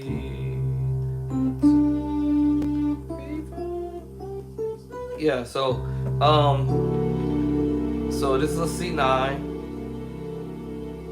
Cause the 2. Alright. 13. And then see what my sharp. Sharp. 1, 2, 3. 1, 2, 3, 4. Sharp. There it is. It's in the right hand, y'all. So C9. 13, which is 6. 1, 2, 3. Continue with the number systems. 6, 7, 8, 9, 10, 11, 12, 13. So C9 is the 2. Remember continuation? 1, 2. Now this is the 9. It's a major chord. It happens to just be a D major chord. Oh, right. So C9, 13 at the top, sharp 11. And now we have with this tritone, using the E tritone, which is basically your 3. Well, in C is your 3. And you know, this was your 7, flat 7. That's why now this is, if I don't hit the bass on the bottom, which is the C bass, this is an E minor chord now. Because remember, E minor, flat the 7. So it becomes an E minor chord. And so, right, so E minor, if you know your inversions, right? Wake up! So yeah, so you have an E minor, what did I say? Yeah, E minor chord, E minor 11, flat 5. And I talked about this in other videos that y'all can go back and you can look at the videos. You hear a lot of musicians playing this type of stuff with the tritone. Yeah, so E minor 11, flat 5. What makes it, because I took this note, which is the 7 flat to 5. I mean flat to 7. E minor, right? It's an E minor. Took that bottom note, because where is it going to be at? Well, nowhere. Well, it would have been here. But what happened? Flat. I had to flat it. Remember, 1, 2, 3, 4, 5. Just a 5, flat 5. Oh, you see what I'm saying? And 11 is your 4. 1, 2, 3, 4. Sharp to 4, which is 11. It's in the right hand. So that's why they say 9, 11, 13. So it's going to be E minor 13, 9, 11. All right, now with the bass line, it changes the name of the chord for now, but to a C9. That's the C and 9. All right, and then we already remember we flat the 7 earlier, and the chord is still gonna remain the same for the most part. C9. This time the position changed from 9, 13, and sharp 11. However you want to do it. Or it could be C9, 13, sharp 11. Either way, it's just still going to be a 9, sharp 11, and 13, no matter how you look at it. C9, sharp 11, right? Remember, 1, 2, 3, 4. Continuation of the number. 8, 9, 10, 11, sharp 11. Right, and then my 13, which is 6, 8, 9, 10, 11, 12, 13. Alright, because you know I got the bottom. Anyway, so to pray like the pros or advanced musicians, you gotta collect your information. I'm not a keyboard player, but listen here. This stuff sounds pretty. This stuff sounds really nice, right? So let's go.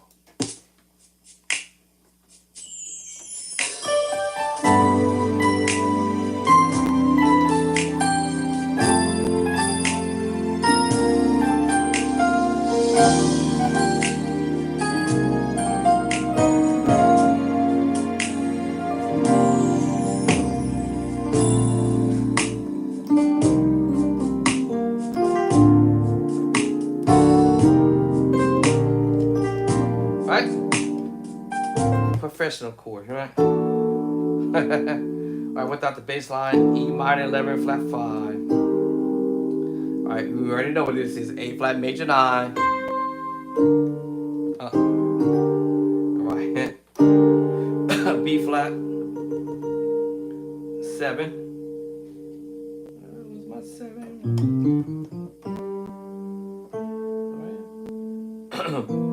Alright. What's the voice? It's in the right hand. So yeah, so B flat 7 with a 13 odd 5, whatever you want to call it. Anyway,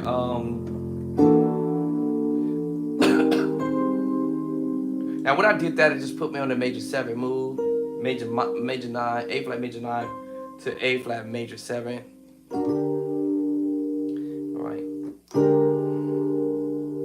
And then you go on to the E flat major 9, y'all, all day. This is going to be the famous chord all day in this particular tune, right?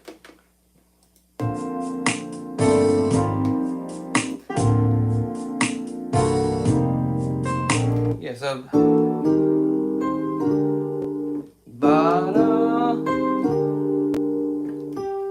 right back to the famous chord, E flat major 9 chord, all day. And he doing this little what did I say? It's just a F sus4 double up. Okay, and then he using the D minor. I'm using the F major chord to pull this off, which makes me play an F 6/9 chord.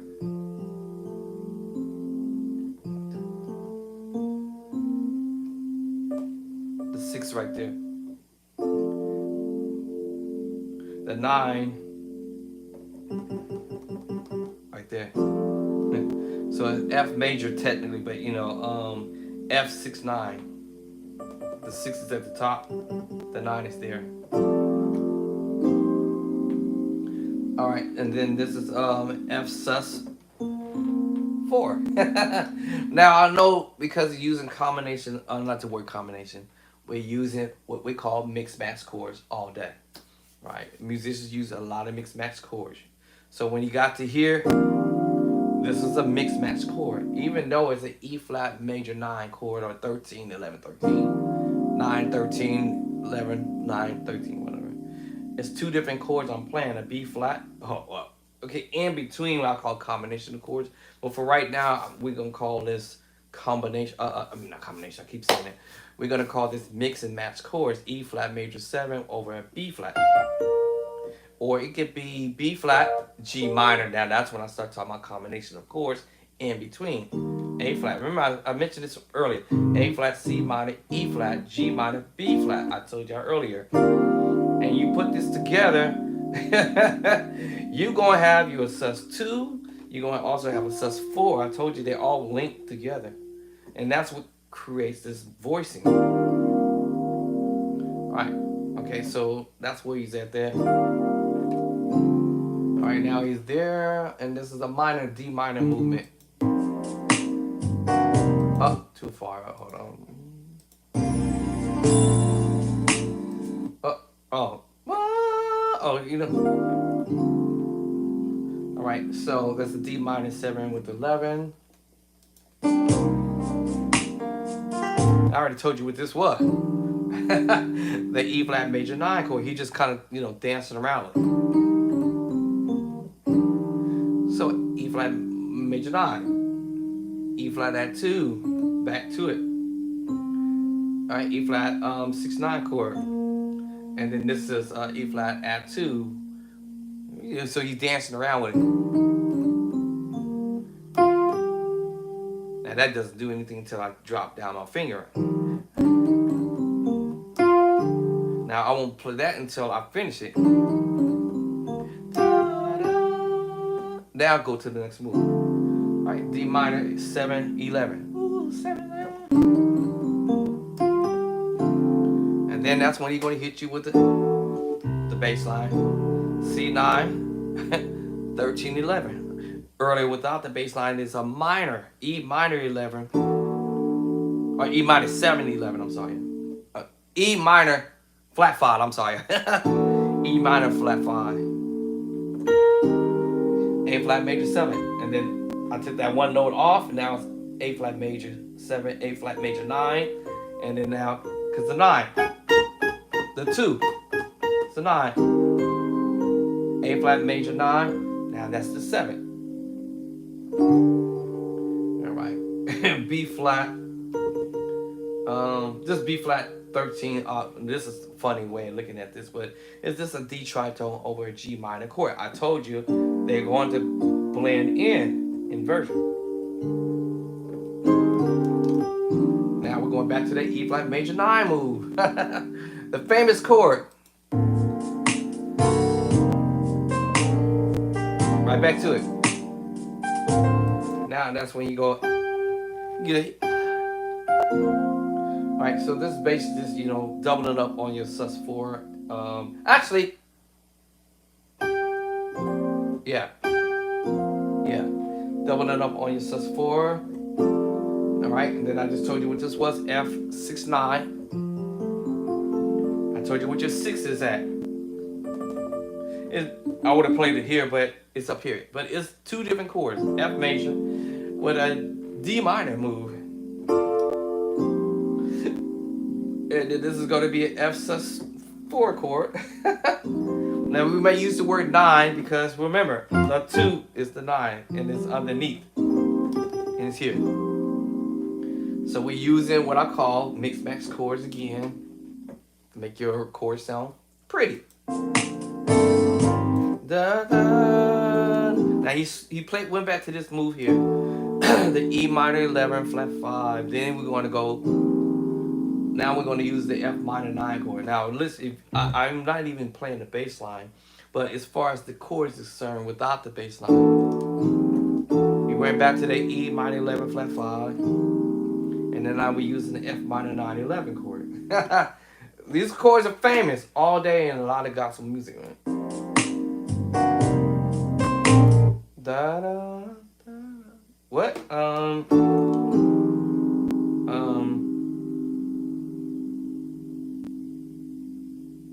Oh. Is it da da? Hold on. What?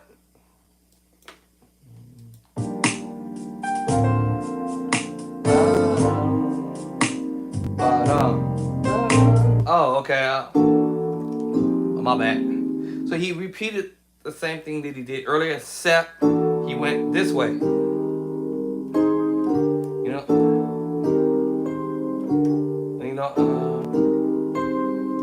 now you're gonna repeat that last chord on the end, but this time you're gonna go. You repeated that again. Let's see. Now this time he changed up the last chord, but it's still the same thing. I just added another note. So, right. So this is an A flat major 9, flat and a 5. Yeah, flat 5. Flat 5. It's also in the left hand too. You know, so this time he changed up from.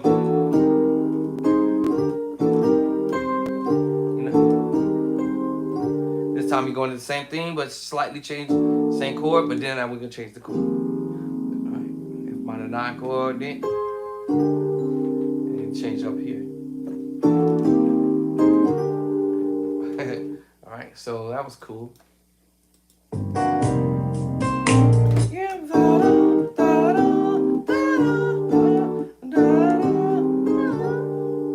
Guess what? Going back to the famous chord.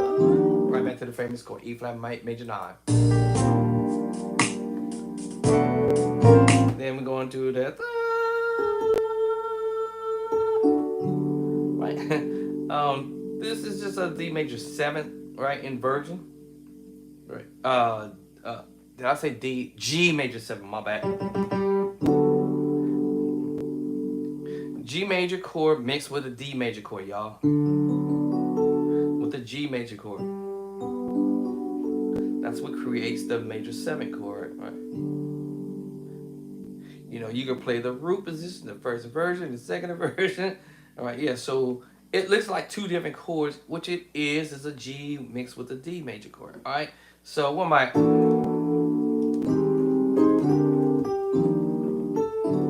Yeah. You know what? I'm gonna add that there. Now I'm gonna change the name of the voicing. E minor 9 chord. E minor 9 11. You're gonna hear this all day, transposing stuff, you know. So yeah.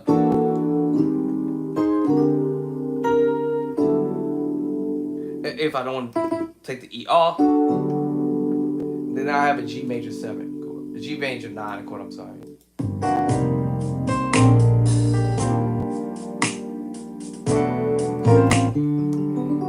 So I go with that voice. So all he's doing here is playing the D flat major chord. Remember, we played this in that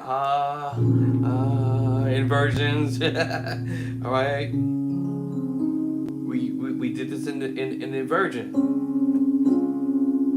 Oh, so when he did this, he's just coming up. And remember, you can use tritone.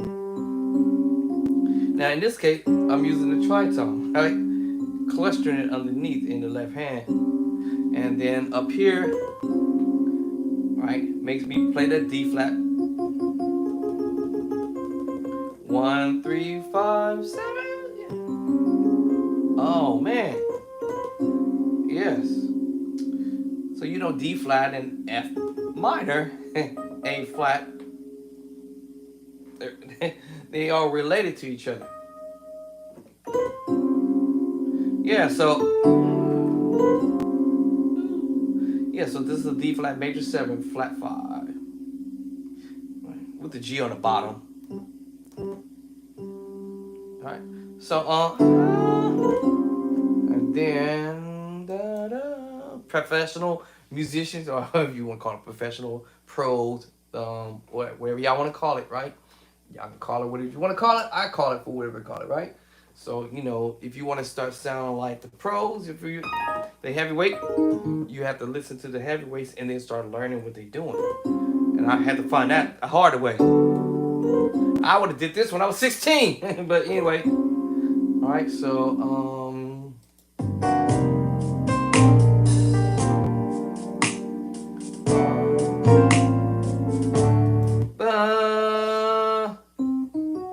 remember the diminished move? Is it this one? Yeah, so let me see. No, I went back to that same chord. Right before that, then he's gonna go to the diminished move. He repeats it, right? Right back to it.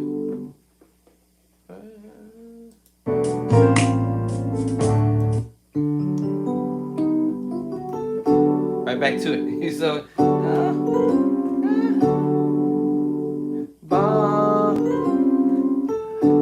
right, you still go right back to it. All right. Now you go to the diminished move.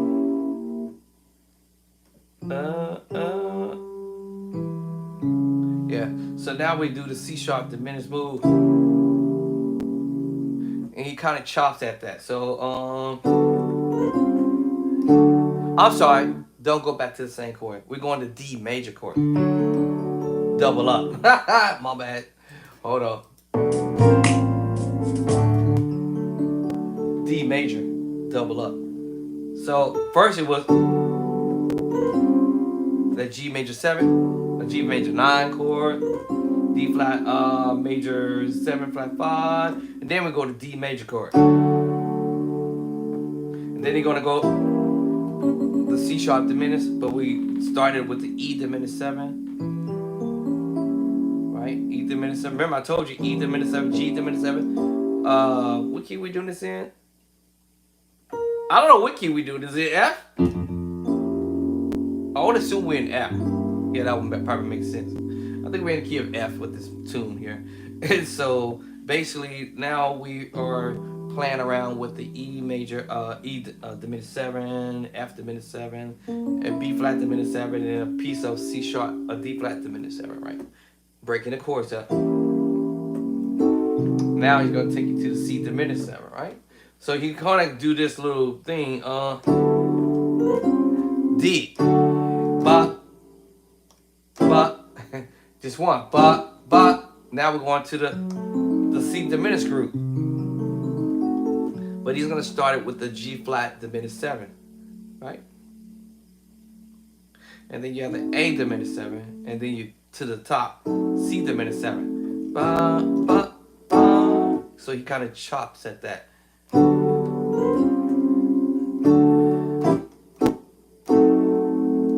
And now we're going up to G minor, yeah, G minor, but yeah, G minor 7, 11.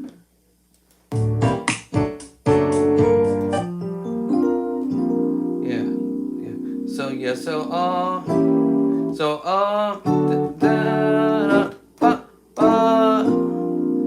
then he's about to do something. Da da da da, whatever you finna do now.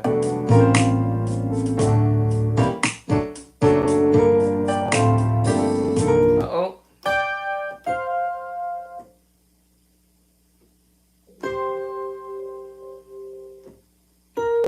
Okay. So I hear the top note.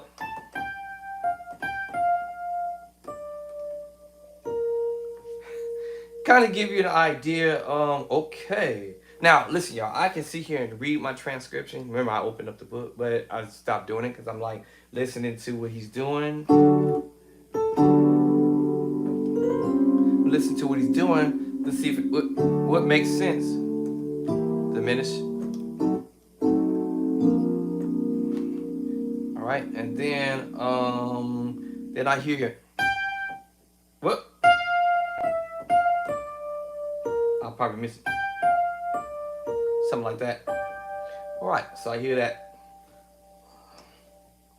Some major chord, second of virgin, I would say. I could be wrong. So this is a D. If you think about the scale D, it's the perfect 4. Remember we did this earlier?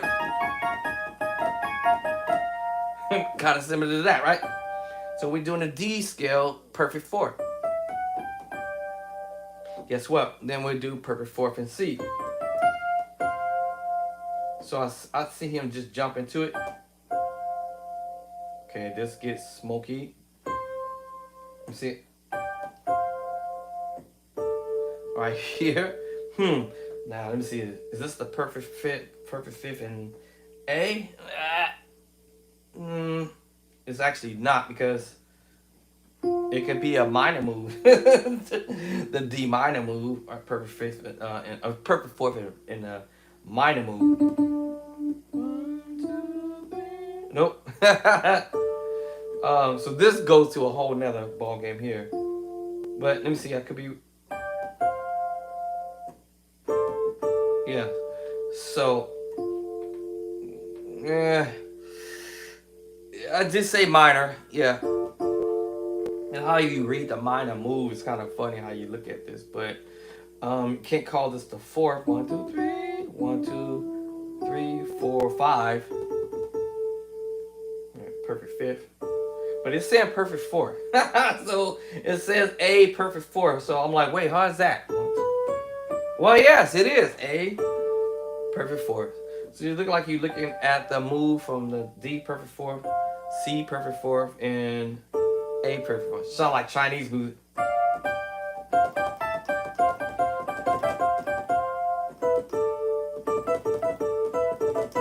Little Chinese move. So yeah. Now I see this as F major for a split second at first, because maybe how I might twang that to it. But anyway.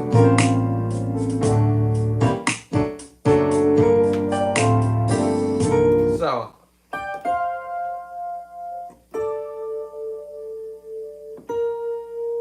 E flat. I would say E flat major 7. And you double that up with another E flat chord, you have what I just said earlier, E flat major 9 chord. You're just repeating the chord. You have it in this voicing. And I told you how they relate with each other.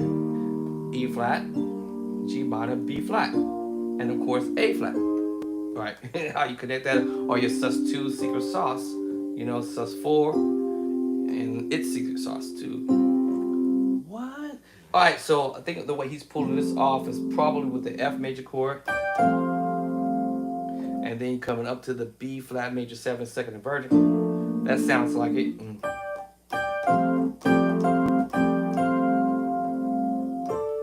Yeah. And then E flat. Alright, so let's see.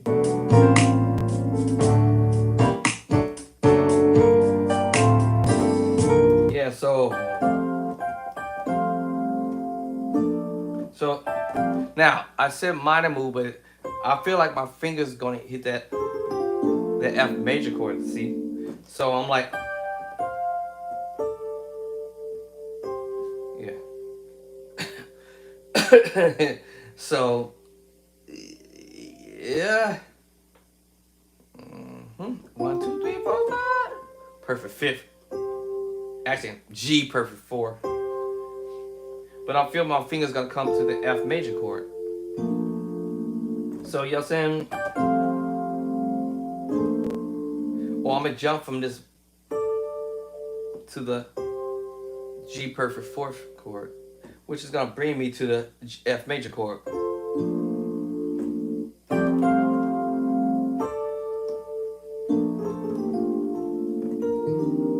You know what I'm saying? This is not easy, but it's not hard either. But because he's doing this move, you know what I'm saying?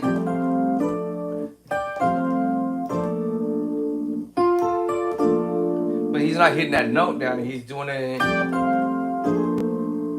Y'all notice that?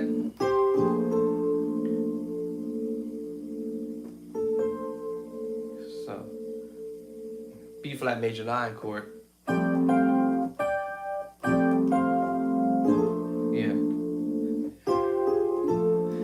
So it's like I'm going to the sus2,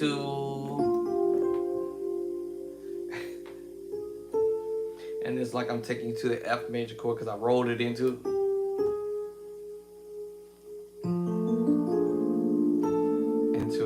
B flat major 9 chord. So anyway,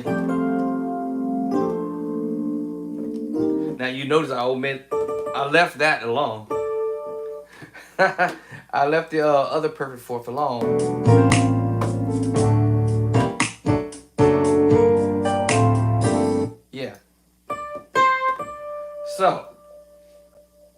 supposed to hear this still. So, I'm sorry. Yes, and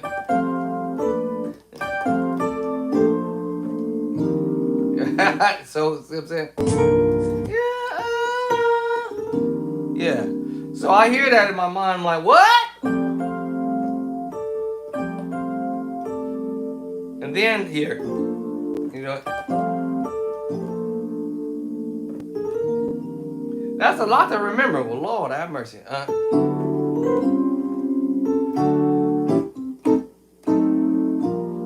Oh, I thought this thing was on piano. So I may go ahead and skip it, but I feel that I hear him doing it. See, versus the C. See what I'm saying? Here it is. So yes, it's the minor move, the D minor chord. Now I'm trying to get this little twang it. So twang it. So it was the minor move, but twanging it, right?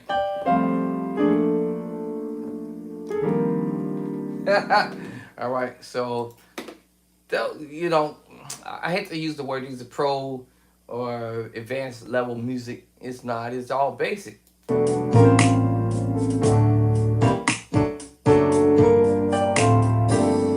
Yeah, it's all basic music. Oh,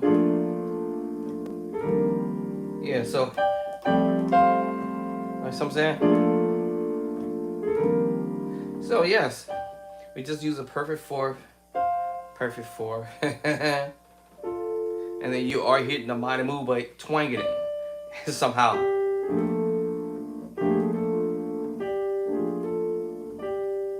Perfect fifth, that right? And twanging it because it's not perfect fourth at this point. It's perfect fifth. G perfect fifth. Until I twang this into the G sus2. And more than likely, the F may not even be applied because the faster you're doing this, watch this, and you want to hear that, but you're not going to hear that bottom note because he's going to twang it.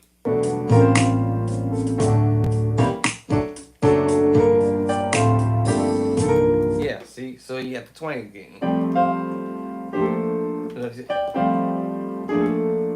Yeah, you're gonna hear the F because he's got to go to the next move, right? You ain't gonna have time to do all that other hitting that note. You gotta skip it, right?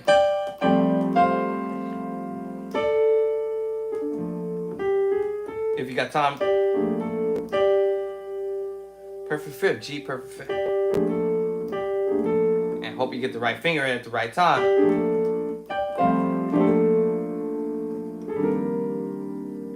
Famous chord E flat major 9. This time I got the 13 with it, which is the 9 and the 13 is your 6. Yeah, and I'm fingering. See what I'm saying? Twanging.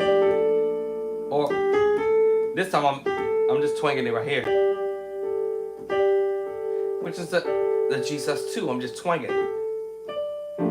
That was easier. Ah, yes, easy. Then it brings me up to it. That's easier. Because I ain't got to think that much right there. Boom. All right, then there you go. My hands was already on the move. We already heard these moves before. Remember this one? Transpose.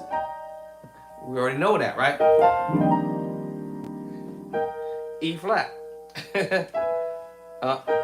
And then C major. We already played this earlier, or I think. Well, maybe. Well, we probably did play it in this key.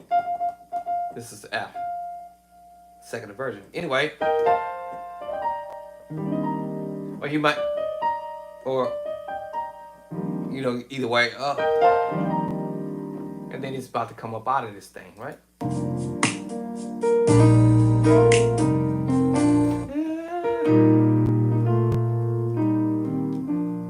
right, y'all. I didn't go through my transcription and change the pages because I was trying to listen to how he was doing this stuff. So that's what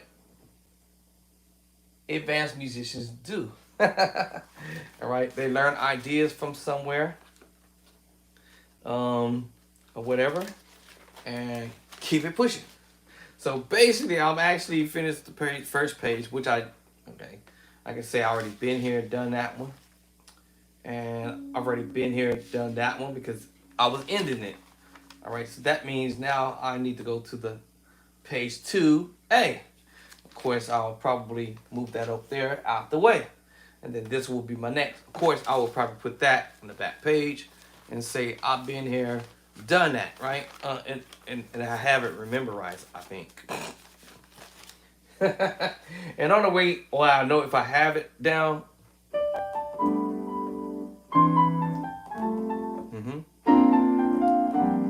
Okay. Okay.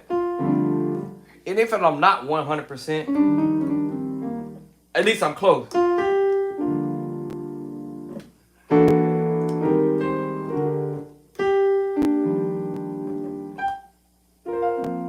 See. Let me see the next one.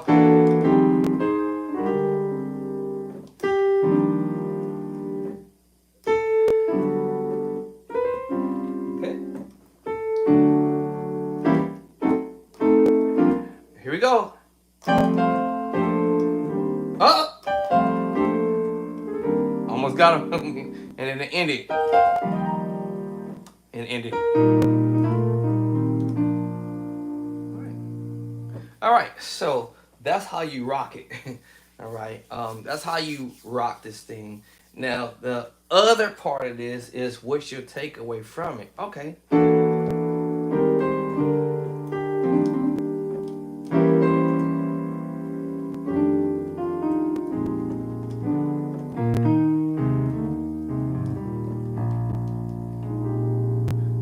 What's my takeaway? Bye.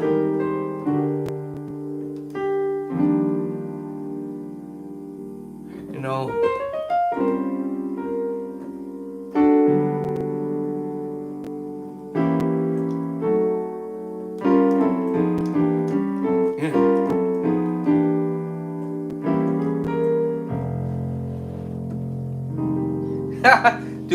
do my thing.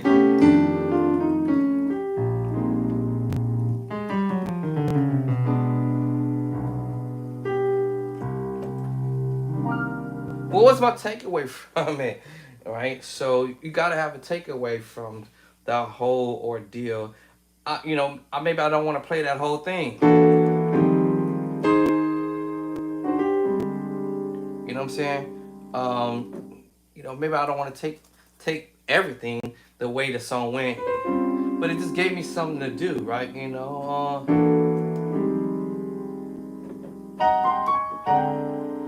what I'm saying? What was my takeaway? That was from another song. You know.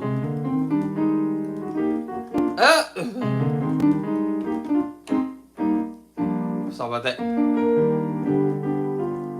I'm playing chords from another song.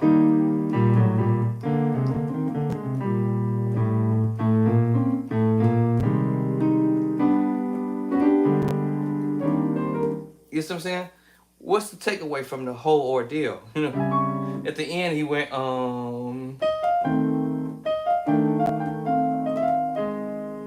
know what I'm saying? Ended.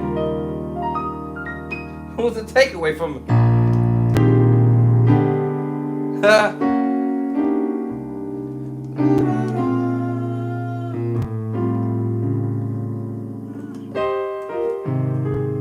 You know what I'm saying?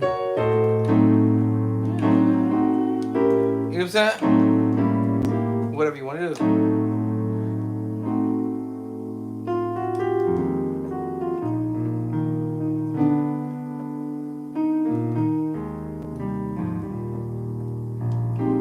I love you, Lord. You know what I'm saying? You gotta have an idea. Remember that minor chord? F sharp, F minor 9 chord. I told you gotta have a takeaway from.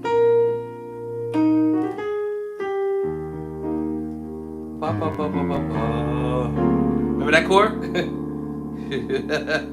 You know. Okay. How about this? What?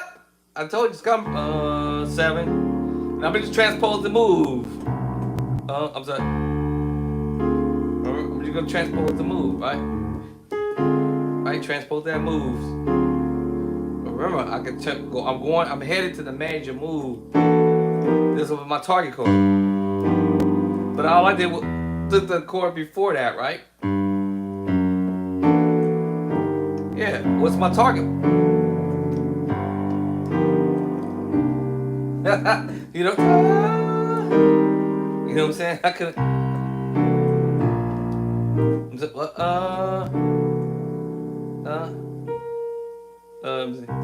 F. Let me see. Hold on. Yeah.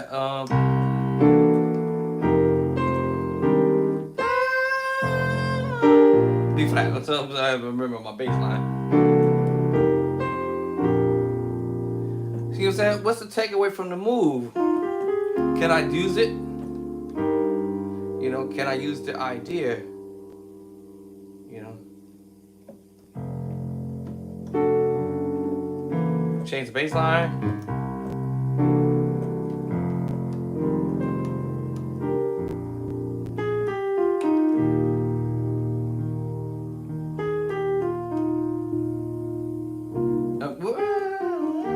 My brain.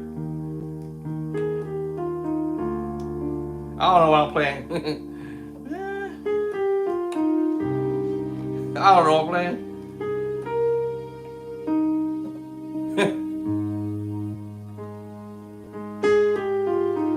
I don't know what I'm playing.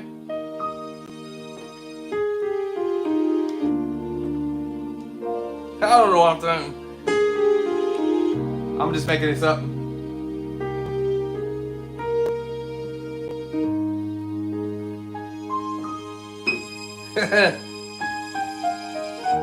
I don't know. I'm just making this up.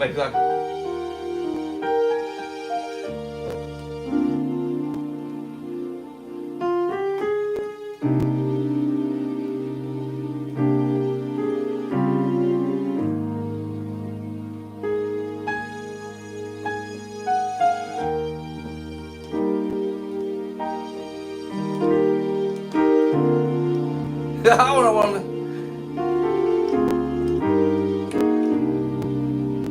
You know what I'm saying? I'm just making this up if I go.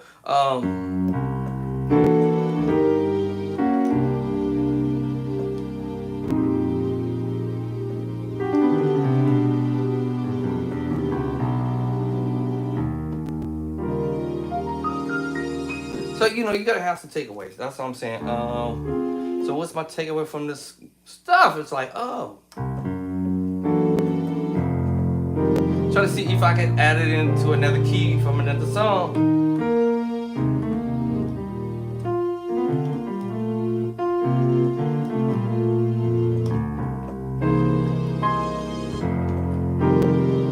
You know what I'm saying? Trying to figure out what I can use it for.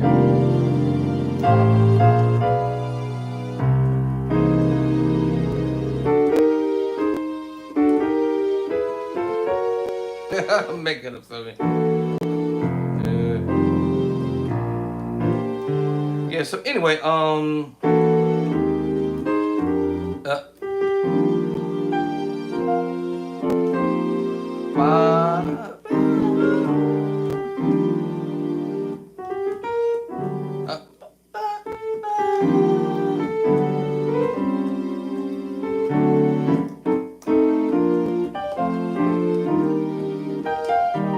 I'll try to memorize some of the stuff.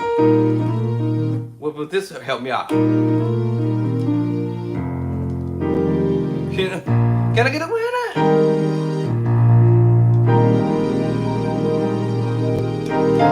You know what I'm saying? You know. Anyway, So I'm like, that's a good idea to have these chords stored in my library, right? What?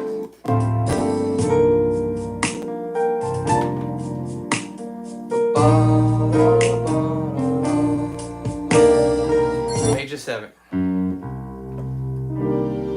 The famous chord, y'all. The famous chord. All he did was just use both hands to play the same chord, y'all. Now underneath, he took off the top and played it in the middle, which turns out to be E flat. I just said E flat major 7, and then he used the E flat, took off the top note. G minor 9/11, y'all. What?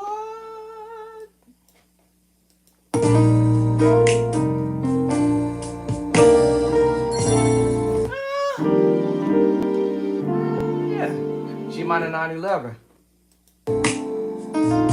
Same thing. Right back to it. I told you that chord was gonna be the famous chord. That major 9, E flat major 9, 13 chord all day. You know, back to this thing again. Yeah, we played this earlier. Right back to it. Yeah, okay, we went up into it. He's not gonna do the first one, remember that one? He's going to the other one. Now he just got slick with you. So in the beginning, this is part 2 now. I was gonna give myself a timeout for a second.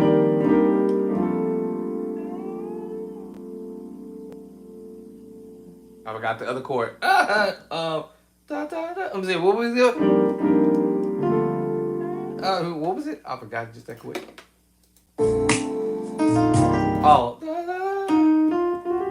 Oh, you just playing around with the, playing the same chord, y'all. And then, yeah, right back to this again. sus4, F sus4, double up. Right back to the, right back to that minor 11 chord, E minor 11 flat 5. So yeah, F minor 9/11. I told you all day, y'all. Okay, so yeah. Then he's gonna take you right back to that major 9/11 chord again. But this time he's gonna hit you with this. Now how you get there is funny.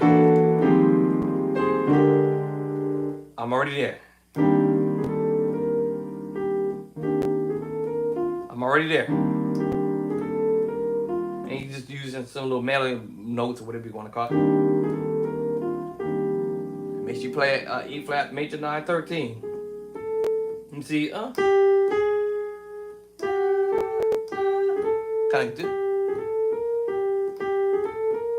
So I mean, if I hit this note, all right, E flat major 9/13, you're just raising up to the 4. Remember the scale. All right, E flat major 13, add 4, sharp 11. All right, we got the sharp 11. 1, 2, 3, 4, sharp the 4. We got sharp 11. And you just roll that back up. That's nothing. It's just still the same chord. E flat major 9 chord.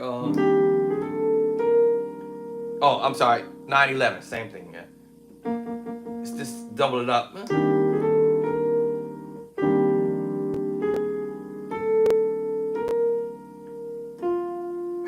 Right back to the same chord, y'all. All right. F major 9/13. Okay. Then.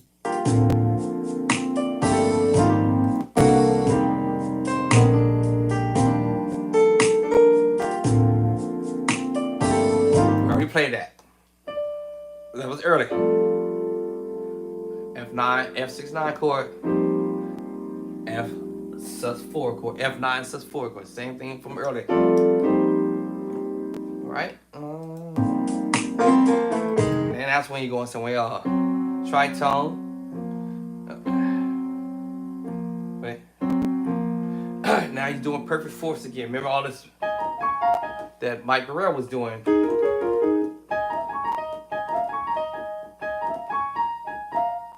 perfect fourth move.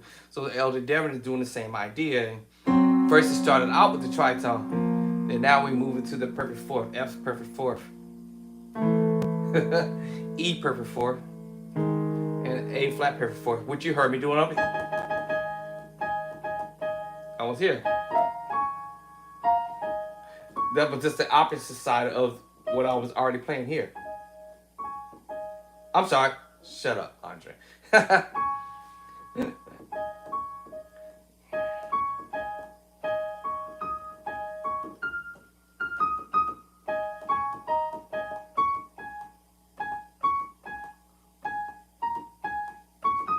Oh, I had a minute ago.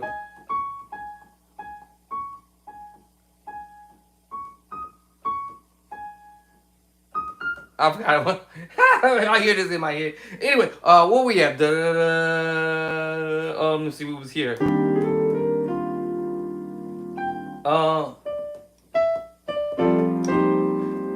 Tritone, but he's flickering the tritone. Kind of flicker it. Really quick. Now we're doing the F perfect fourth, A perfect fourth, E perfect fourth. I'm sorry, y'all keep saying A. F perfect fourth, E perfect fourth. And you use the two hands to pull this off in E flat perfect fourth. So this gets tricky. Now you remember the beginning of the chord from earlier when we did the minor 7 chord, D minor 7 chord. So he's kind of sort of going back to it in a sense. And remember we played this part too? Let me see. Remember this part? He's sort of going back to that. It's almost, right? So when he did it, he went. Yeah, so we're almost going back to that, sort of. All right, so that's the little deal he's doing right there. That's kind of nice.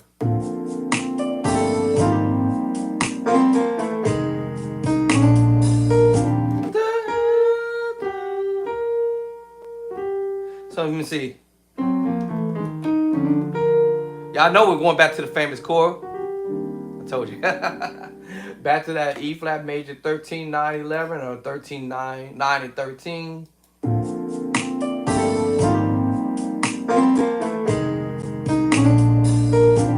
Yeah. Told you, 9, 13. You know, yeah, right back to it. E flat 9, major 9, 13. All day. You know. It's the famous chord the whole time. What? No. No. Is it G? No. Hold on. Yeah, it gotta be G. Hold on. Yeah, G. So you split it up to G major chord. Go up to A flat, split it up with two hands. G, A flat, B flat. I think it's going to B flat. Let me see. A flat major 7, I think. Let's see. So the A flat major 7, third inversion is not going to be split. Oh, okay. I was wrong. Okay, you can split the B flat up if you want. G, A flat split up. Second inversion, by the way.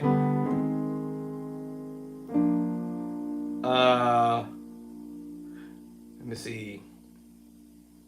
Remember, I was thinking about the third inversion of the A flat major 7. Let's go to root. Let me see. I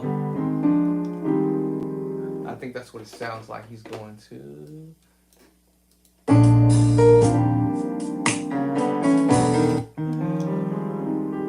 For a split second, actually, is he doing? Actually, let me see. Hold up.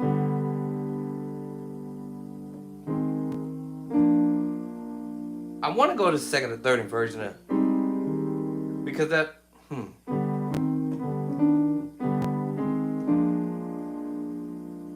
Because it feels like before you. Hold up. Hold up. Okay, I know. Because he's gonna come out of that. Hold on. I feel like he's doing this, but I hear a minor move.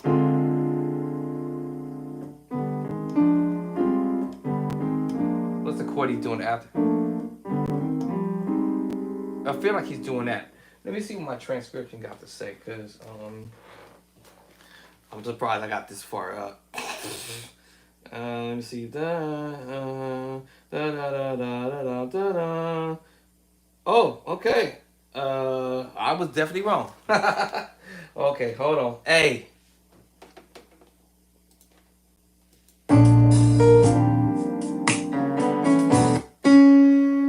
F sharp. C sharp. Okay, I get it now. A.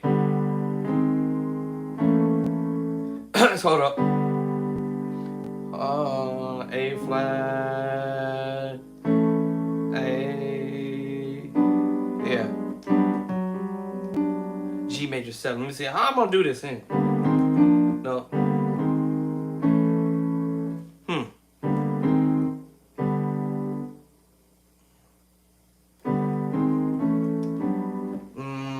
Let me see. I might be missing one chord off. Hold on.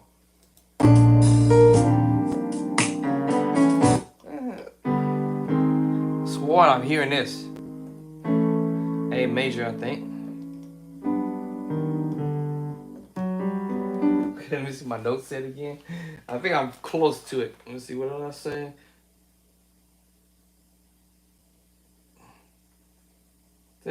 Oh! Hold on. I missed the first chord, actually. I missed the first. That's what it was. I missed the first chord. Okay, my bad, y'all. Now that I heard it, I was like, what chord am I missing?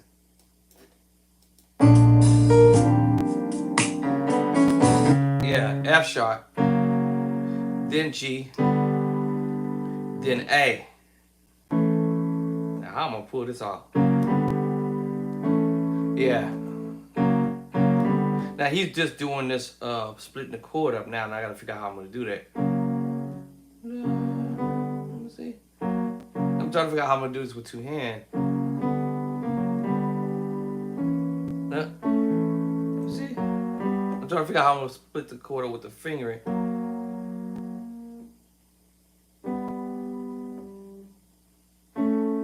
See? Okay, da. So I got the finger right, and the left hand.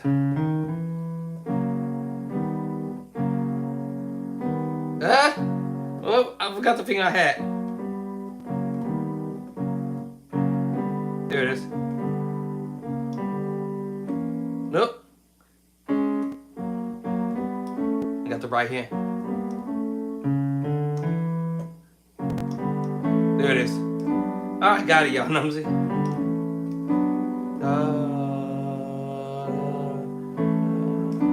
Okay, let me see. I forgot this whole.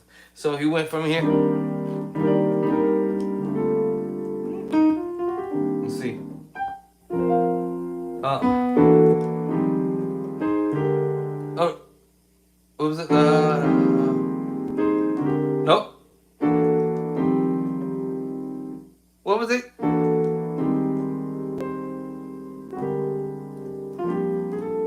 Something like that. I might be off.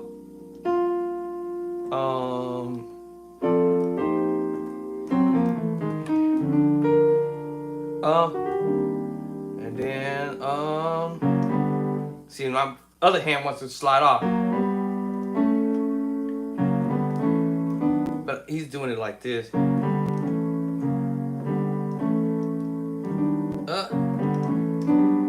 So he's doing it like that.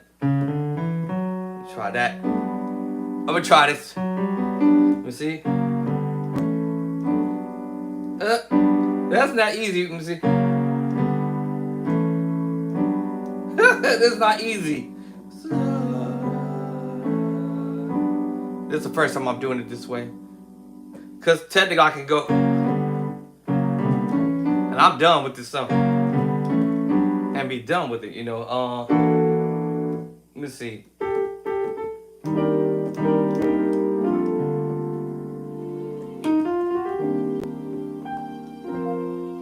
me see. Let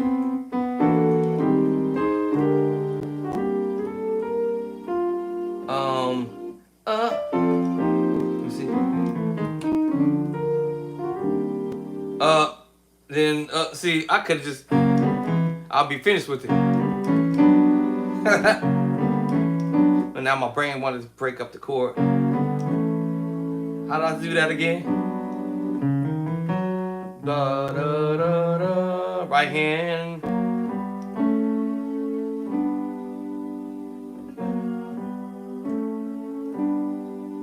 Da. Right hand, left hand together.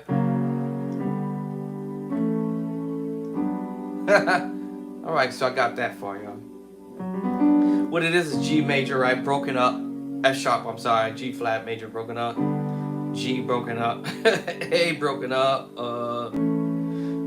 And then G major 7. I just go to G major chord. So, you know.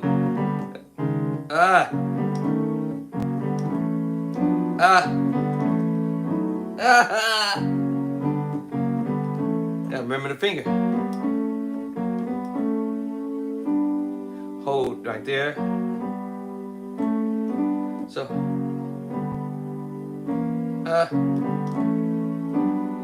all right. So then the next move.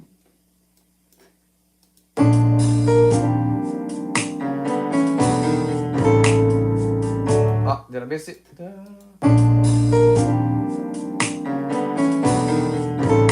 Okay, so you're going to F.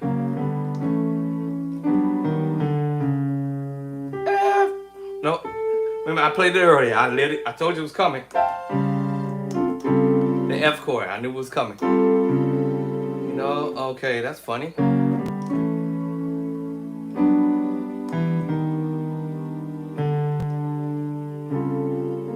Let me see.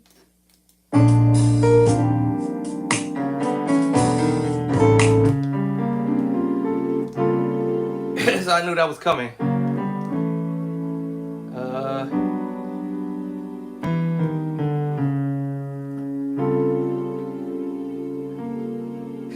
This is.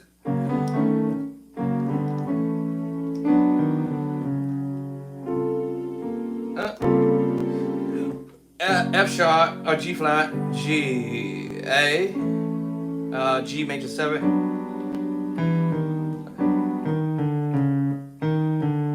and then go to F tritone or F major chord actually, which is a D flat major 7 chord. Well, G flat major 7 chord, sharp 11, flat 5, flat 5, sharp 5, flat 5, sharp 5. Now until I hit you with the B flat, then it changes it to a minor move. A minor move. G minor 7 flat 5, 9, 11. Because now I'm being fancified with it. And if I use the E flat and grace it, ooh, you know, da da da. You know, sometimes you want to do your thing, you know. Grace it. Or twang actually, my one.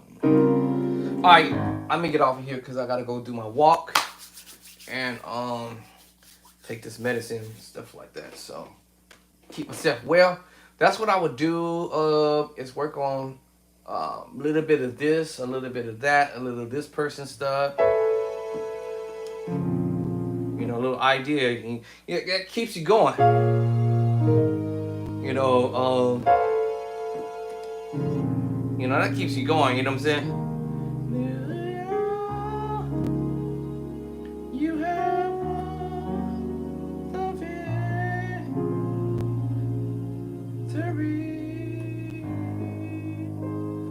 To read, you know, yeah, hallelujah. I do it slowly. Then I think you're doing this part. No, hold on. That's not the part we go, hallelujah. You have what? You have, I think going back to this chord, I forgot already. Back to this. And then, definitely I'll hunt you down. You know, that kind of stuff. So I'll go back to that. See, I think I was supposed to go,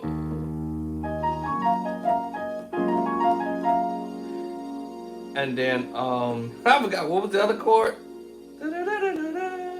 Anyway, I'll go back to this stuff and try to study it a little bit of it. Let me see.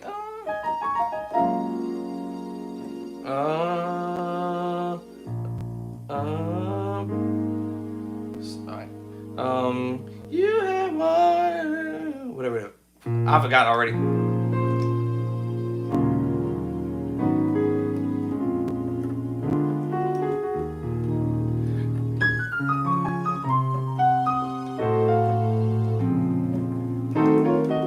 All right, y'all. This is a way of teaching yourself some ideas on how to play stuff. And that's what I'll do. I'm going to open up the book, you know.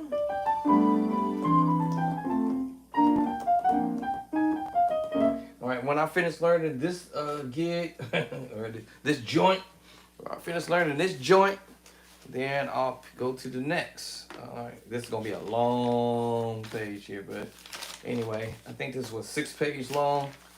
All right. So this song was long because of the vamp at the end. All right. So, no, 6 pages or 5. Oh, yeah, 6 pages long. All right. Then, I don't know, I might mess with this one here. I don't know. My spirit, sometimes you get kind of shaky. It's scared. Then I might go to this one next. All right. I'm trying to learn how to play the keys, y'all. All right. Let me see. Just kind of crack at. I'm gonna take a little crack at this, but this one was "Great Is Your Mercy" by Kel Bailey. Some time ago, he was doing some stuff on the keyboard, and so let me see.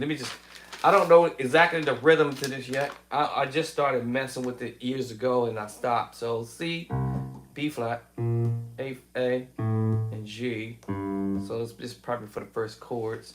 So I'm not exactly sure where he was ranging his chords yet, but let me see. Let me see. I'm trying to do the right hand first. A, and then let me see. I guess we're still on G. Let me see. Hold on. So let me see. What did I say? C. And I'm not sure how he was doing. I just kind of throwing this together here. I don't know. So hold on. Oh, wrong chord. Let's see. G. Let me see. Let's see. What was he doing? What was he doing in the left hand? Maybe he's doing this. Nope. What's he doing in the left hand? Oh, I'm playing the wrong chord. Okay, let me put both hands together and play it without the bass. Let me see here. He goes, I think he's going...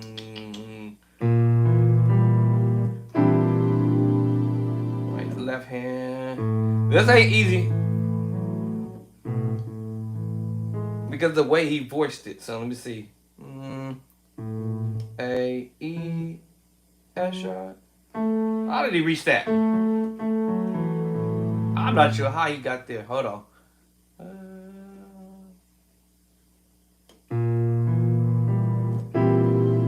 Cause he's probably got wider hands, so let me think. And it's funny how I wrote this because I'm like, can I play this? So hold on. The first chord was, and then the second chord was, and the third chord was. I'm just trying to figure out how he did that. I might have to omit a note or so.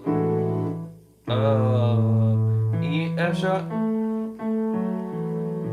That's not easy to read. Hold on, let me see the right hand one more time. Hold up. Hold up. I'm just trying to figure out how you did that left hand. Now let's see if I can do both hands together.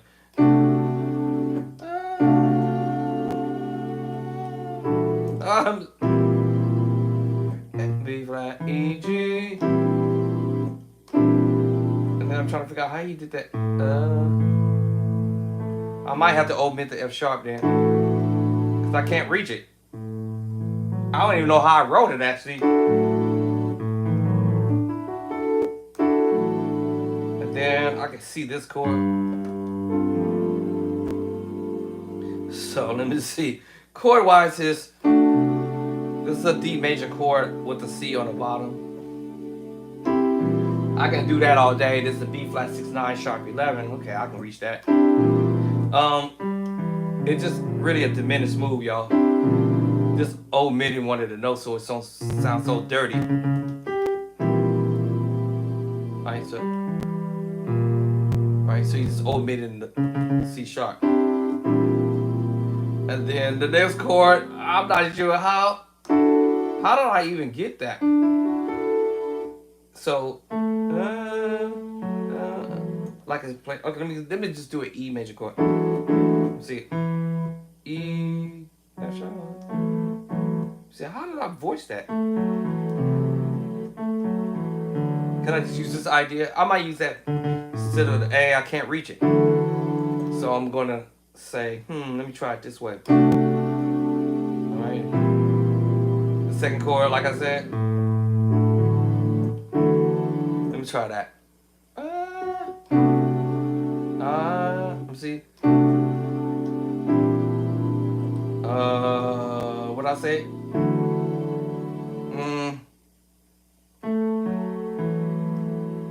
right, E. That's not easy to read.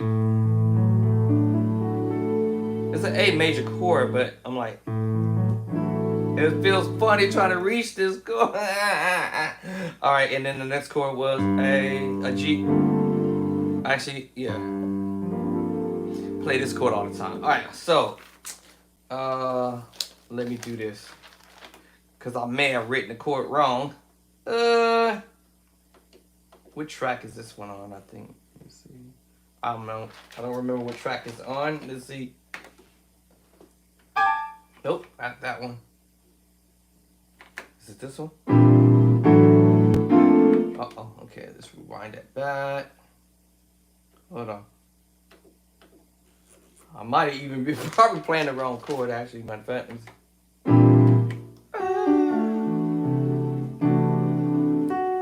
let me see. What chord is this? Why is it not getting all of it? Why is it not getting all the chord? It's starting here. I don't know where I got this from. Let me see. Hold on. How come? Uh-oh, I missed the chord. Oh, I missed the chord, y'all. So it's starting here. Oh, where did I get that one from? I don't know where I got that from. Anyway, so it's starting from here. Okay, all right, whatever.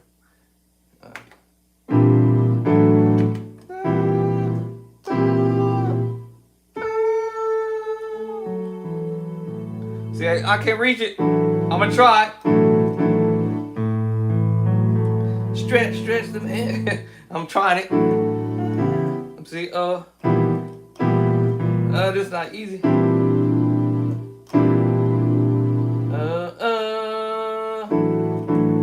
Alright, so. Okay. So, yeah, that was this one. So let me see if I can get this down.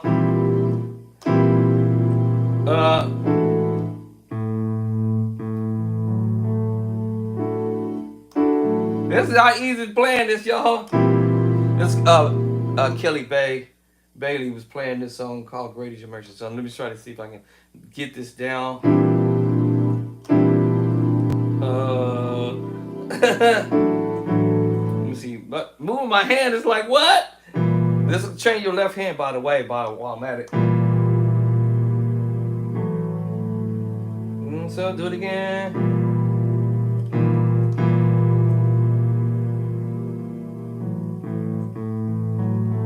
That's not easy. That's just see. All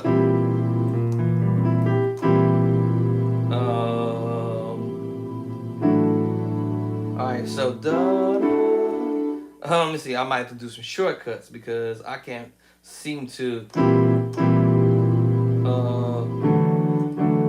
I need that bottom. So let me see. Can I play? Let me see. Maybe I could just do this. And maybe I'll just bring the right hand over.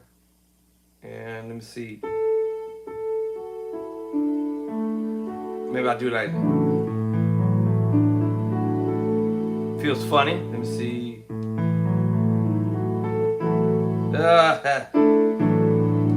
I may have to sacrifice a note or so. Let me see. Or I'm gonna try my best to get to it.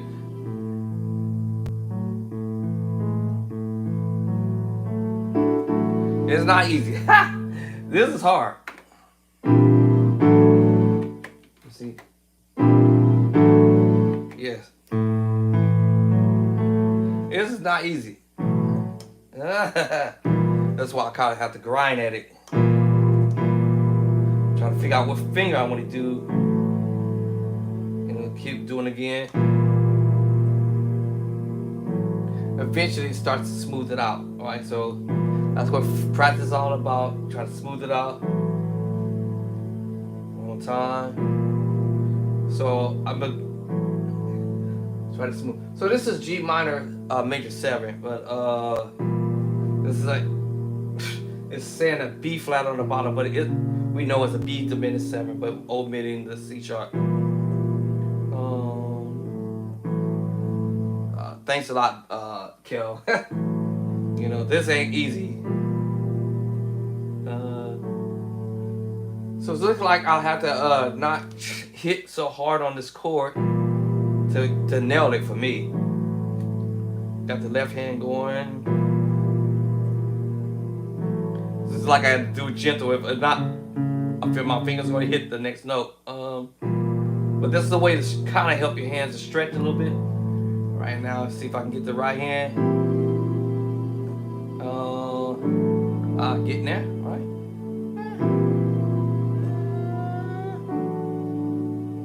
And so it's like I have to tell my brain to just softly hit the next chord so I can nail it every time, right? All right, so let me get ready to go to the next chord. That's what we call grind on stuff. All right, so let me see what happens here.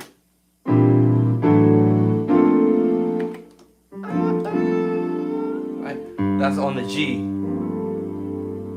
Okay, let me do that again. Hopefully I remember what I just played. I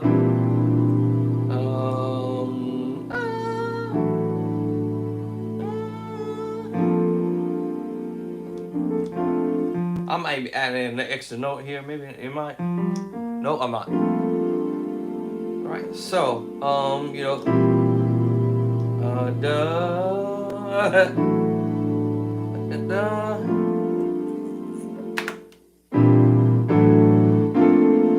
so he's going dun dun dun, right? Right. So now I gotta work my left hand to do that.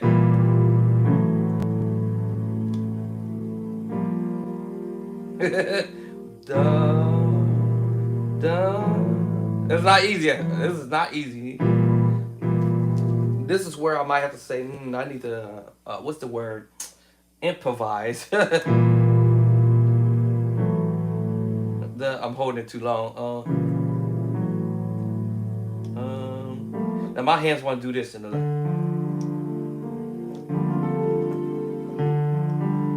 add another note to it. But anyway, so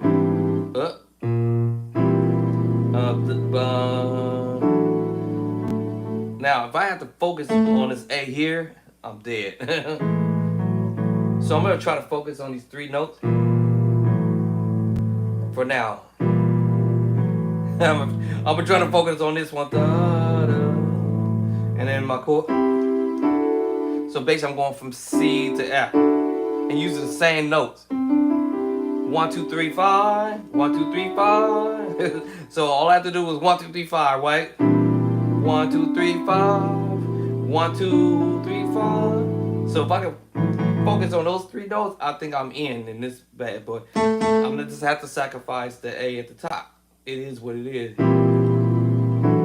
Yeah, see? Da. See, now I can do it now.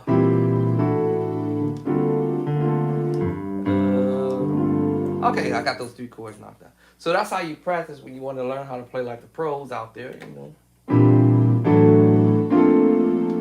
Okay, so, you know.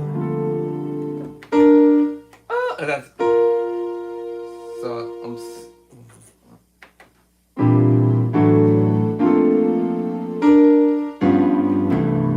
okay. Let me see. Okay, got you right there. Little bit by a little bit, right? Now this is MIDI. And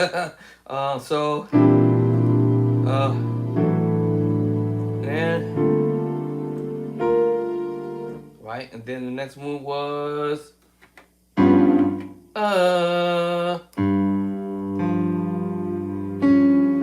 nope. So that's what I hear there. Good luck to that, right? Well, it's split chords. So it's a split chord from doing a D major 7. 1, 3, right? You know, next you know me, you're 5. You're 7. So yeah, so you playing a D major chord, D flat major chord, I'm sorry. And then you flatten the 5.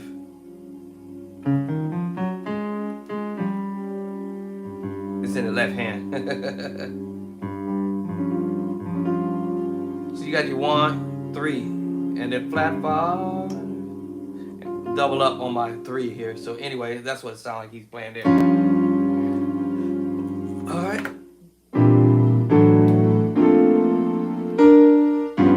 Okay, that's what we got right there.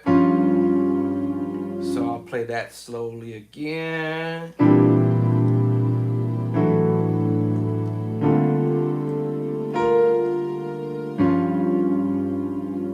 Alright, we'll see what else the pro did.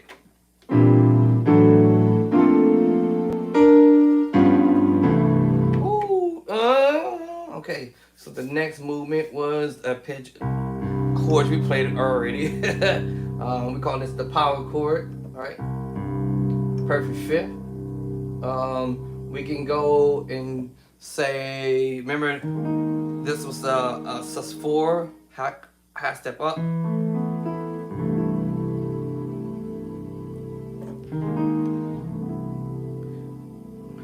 So yes, that's what we have. C major 13. And with the 9, off the 9, I guess you could say. Am I doing a 9 here? That's the 9 actually. But yeah, C major 13 with the 9.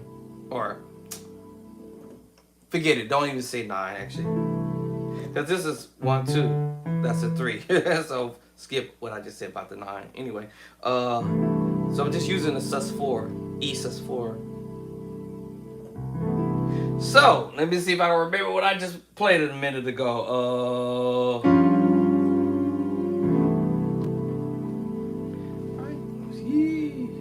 Let me see my paper say that. Hey, I'm doggone close.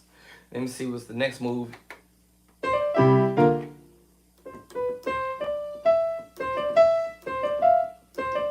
Alright, so I'll get to that in a minute. So he was here. I hear him doing something like that. Okay, hold on. Let's get back to the first quad. Alright, first chord. Second chord. Third chord. This little move he does here. Okay, let me see how you did that.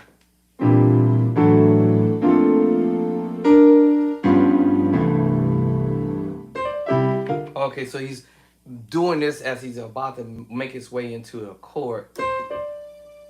Let me see. What did I hear him doing? Thought I heard him doing this. I'm still, hold up. Hold on. Oh, he going back to. Okay. This makes sense. Up. Up. There it is. I was like, wait a minute. So.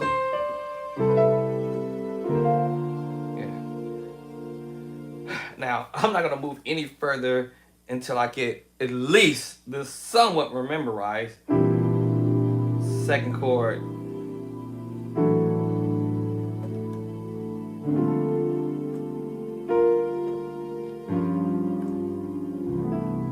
And then slowly. So you're going to repeat the chord he already played. Okay, let me see how he did it.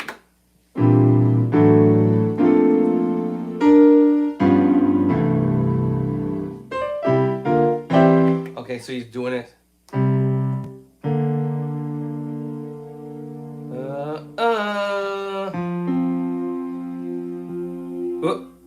You see, I hear this idea in my head, you know, it's like that sus4 move.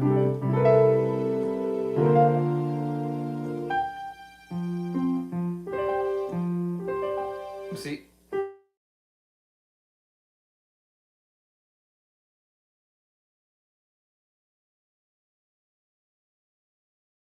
Get my exercises on. So, anyway.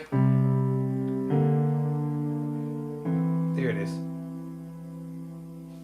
So, you know, you hear the sus4. And I knew that. I heard that in my head. You know, so. What is that? So, you know, it's like, you know, you playing your perfect fifth on your C.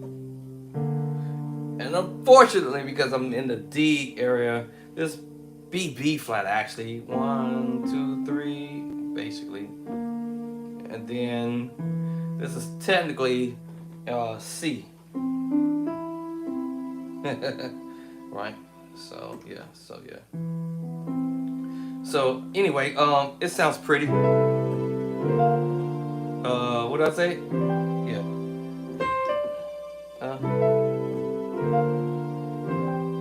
Alright, so let me get these first chords again.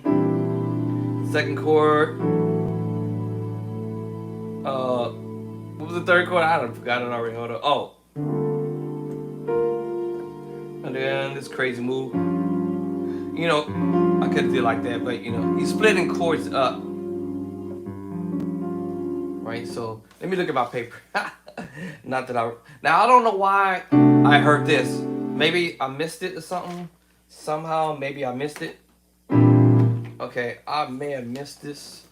How would I find that actually?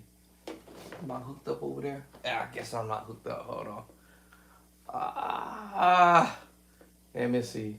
I might have accidentally, when I was recording this, forgot that you're supposed to, you know, this part, that first chord, you know what I'm saying? And I think I accidentally forgot it somehow. But it's just like I said, just using a C with a D. And also, you can say this is, when I said C, you can look like this as A minor chord with a D major chord. In fact, LGDW used that idea when he played, let me see, in the key of E on the 1, the preacher chord. Out of the key scale of E, it goes to the 1, 2, 3, 4, 5, 5, 1, 2, 3, 4, 5, 6. So he uses this idea on the 1. Here it's coming, and here it goes right here. There it is. So Kelly Bainey probably saw that idea and he used it with this song here.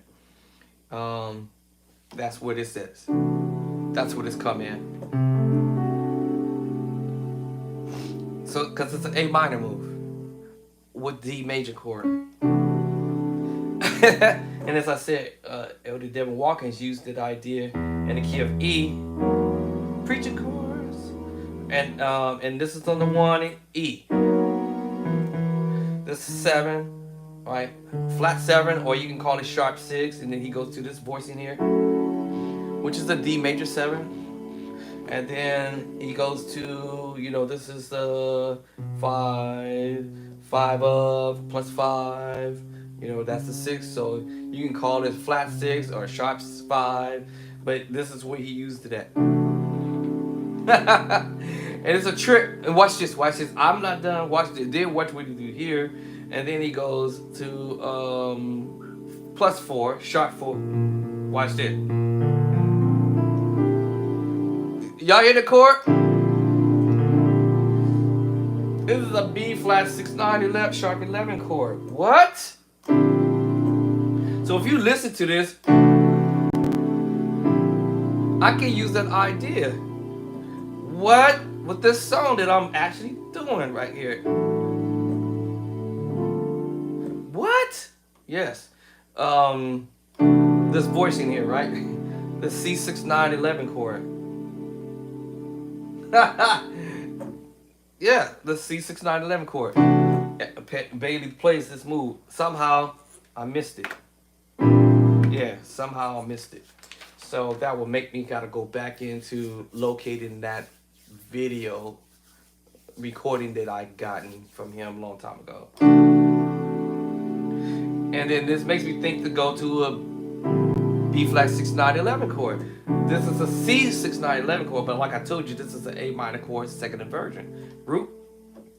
Right? Root position. First inversion. Second inversion. So if you look at the finger, right, you just slide over, you got a D major chord here. And then you have your A minor move.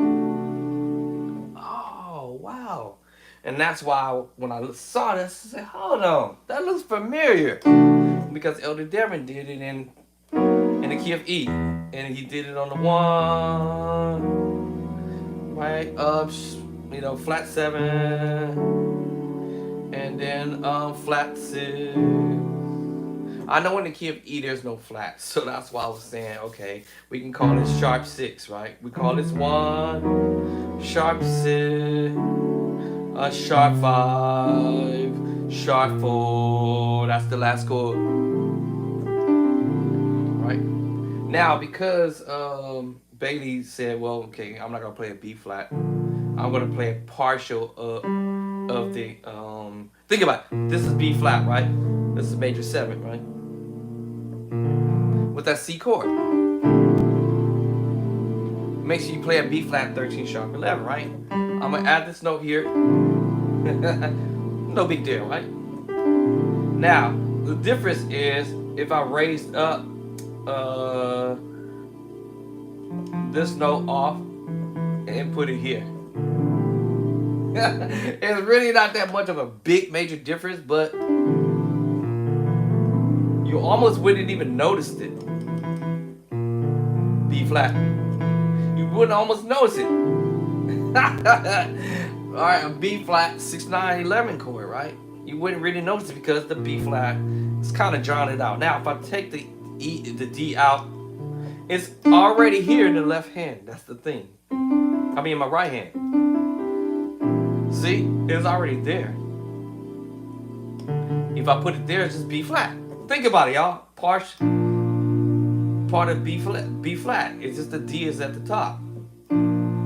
Oh, you see what I'm saying? So he's basically playing this chord, B flat 6 9 and 11 chord, basically. Now I'm just gonna take the D out so you can see what I mean. B flat 6 9 11 chord. All right, it's the same thing. I'm just gonna add the D, and it's a B flat 6 9 11 chord. Okay, anyway. You know what I'm saying? You see what I'm saying?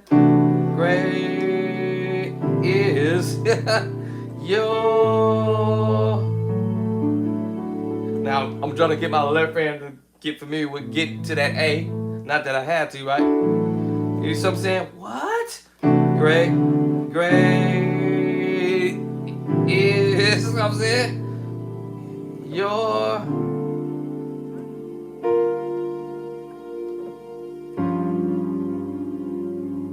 What? Yeah, so it's the same chord.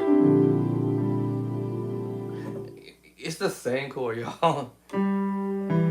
G, E, B flat. Now I feel like I want to play diminished move, but of course I won't do the diminished move because it sounds off, right? Yeah, yeah. It sounds like a B flat, diminished 7, as I said, and mix it with the C chord. It sounds whack. I mean, depending on what you're trying to get across. But if I just double up the D down here, I'm playing the same chord, y'all. Yeah. And like I said, even if I took the B flat, I just told you the B flat is broken up. It's broken up. Yeah, the B flat is broken up. And then I'm just using the, well, we could say the word G. It's part of the C scale. The fifth. It just happens the fifth is in the middle or in the bottom of the left hand as it is at the top, doubled up. Oh, but you still have your C major chord and your B flat chord is split up, making you play a B flat 6, 9, 11 chord. And the E is at the top of the hand. I don't even have to put the E there if I don't want to, right? Yeah, I don't have to put it there. I can just, great, right? Is your mercy. Whatever the words they say. See, I don't even have to do it. So now I realize, oh, bro, I made this so much more complex than what it was. So yeah, so I'm just doubling up the D. Doubling up the E. That's it. Doubling up the E and a G. Right? So basically, let's go back to the first chord. Great is, that's the E is great, I guess, is your, whatever the words is. Oh, I'm sorry, I hit the wrong chord, my bad. I'm sorry. Great. Right? And then to the other chord. Your other chord. I forgot I'm playing that first chord, my bad. Alright. I forgot I'm playing that chord. You know, I can spread that D major chord still playing it this way. I can spread that chord. Let me see how that works. Like as if I'm playing the A sus4. Omit the F sharp because it's in the left hand. And I could probably go from that angle too.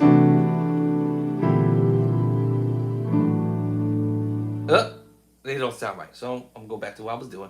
So anyway, let me see. Great is your mercy.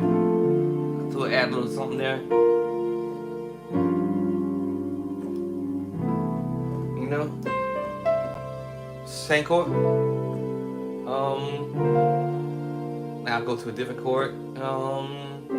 sus4. All right. Okay, so let me see what's next on the agenda.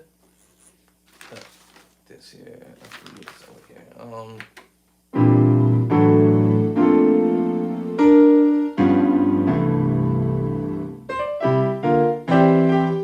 Okay, so it's basically kind of what did this thing here.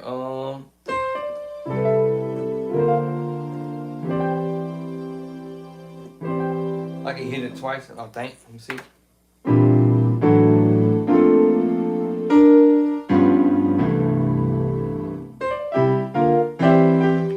Okay, I heard it. Alright, so after that last chord, and then it kind of hit you with the Z. Z. It's B flat 6/9. D flat minus 6/9. I'm sorry. What time is it? I gotta get into my stuff. It's almost 9 o'clock. Y'all got me in here working here. So after you do that, what was I at? Forgot the chord. And then you change the chord for a second. Yeah. Right. So let me go back to the top. Alright.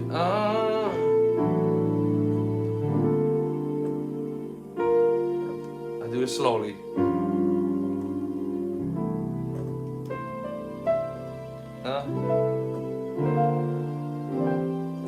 Then alright,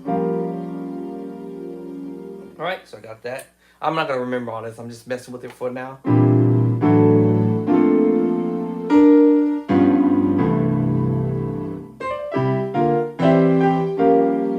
Alright, da da da da. So after you do it, then he went to this other chord. Let's see. Let me see.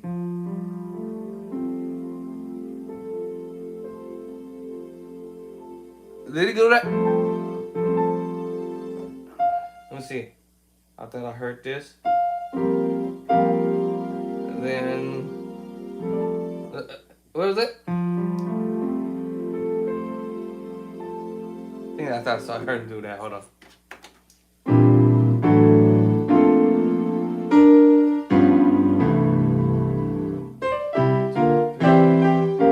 Yeah. So when you da da da da.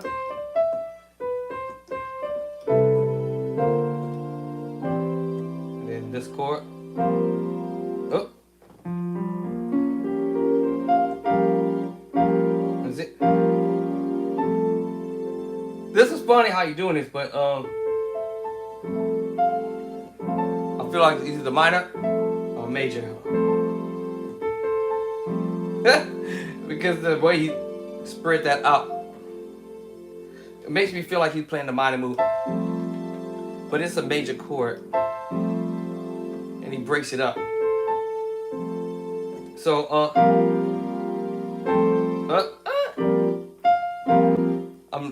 I don't know how he'll figure this out like that.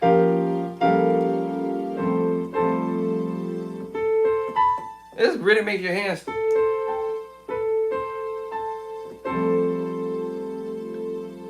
Bro, you got me in here working, brother Kel.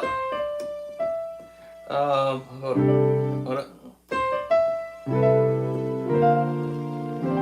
If you want to be a keyboard player, you gotta sacrifice.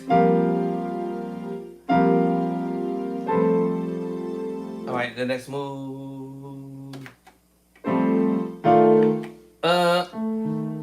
Tritone. Alright, and I hear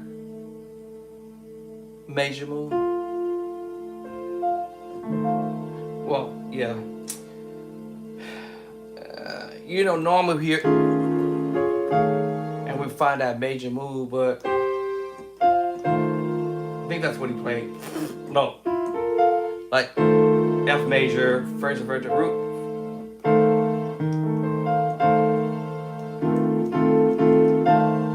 You trying to find which one of those major chords, and I knew it was a major chord, but it's broken up.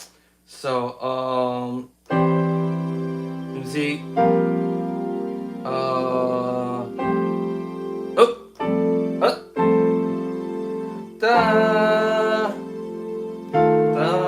I told you major chord, and you just omitted some notes.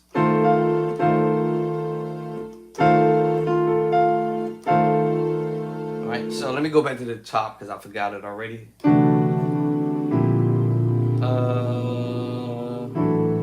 me see. Try to see my finger. I told you I ain't gonna remember this. What was it? Yeah.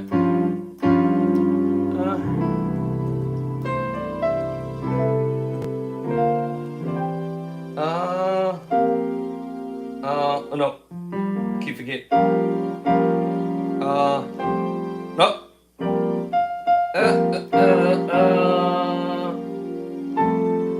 if I can't remember that C, I know I'm gonna play the outer notes, and then I know I'll play the outer notes of the F major chord. Now,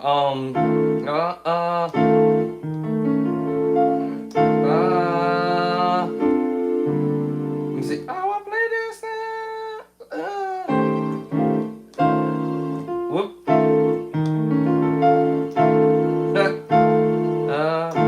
What's the next chord? See. So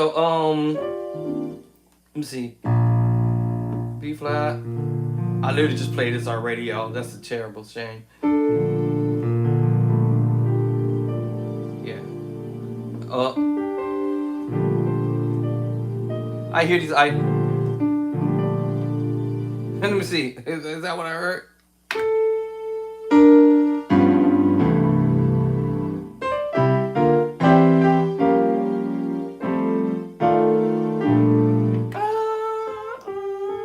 Yeah, so it's the same chords I played earlier. Right, so. Yeah, so basically the same chords.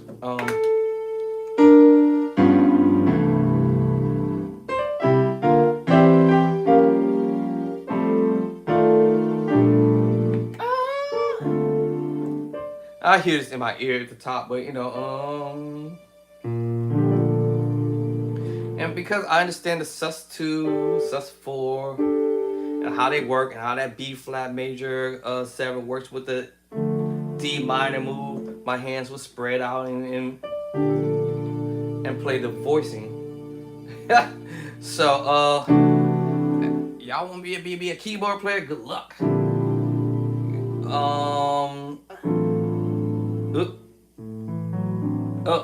Wrong chord. All right, so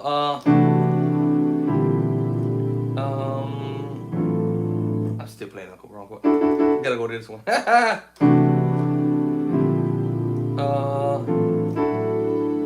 Keep forgetting. Let's see.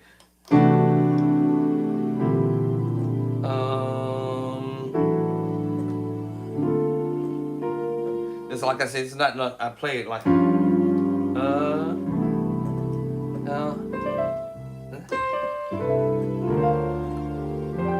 okay, so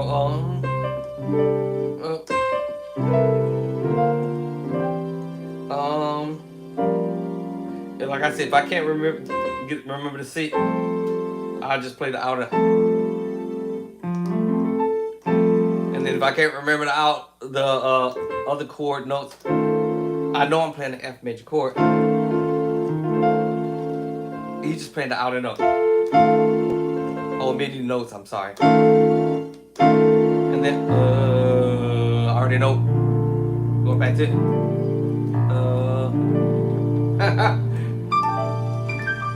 Right, so that's what pro musicians would do. I'm just sitting here.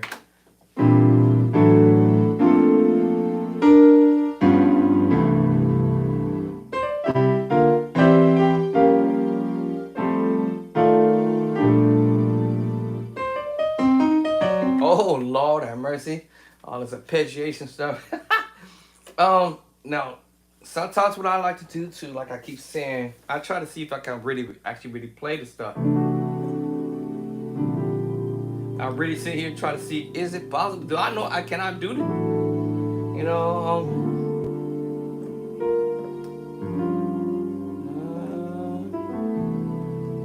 what makes you a real keyboard player?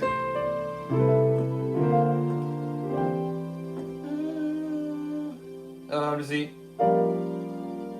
What was the chord I said? Oh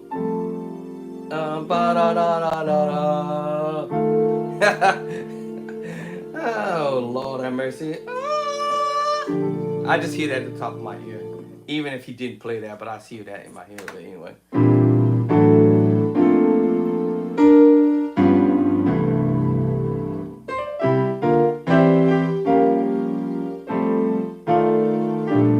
Yeah, so let's see. Right, so that's what I hear. Yeah. Because the D and A right here. and my brain is here other notes, even if he didn't play that, I'll still, kind of,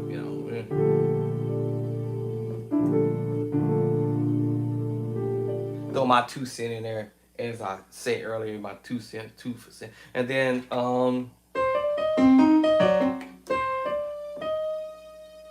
what? What? Hold on.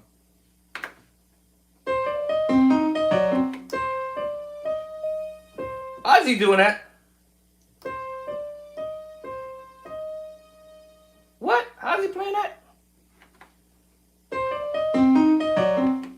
Is he doing 2 hands with that?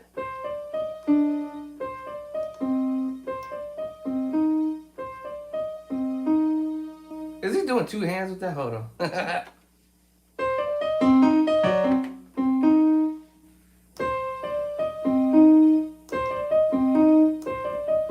I think he's using 2 hands to do that, huh?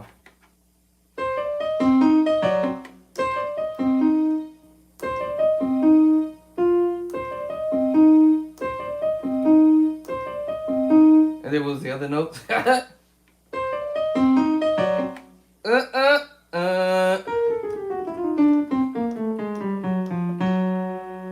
wonder how he's doing that. And then, I wonder how he's doing that. I think I hear that in the bottom of my ear. Hold on.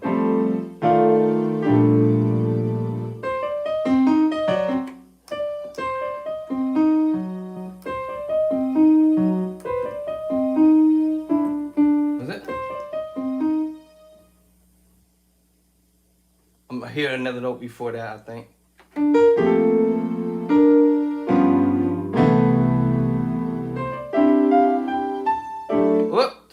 How'd I get up there?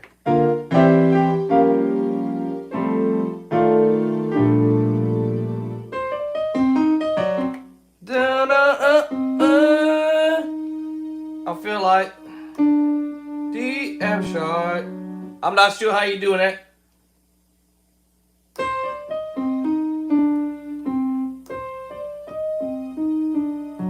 Oh, something like that.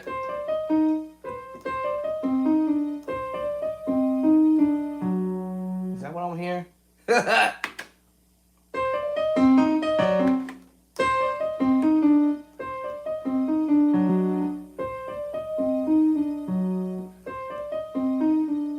I think that's what he's doing, something like crazy like that. Let me see. Oh, that's crazy.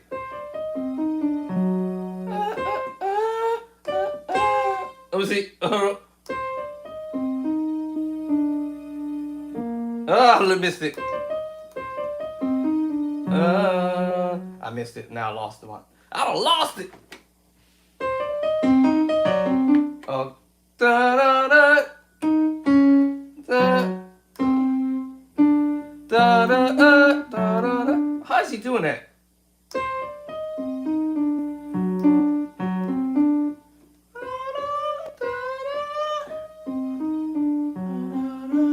Is that how you doing that? That's crazy. Okay. Let me see.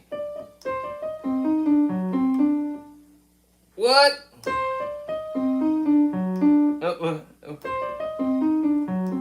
I don't know how you doing that. Let me see. All right, my brain is like, what? Da, da. Let me see. Hold on, I lost it again. Da, da, da. Remember this chord earlier from remember that? Let me see. No. Hold up. I lost it again. I think it's... So hold up.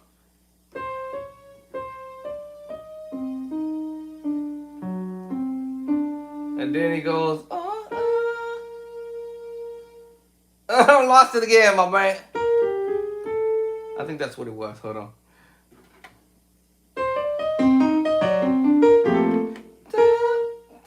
Okay. So I'm thinking, This is a workout period, y'all.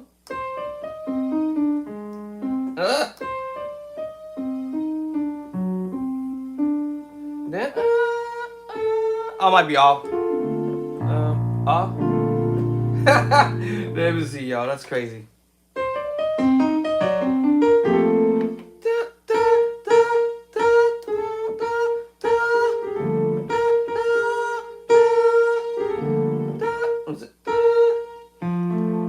Oh, okay. That's that B flat makes. So inversions. Inversion. That would make sense. Let me see. Hold on. Well, I forgot it now.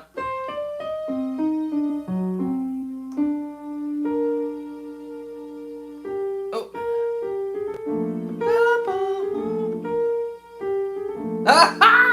That's crazy. Let me see.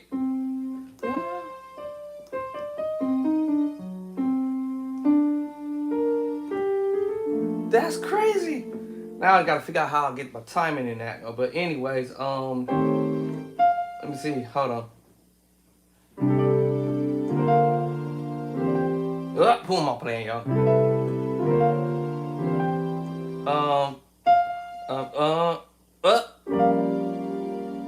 Oh, what's that? And then this one. Let me see. What was it? Let me see. And then.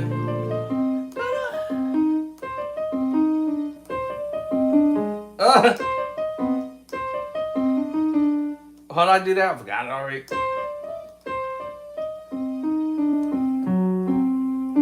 Oh, hold on.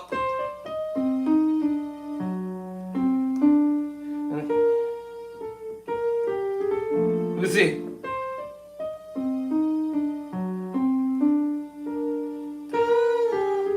I'm trying to figure out how he fingered that. So, well, it makes sense for me to. Let me see. It'd be. Let me see.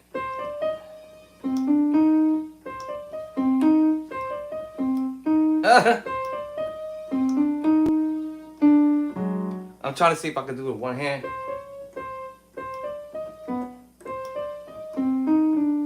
See what I'm saying? I'm trying to figure out, is this a one hand movement?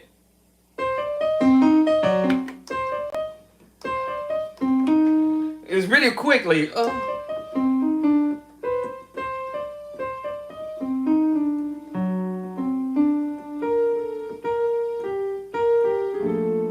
me see. Is this a one hand run? Am I tripping? Oh, well, hold on, y'all.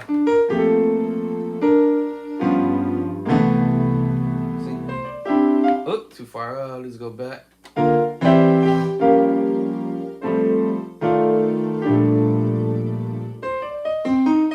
See? That's what.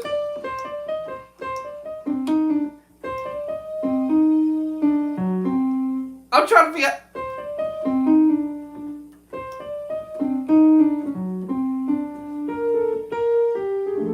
Is this a one hand move? Or two hand move?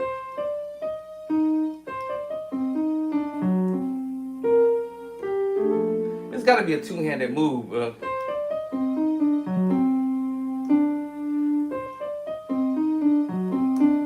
Then, gotta be a two handed move. Collaboration here.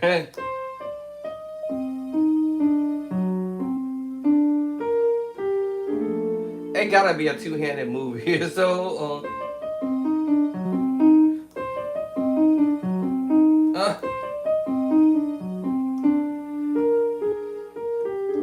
I gotta get my sync. See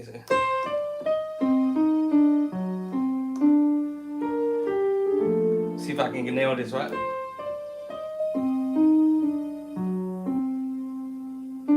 Maybe this here and then come back up. Let me see.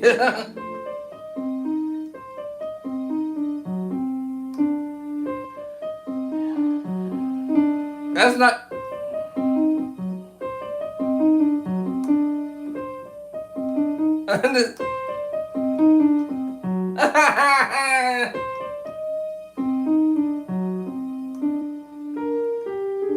This is not easy. Let me see. After that last chord, I think it was after this last chord actually. And then I think it's a one-handed move actually.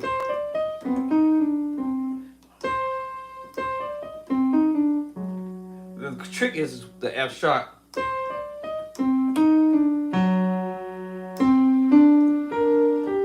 Yeah, it's a two-handed move, a one-hand move first. Come back. Let me see if I can pull this off now.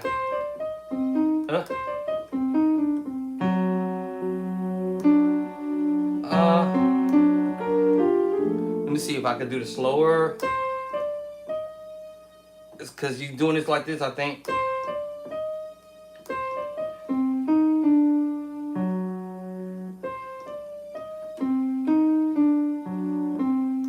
Up.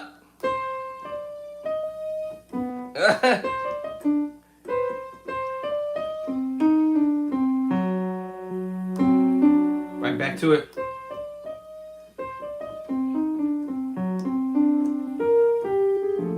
I don't know. It feels like a one-hand run movement. Yeah, and then there's a left hand switch.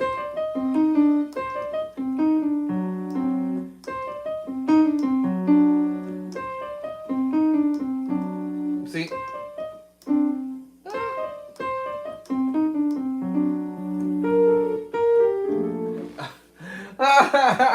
Why me? Alright, that's why I hate playing keyboard, but anyway.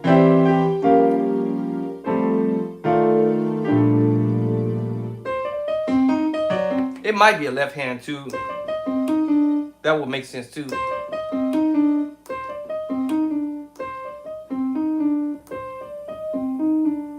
That would make sense to me. And come back to it. Because the right hand is already there for this move. So I'm gonna see.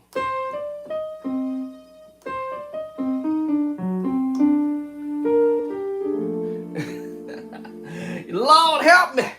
I gotta get off here. So what did I say to this chord?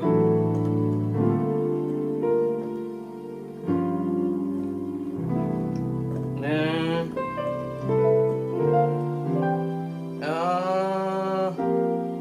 oh, what was it? What did I say?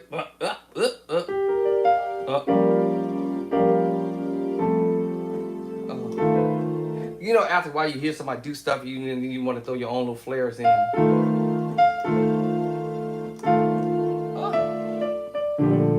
You know,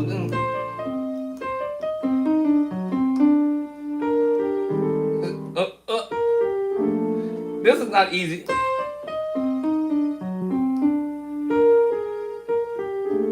I gotta get that coordinated. I think right here then, that makes sense. Here you go.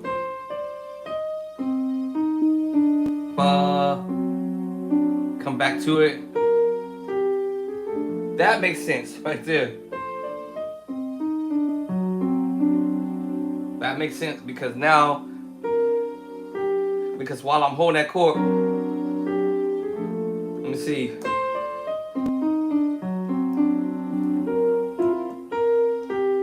Now it's starting to make sense to me right now. Come back. Because the other way I was trying to figure out, how are you doing that?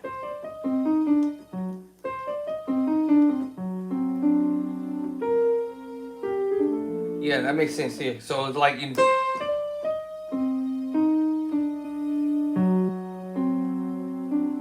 right hand pick it up.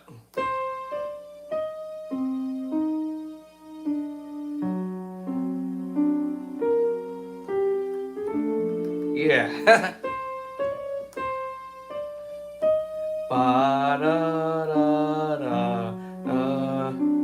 The right hand comes back. My bad.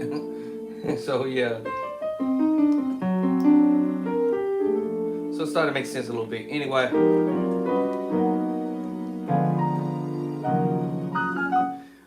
okay, y'all. Let me go. Oh yeah, I gotta go first, show. Listen, y'all. Thank you for coming in and subscribing to my page. If you hadn't already subscribed, hitting that like button. This is your Bo Andre Clark, that new cat on the block. If you new on the block and you trying to learn, or you know somebody else is trying to learn, share, comment, keep it respectable. I don't have to kick anybody off, but so far everybody's been respectable. Thank you very much. Appreciate that. And yeah, thank you for hitting that like button again. And thank you for commenting. Thank you for subscribing.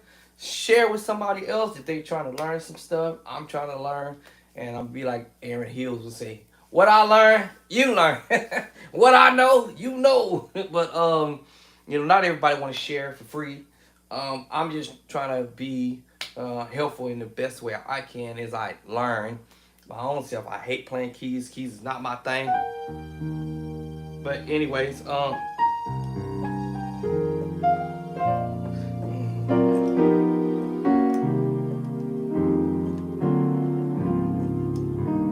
it's not my thing.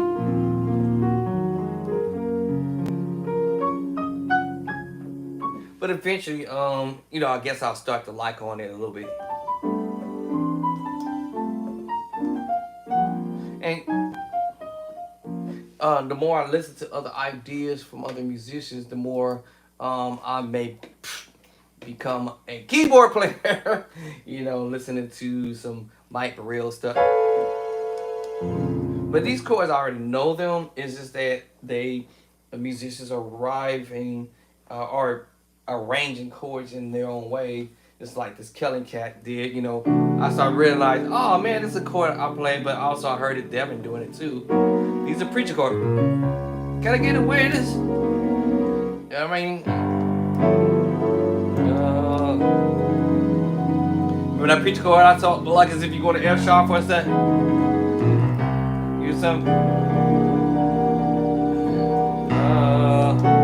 This is the chord I've already keep saying. F sharp minor. Right? Remember Mike Burrell played the move. Between the F sharp minor, A flat minor chord. You know what I'm saying? These chords are already chords I'm familiar with. It's just how cats are placing them, or Devin placed it in this manner. And I told you, if you learn your augmented chord and your tritone, you're gonna figure out which one sounds cool.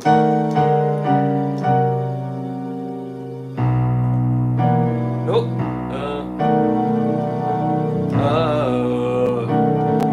Yes. Now let's add the 7 to this. 1, 2, 3, 4, 5, 6, 7. Now let's add the, Actually, I was thinking about, let me check, messing around with it.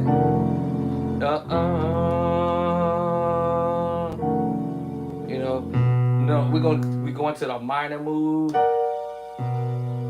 So we transpose either one of the minor moves, or we can use the augmented chord. That was here actually. My bad. That was here on this move here.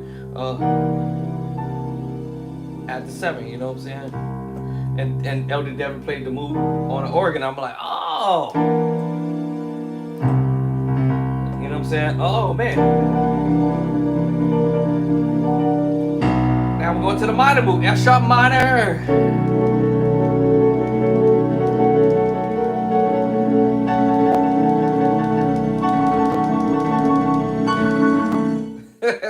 And this chord we already familiar with. Now, I was here first, right? When I said in E is the preacher chord. But it's C sharp or A flat with the preacher chord. But that Elder Devin used it on the E.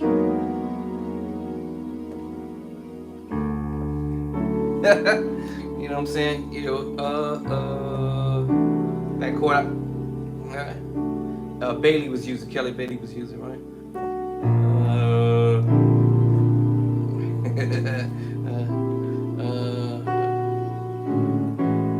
songs, and then to the 1. So I'm like, oh man, these chords, I'm already familiar with it, right? There's a few chords that with that left hand that these cats are doing. I'm like,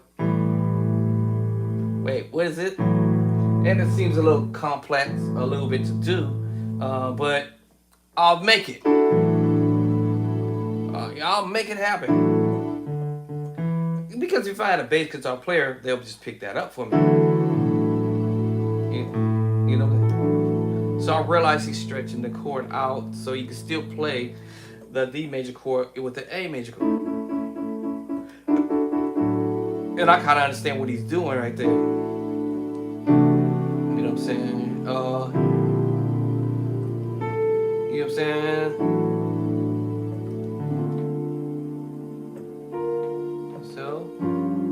So you get to understand on what's happening. You know what I'm saying? You get to understand on what's going on. You know, the set, you know, that's a C major chord. And we're going to B flat. That's back to C again. Right? So you see what I'm saying? You're repeating the chords. C major 13, right? You know, B flat add 2, right? Back to C again, add 2, just coming from a different angle. So that's a trip how you repeating the chords. Now of course you're using the E sus4, F sus4, you know, and G sus4. You're just messing around with the yeah. So yeah.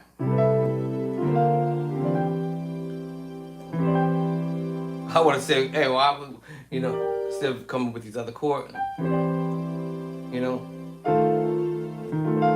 and skip all the rest of this other stuff, but you know, I just want to see if I can actually really pull this off.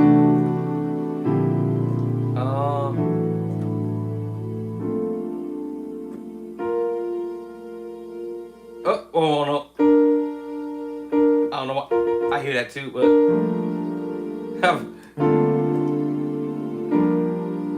right. Yeah. You know, come back up. sus4. I wish I wanted to do that again, right? But he goes to another move. See what I'm saying? Oh, I'm done. And then I kind of know what he's doing, right? So it's like, oh, okay. You know, and then, you know, then this little crazy move.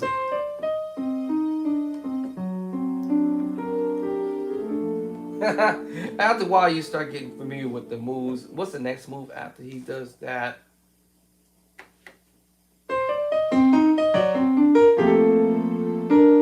Oh, and then go back to that, you know. So, my bad. So,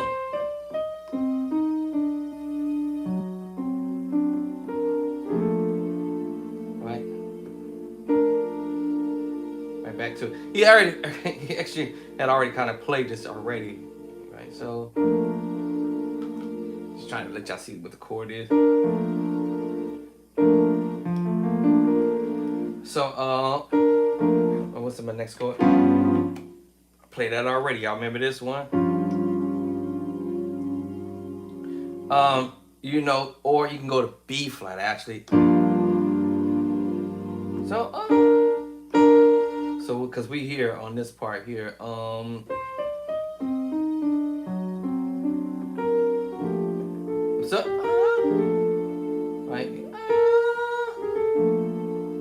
right, I'm sorry, and then technically back to that same this movie here, but he's doing the B flat and taking it to a B flat chord. I think. Hold on. Yeah, B flat. This time he's taking the B. Last time was this with the C sharp. This time he's going to B flat. This time. Actually, yeah. Last time he did this. This time you're going B flat. Alright.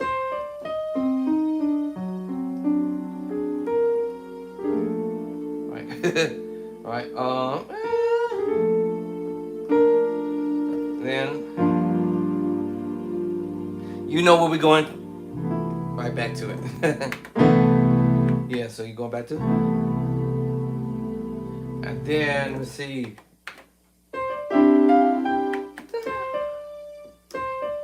No, I think he's playing the chord in the beginning, so the third chord in the beginning.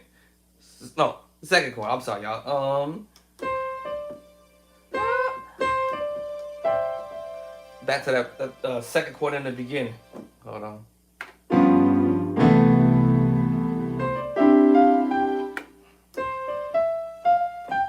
The scale. So he's just basically going back to the top in a way. Then he gonna go. Actually, he gonna play the chord. Let me see. I heard it. Let me see. Hold on, exactly. That be.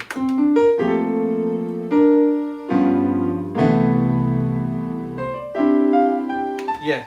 Okay. So I heard him doing it.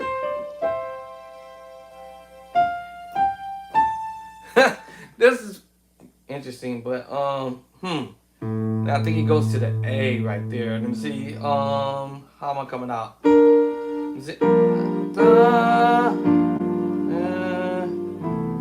then really quick, coming up with on the A bass. Let me see. How would I do this? There it is. It's in the left hand. Running the scale A, C, D, E, F, G, 1, 1, 2, 3, 4, 5. Right, so that's what he's doing there. So let me see. I'm just trying to see if I can play the stuff. That would be on the A bass. And then what? Let me just get that last chord, and then I'm out for sure. Da, da, da, da, da. Oh, I didn't see that. Hear that?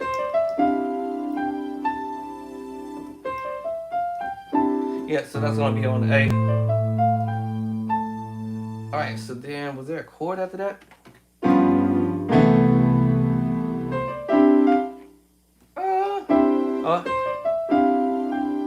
Yeah. So he plays the chord.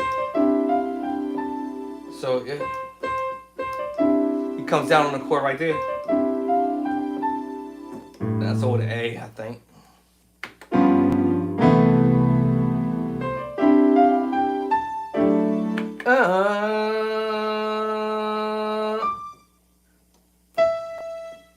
Hold on. I missed it.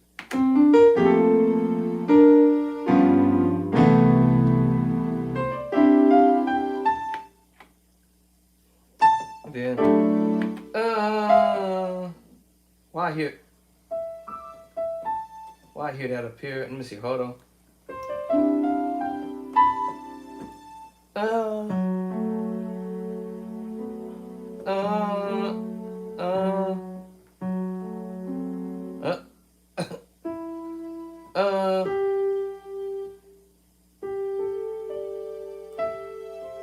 Let me see.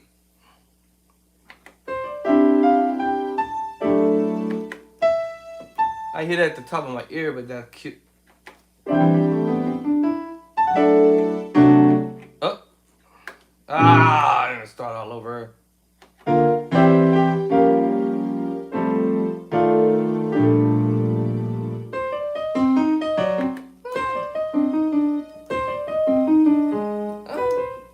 That's it. I'm going that part. I get that together. Okay.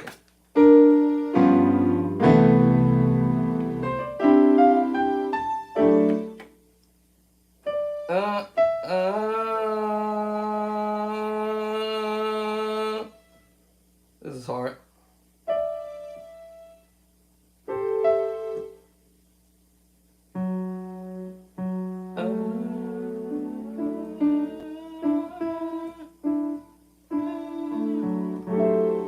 might be off. Let's see.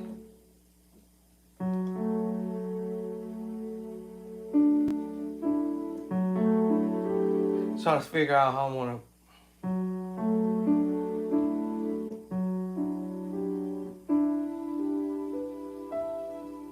to. Let's see, what?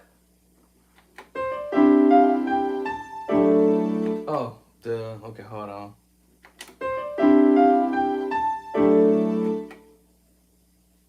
Chord one more time.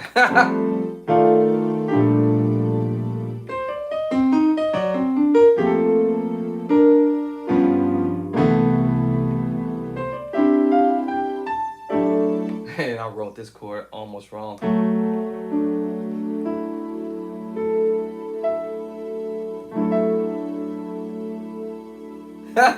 Let me see.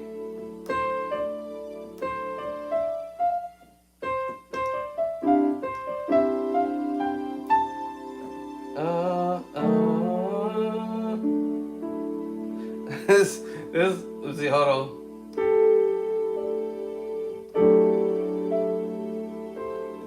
This is not easy to do that chord. That's about the best I can get it. Let me see, hold on. And I can hear that top note hanging in the top of my ear. Like, why? Do it again.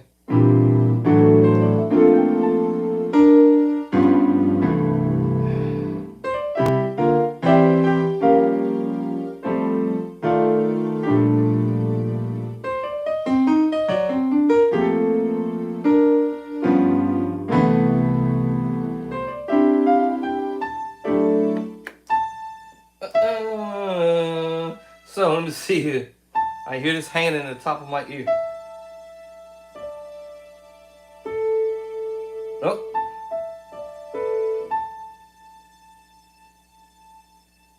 I hear that in the top of my ear.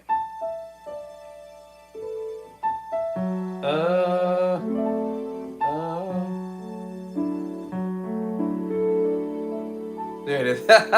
I hear that at the top of my ear. Now the funniest thing is how I wrote this. That's kind of threw me off.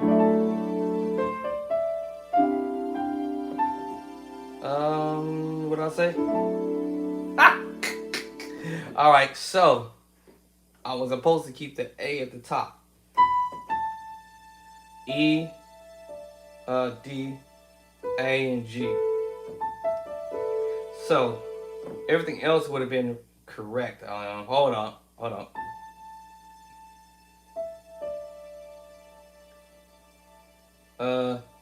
How am I doing that? Let's stretch. Hold on. A, E, D, A, E, D. Hold on, I'm doing that right. Hold on. A at the top of my ear. E, D, A. Okay. And then F sharp, F, D, and A. Hold on. How do I do that? This is funny how I do this. Let me see. Now I feel like I'm missing a note, which I'm probably not, because as I can see my hands, it wants the A over here to the G.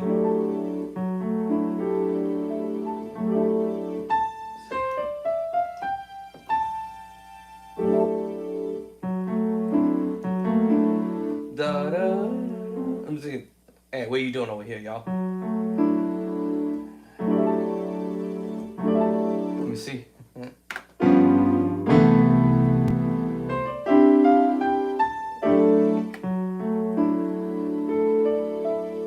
Yeah.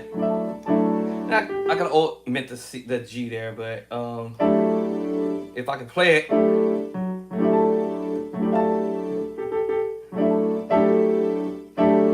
Let me just omit the G for a second here. Now, I'm pretty sure this is the chord actually. A, E, D, and A. But I don't know why I put the G there, so let me see.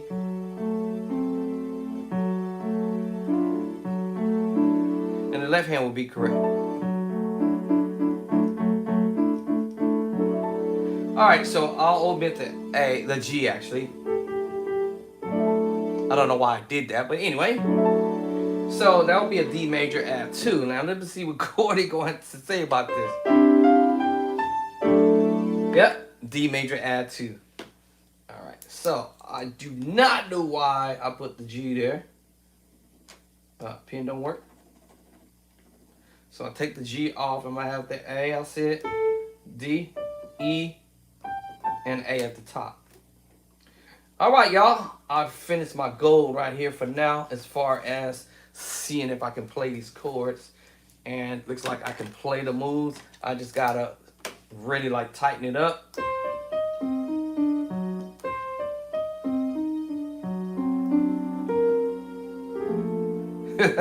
Alright, I still gotta tighten up some stuff. You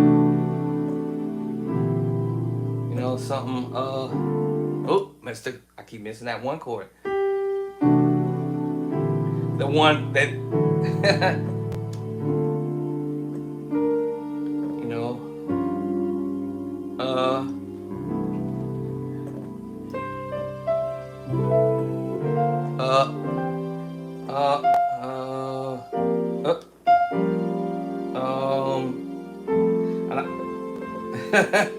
and omit that. Alright. Actually, I'm adding another note in the left hand, which is not there. Throw my 2 cents in there. And then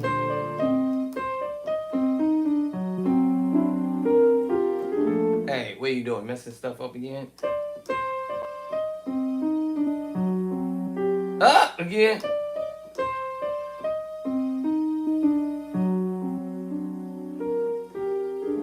So whenever you practice stuff like this, you know, you gotta take your time. You know what I'm saying? And then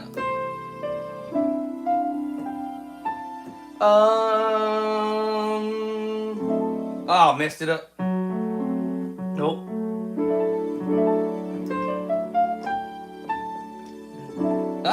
Stop hitting that note. You know, so let's see where I'm at right here. And then I'm already there, right? You know, golly, I keep hitting the wrong note. There it is. Anyway, it's 9 o'clock. Let me stop working on this stuff. 9:30, I gotta go. Peace and love and cornbread. I'll catch y'all later. Keep practicing, stay focused, and thank you for coming in. And I hope you grabbed some chords that I dropped a little bit of chords. I didn't want to say left hand, right hand is doing this, but at least I let you know what kind of chords you are gonna be playing. All right, C, 6, 9, 11 chord, sharp 11 chord. Okay. What's the next chord? B minor, 6, 9, 11 chord. So you have that first chord, C minor, C. Well, I said C minor, y'all, I'm sorry. C, 6, 9, 11 chord. Okay, sharp 11. B flat, 6, 9, 11, sharp 11 chord again. Then we go into this move here. Hold up. My bad. Then it's a D major add 2 chord. G minor, 9, 11 chord. Then he hitting it perfect 6, 5th D, perfect 6 note. Broken up chord D flat, major chord flat 5. Right, C major 13. And then he's doing it C, D, E. Yeah. Right, C major 13. B flat at 2. Thank God for chord, y'all. C major at 2. Let me see what my then we're going to B flat minor 6. Right?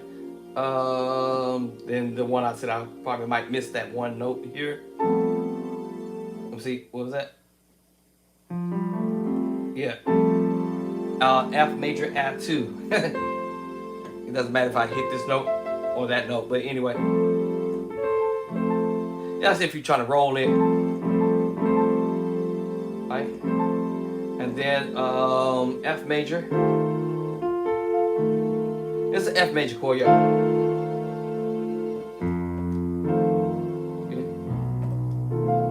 Depends on the bass line. You know, of the person who's playing the bass line here. But this is an F7 with the E flat because of the tritone. But y'all know it's an F major chord. All right, and then we're going to the actually minor move because of the bass. Let me get off the minor bit. So a G minor 9. Okay, and then that's when we play this little C, E, E flat. You know, basically just playing, they call this the minor third. You know, so I have these two hands, it looks like. All right, put the B flat on the top. B flat major 7, y'all. So this is a B flat major 7. You know, your inversion. Let me see. What's the next move? I forgot. And then you going like that. And then we're going to that chord from earlier, but with this time we're going B flat. So this is G minor 7. And then back to this chord again. So just say C major 7 with the 13. It doesn't matter if I do that, but you know, it's still C major 7, 13. Or C major 7 with the 13. Either way. Alright, and then what am I doing after that? Then that's when he walks it up with it. The scale, C scale. By the time you get to the third note, C, D, you're coming down on the C major chord. And then the last chord.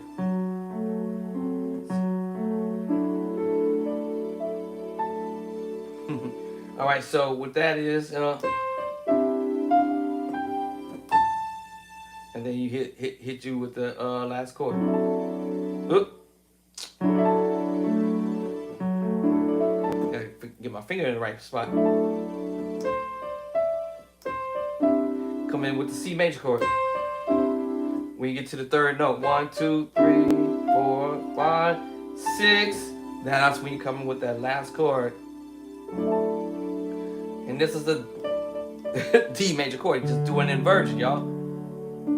Just do an inversion. And it's adding the 2. 1, 2. And yeah, so. Right. Alright, D major add 2. Just making the chord sound classy. Or we might use the word pretty. You making your making your chord sound pretty. Now the more I keep doing this, the better I get at it. As I will memorize it over a period of time. If I keep doing it, you know, if I keep practicing it, you know, if I keep doing it,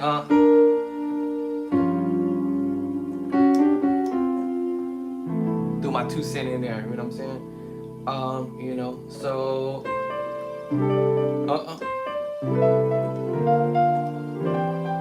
you know, as I keep messing with it, you know, as I keep messing with it, you know,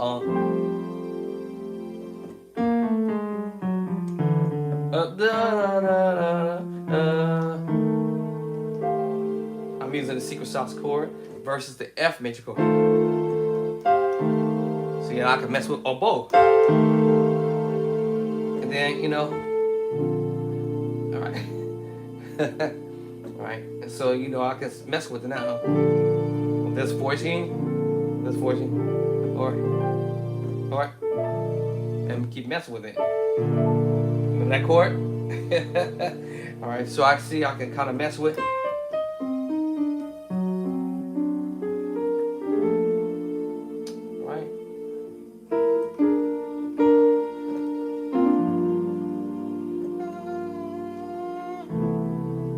up out of here.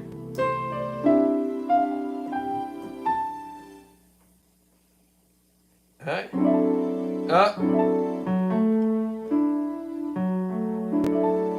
Keep remember I get stop hitting that C.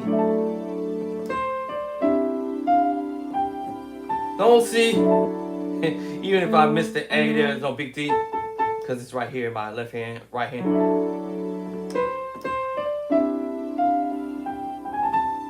Now I throw my own little 2 cents in there again.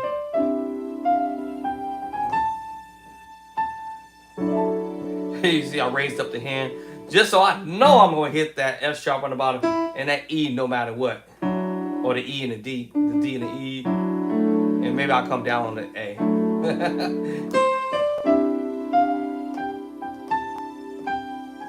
Throw my own 2 cents in there.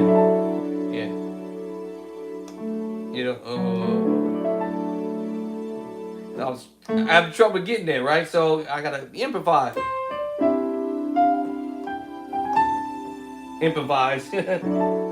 One way or another, I'm still gonna get it done. Even if I come from this angle too. But you know, I want that bottom. That bottom.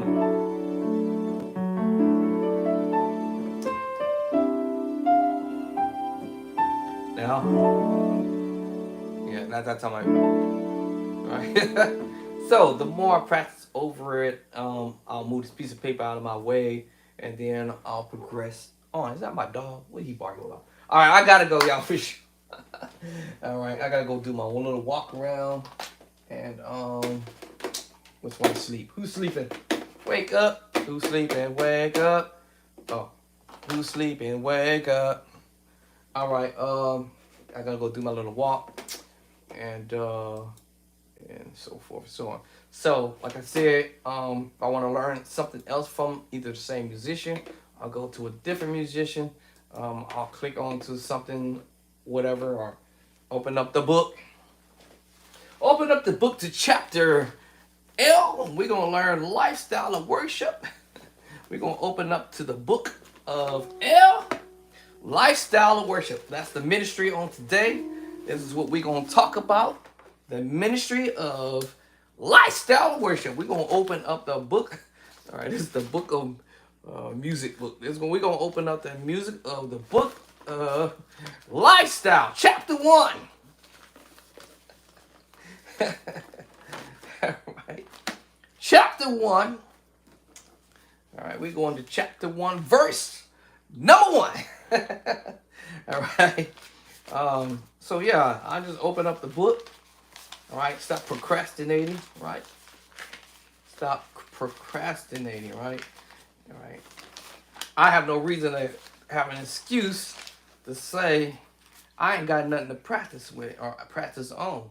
Open up the book, Doc.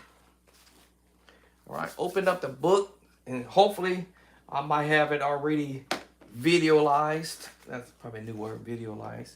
I got it transcribed, so obviously if I transcribe it, I have it videoized somewhere. I got the video on it somewhere, right? So, yeah, I will just open up the book. Let me see. You know what? Let me go ahead and mute this. Because the other day, this thing was loud in my ears.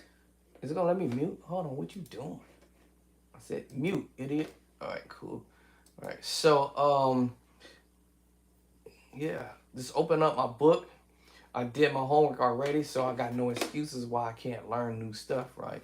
So as you learn or grab ideas from wherever you grab it, from YouTube, Instagram, Facebook and lookers, at your local home church, musicians in your neighborhood,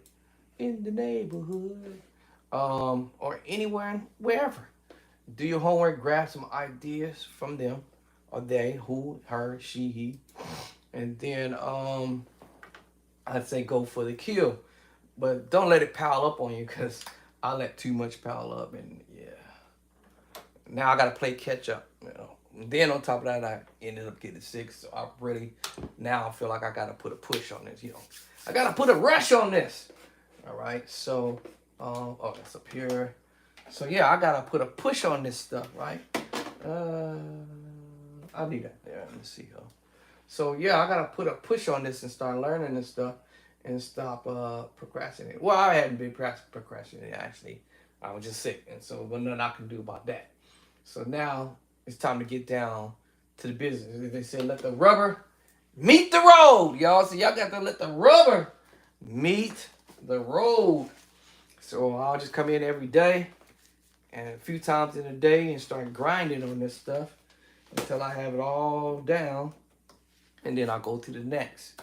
Right. So between the keyboard and the organ, whatever I pull, if it's for organ, then I'll jump right over there on the hammy-dammy over there, right, and do some damage over there. All right, y'all, this is your Bo Bishop Drace. I mean, Andre Clark Bishop Drace on Facebook, sorry. Thank you again, once again, for coming in. I got to go. I have got to go. All right, I've got to go. This got fun right here, but I've got to go. So catch y'all later on the next video.